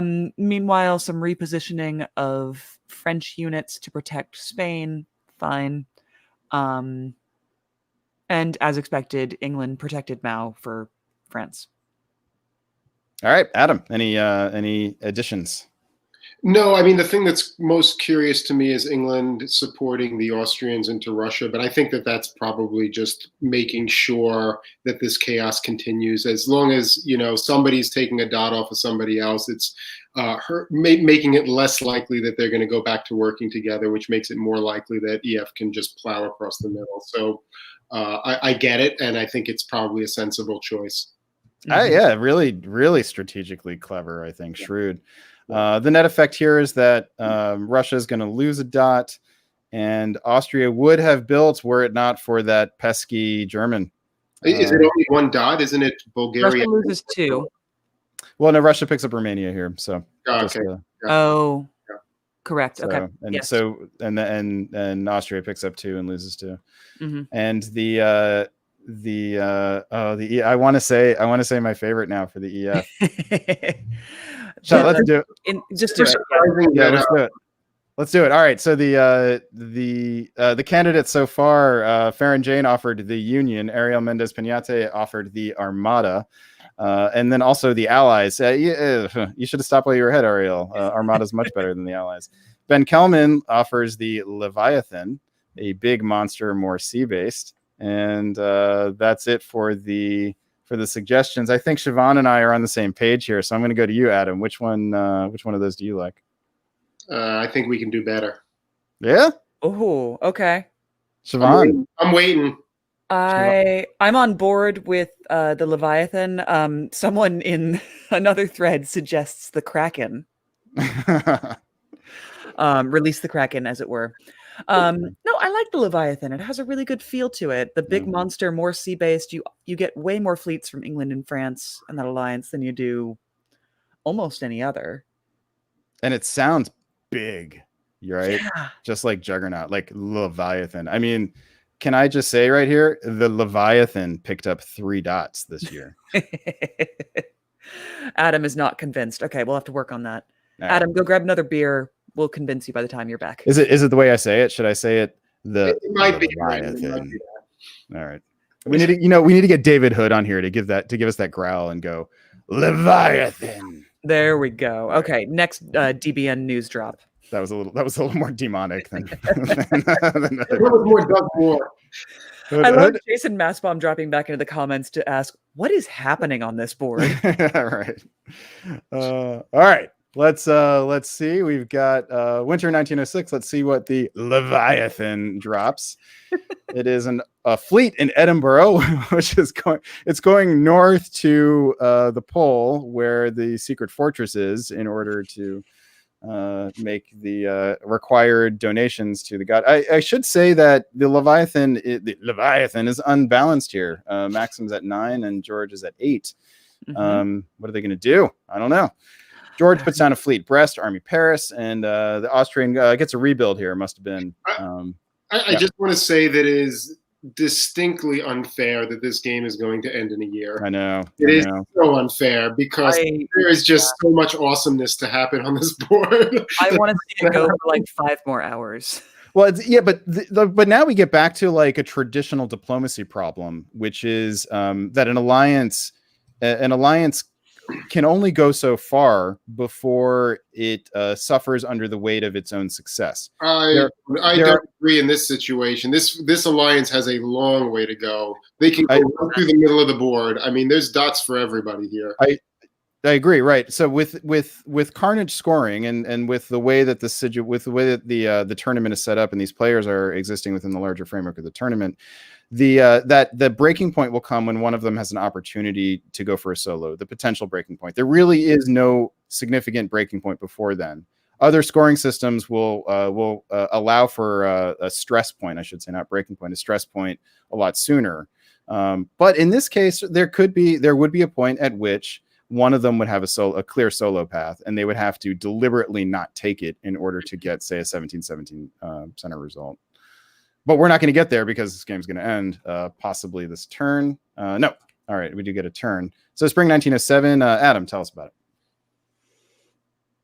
Yeah, so Russia retakes Warsaw. England is advancing to Silesia. I mean, there's not a lot going on other than the dance around Austria and Russia right now. So, Russia does pull down into Armenia, which is kind of interesting. It's actually surprising that Italy hasn't taken Ankara yet. Now they're not going to get that opportunity. Mm-hmm. In fact, they're going to have to take a little bit of a guess now since Russia's in Armenia and Black Sea. Right. Retreat to Black Sea. Yeah. I mean, it's possible that they'll just make a play back to Romania, but that certainly doesn't look like that's the plan right now. But yeah, not a huge amount of progress, but it's just positioning at this point, and it's a grind, and you just don't have time to grind because of the time limit. What do you guys remember? What year it was that I suggested we may see a French fleet on the south coast of there it is. Petersburg? Yeah, it's exactly what I was going to point out. It was like in 2002 or something. Yeah. It was very early, and you got your wish. They heard us. They were listening, man. They were listening. All right. Let's Albania. And they actually convoy Spain to Albania in the chaos of all of that. Chef's kiss.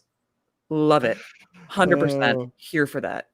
And there's one other point of note here. The convoy to Belgium. I actually think wait, Germany stays alive. Yeah, that was what I was seeing. But actually that convoy to Belgium that actually changes the board top, doesn't it? No, France took one. It's ties. They're going to be tied because France took St. Pete. Yeah, it makes them tied on the board top. France was 9-8, but France needed 2, didn't they? No, they took St. Pete and they lost Belgium, so they're still. So they're even. Yeah. Thank you. +1. So this is neither of us is going to win this tournament. Let's end it on this unholy alliance as we began. As they should. It's fitting. It made sense, and good job, guys. This is the right result. What can you say? For this game, it's the right outcome. I mean, we can talk about perversions of a system and all that kind of thing, but was there any other correct outcome for this game other than this? Once you've done this, no. No. This moment, like you flipped to this reveal, and all three of us were just like, what? Yeah. Once you've done this, there is only one outcome of the game, and that's the Leviathan dominates the board. Split board top, 2 halves, 1 Leviathan, game over. So many good games tonight. So many good games. What a pleasure. Yeah, let's what do you say we bring on board here the tournament director, Dave Miller. Dave Miller, welcome to the live stream. Hey everybody, how are you doing? Dave, congratulations on a successful tournament. How do you feel? Very tired, but it was a lot of fun. We had 41 different players play and a total of 10 boards over 2 rounds, so call that a great success. And I think everyone had a lot of fun. So, and everyone loves the streams. I just want to thank you guys, Brandon, and everybody for doing this all the time. I think it's really brought a smile to a lot of people during COVID when we can't actually go see each other and talk about the games. We just get to listen to you guys hate on John Jameson. No, Jason Maspom, thank you. Yeah. John got a lot of love from us tonight, I think. Yeah, Jason's the new John. David, was this your first time TDing a tournament? Yes, it was my first time TDing. There were a few bumps here and there, like when I miscounted the number of people for the second round. That's why Rick had to play, even though he was GMing as Turkey. But it went well. And I think hopefully we'll be back in person next year, but if not, we'll just do another virtual one. Love Tempest. It's always a pleasure when I'm able to travel out there, but it was wonderful to see this, in this unusual format, but I think it went really well. And I hope all the players had a great time. It was certainly awesome being here, getting a chance to watch all the boards and see some really just phenomenal play, some bizarre situations. What a pleasure. Thanks. All right. Let me bring Brian Pravel back on here for a second so he can join the party. Hey, Brian, welcome back. Hey, David, thank you so much. This has been a blast to watch, and from all the chatter that I'm seeing on Discord and in chat, it seems like the players had a great time. Thank you so much for putting it together. No problem. And I know the moment you've all been waiting for, the description of Randy's tantrum. There was crying, there was screaming.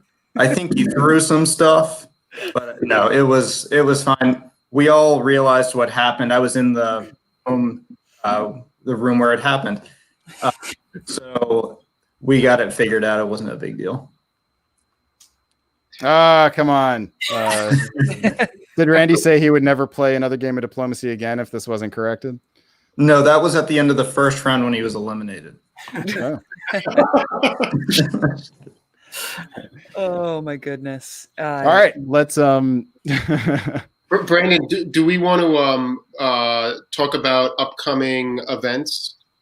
That's a great idea. That's a great idea. So next weekend we've got coverage of the Virtual Diplomacy League's monthly games, and I actually don't know the start times on those games, but we will. I think we'll have just one broadcast in the evening. I don't know.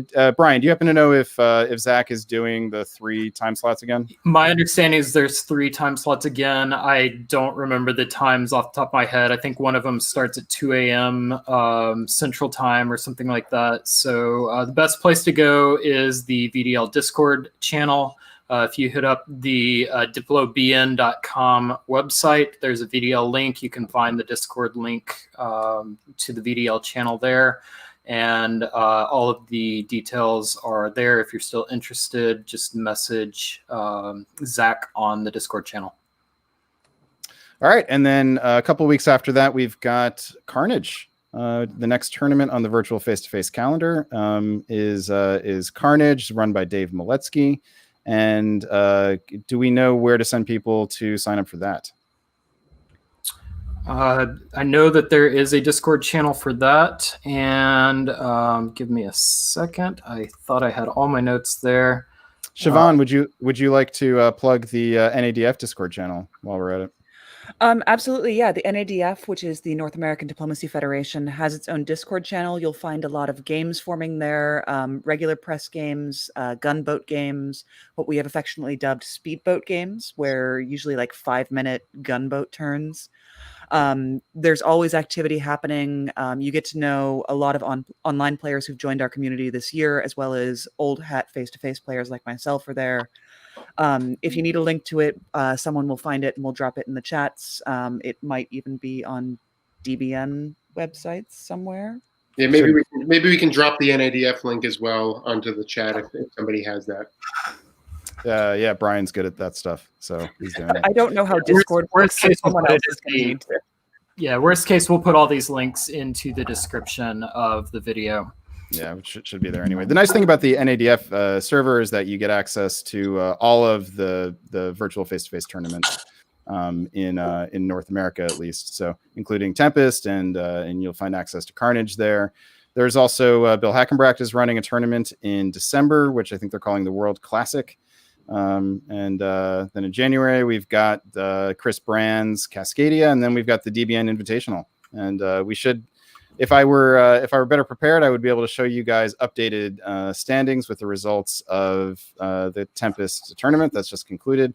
Although, as I'm comparing the results, David, that you sent me for with the ones that my system is calculating, and they're off, and I'm going to trust yours more than mine. So I'm not going to show that table, and I'm going to let you just announce the awards. Sure. Yeah. So there's probably a couple reasons for that. Also, I posted the results in the chat, so if your score is wrong, it's your fault for not checking. So before we announce the results, I just want to also thank the GMs, Dave Miletsky, Graham Woodring, and Rick Desper. Without them, this event wouldn't have happened. They were immensely helpful, so everyone who was playing in their games, go give them a shout. It really is kind of selfless work sometimes that people do who aren't even running the event. They just sacrifice their whole day to commentate or to GM. So we all owe them a debt of gratitude. So I'm going to start with the best countries and the other alternative awards. So best Austria was Randy Lawrence Hurt with 7,013, 13 center board top in that last game.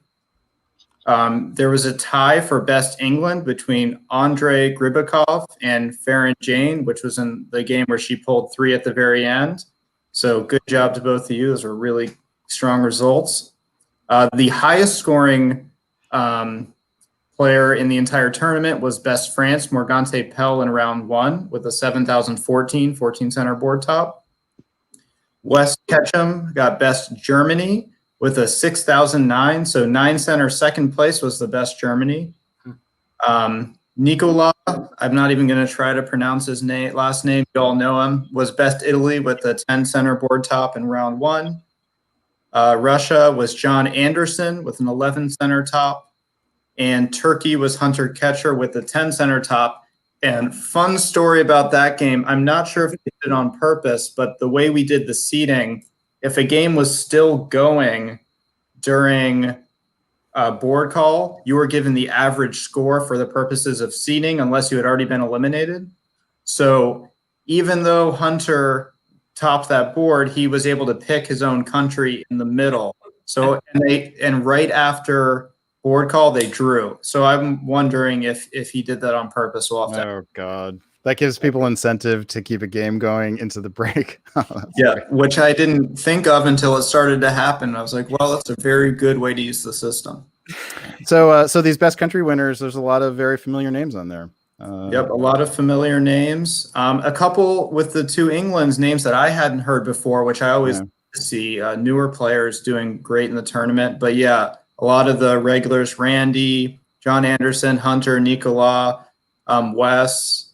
I don't know Morgante, but he's a very good player, I've been told. So it was a really strong tournament. I was enjoying watching the feed and every board in the second round. Like, wow, this board is stacked. Wow, this board is stacked. And yeah, it really felt that way. There were a lot of very, very good players in the tournament. So now we'll move on to the alternative awards. I was going to do a Rusty Blade Award for the worst stab that went terribly wrong, but I didn't get any nominations, so we're going to skip that. But if you guys have a favorite, let me know. The Golden Blade, Bill Hack had a double stab where he stabbed 2 other powers in round 1, which was pretty phenomenal. So Bill won the Golden Blade Award. The Player's Choice Award, there were a lot of nominations. This was one of the friendlier tournaments that I've witnessed. I don't think, other than a little bit of some discussion over a draw, there wasn't really too much animosity on most of the boards. A lot of really good alliances and a lot of fun play. But the Player's Choice will go to Christian Brown. Is he a Windy City Weasel? He is. Yeah. He is. So there you go. Weasels representing.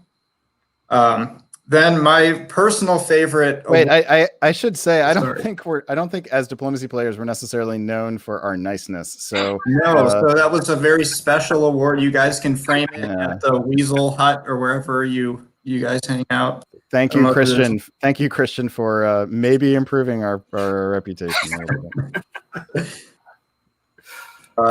My personal favorite award for Tempest is the I Got Hammered Award, and that goes to the player who just got absolutely hammered. And it didn't go to the player with the lowest score this year. It went to Chris Allenbaugh. He was the only player who played in both rounds who ended up with 0 centers at the end of the tournament. Oh, He did manage to get 4,000 points, which I thought was for having no centers. So way to go, Chris. How did he do that? He got a last place and he got a 5th place elimination, which I think was the scoring elimination in this tournament. mm-hmm. And then one more award is the Tournament Director's Choice Award. And this goes to Saren Kwok because she played in the first round. She was stuck in that game that went over. She wasn't going to play in the second round. And we had a player walk out of a game. And despite her being in a later time zone, she came back, played out the position. And it helped me out a lot because we were scrambling for replacement players a few times. So, Saren, thank you. We really appreciate it. Yeah, she's playing from the UK, so that was a pretty big sacrifice. Thank you, Saren. Yeah, wonderful addition to the hobby. She's really been active. Yep, she's been wonderful. So, without further ado, we'll do the top 7. I'll start with 7th. And just one more thing to explain the difference between my scoring and yours. We have something, if a player sits out, we award them an average score if they volunteer to sit out of 35.05. So there might be some of those in there. Okay. As well as we had a player who had a technical difficulty, and rather than holding up the game, John Anderson volunteered to just sit out. So we awarded John Anderson 35.05 for round number 1, even though he did not finish the game. In 7th place with a score of 11,012 was Natty Schaefer. In 6th place, let's do it. In 6th place with a score of 11,015 was Farron Jane. Well done, Farron. And in 5th place with a score of 11,514 was Jackson Roberts. So well done, Jackson. 2 new names right near the top, right? Love it. In 4th place with a score of 11,515, Hunter Ketcher. These were all really close to each other, huh? All in the 11,000s? Yeah, so the 7th and 6th were 3 centers apart. 5th and 4th were 1 supply center apart, and they were all, it was a tie versus a straight top. Okay. Or a straight score. In 3rd place, Bill Hackenbracht with 12,022 points. Yeah, we should applaud. Yeah, okay. Yeah. All right, fine.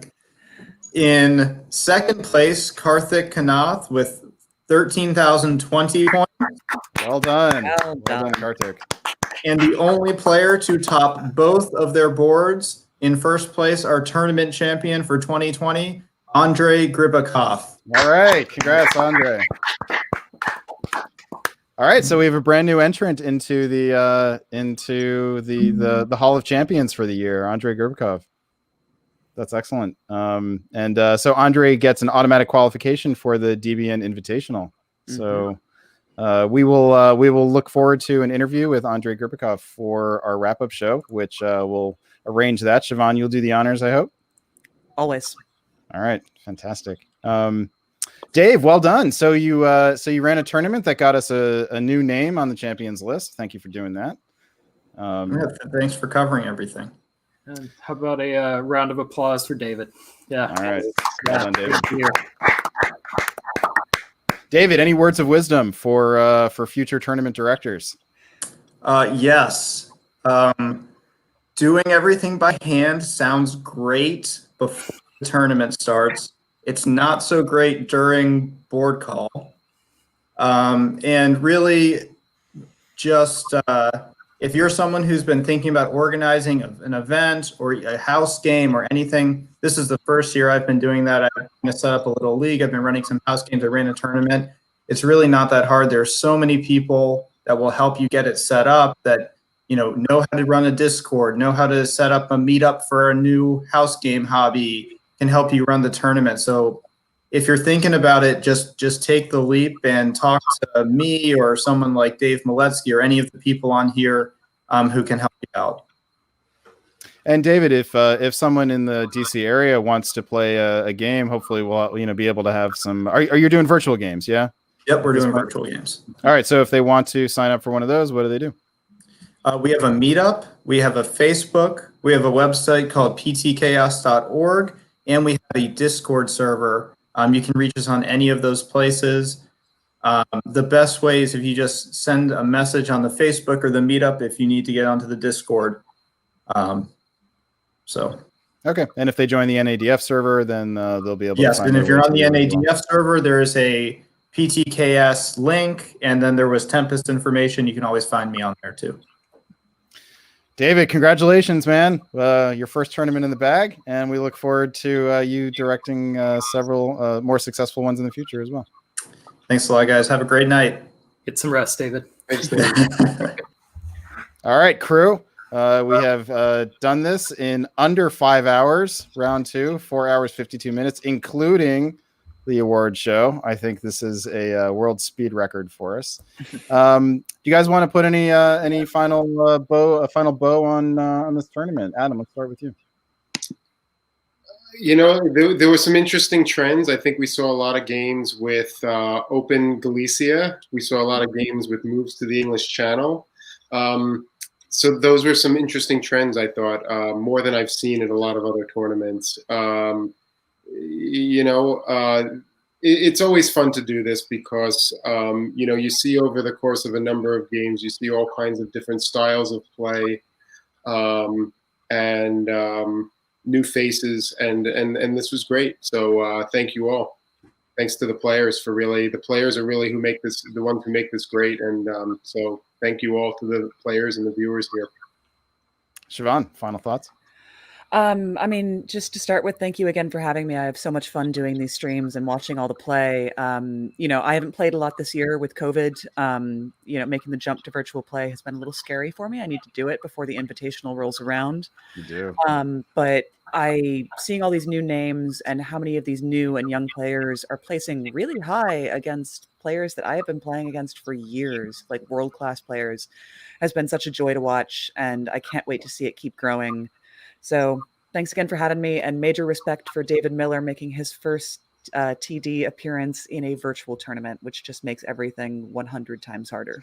Yeah, and just weirder, right? Because there's so much that you can just sort of manage in person if you want. You can get more. It's easier to get people to help you, I think, in person as well. Mm-hmm.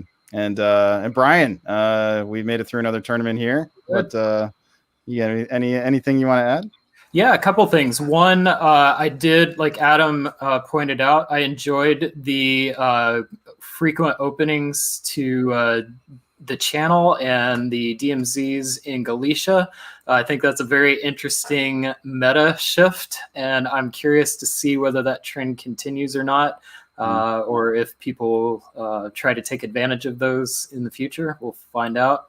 The other thing that I noted was there's a lot of alliance play in this game, and I as much as I love a good stabby game, I am a weasel at heart.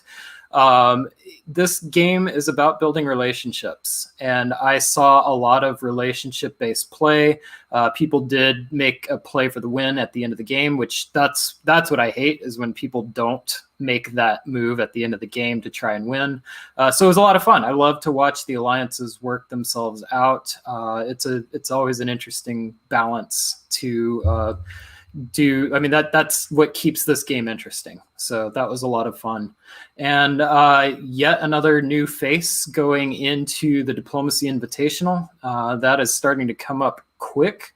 We've got Carnage, we've got the World Diplomacy Classic, we've got Cascadia, and the VDL Championship. And then after that, we've got the DBN Invitational. So just 4 opportunities left, one of which is a league. So if you're going to place in that league, probably time to start getting some games in. And it's going to be a lot of fun. I love to see the players that we have coming into this, and all the new faces. And this has been a blast to watch. I'm really happy to be part of this community. Yeah, it's time for us to get our act together, isn't it, on organizing that invitational? Yeah, Siobhan, you got some work to do as well. I should play one of these virtual games before the invitational. Yeah, maybe VDL next weekend. You might as well jump in. Yeah, I'm with you, Brian. This tournament had actually a lot of dynamic play. There was a lot of fluidity within the alliance structure. And that was fun to see. And we didn't see as much of that with the Carnage, the earlier tournaments this year under Carnage. So this was a more active tournament that way, despite having a fewer number of games. So that was fun to see. And Andre definitely was a worthy champion today, and we saw some other effective play. All right, it's been a pleasure chatting with you guys on these casts. It was fun sitting in the analyst chair for a little bit, getting to see life on the other side of the host's mouth.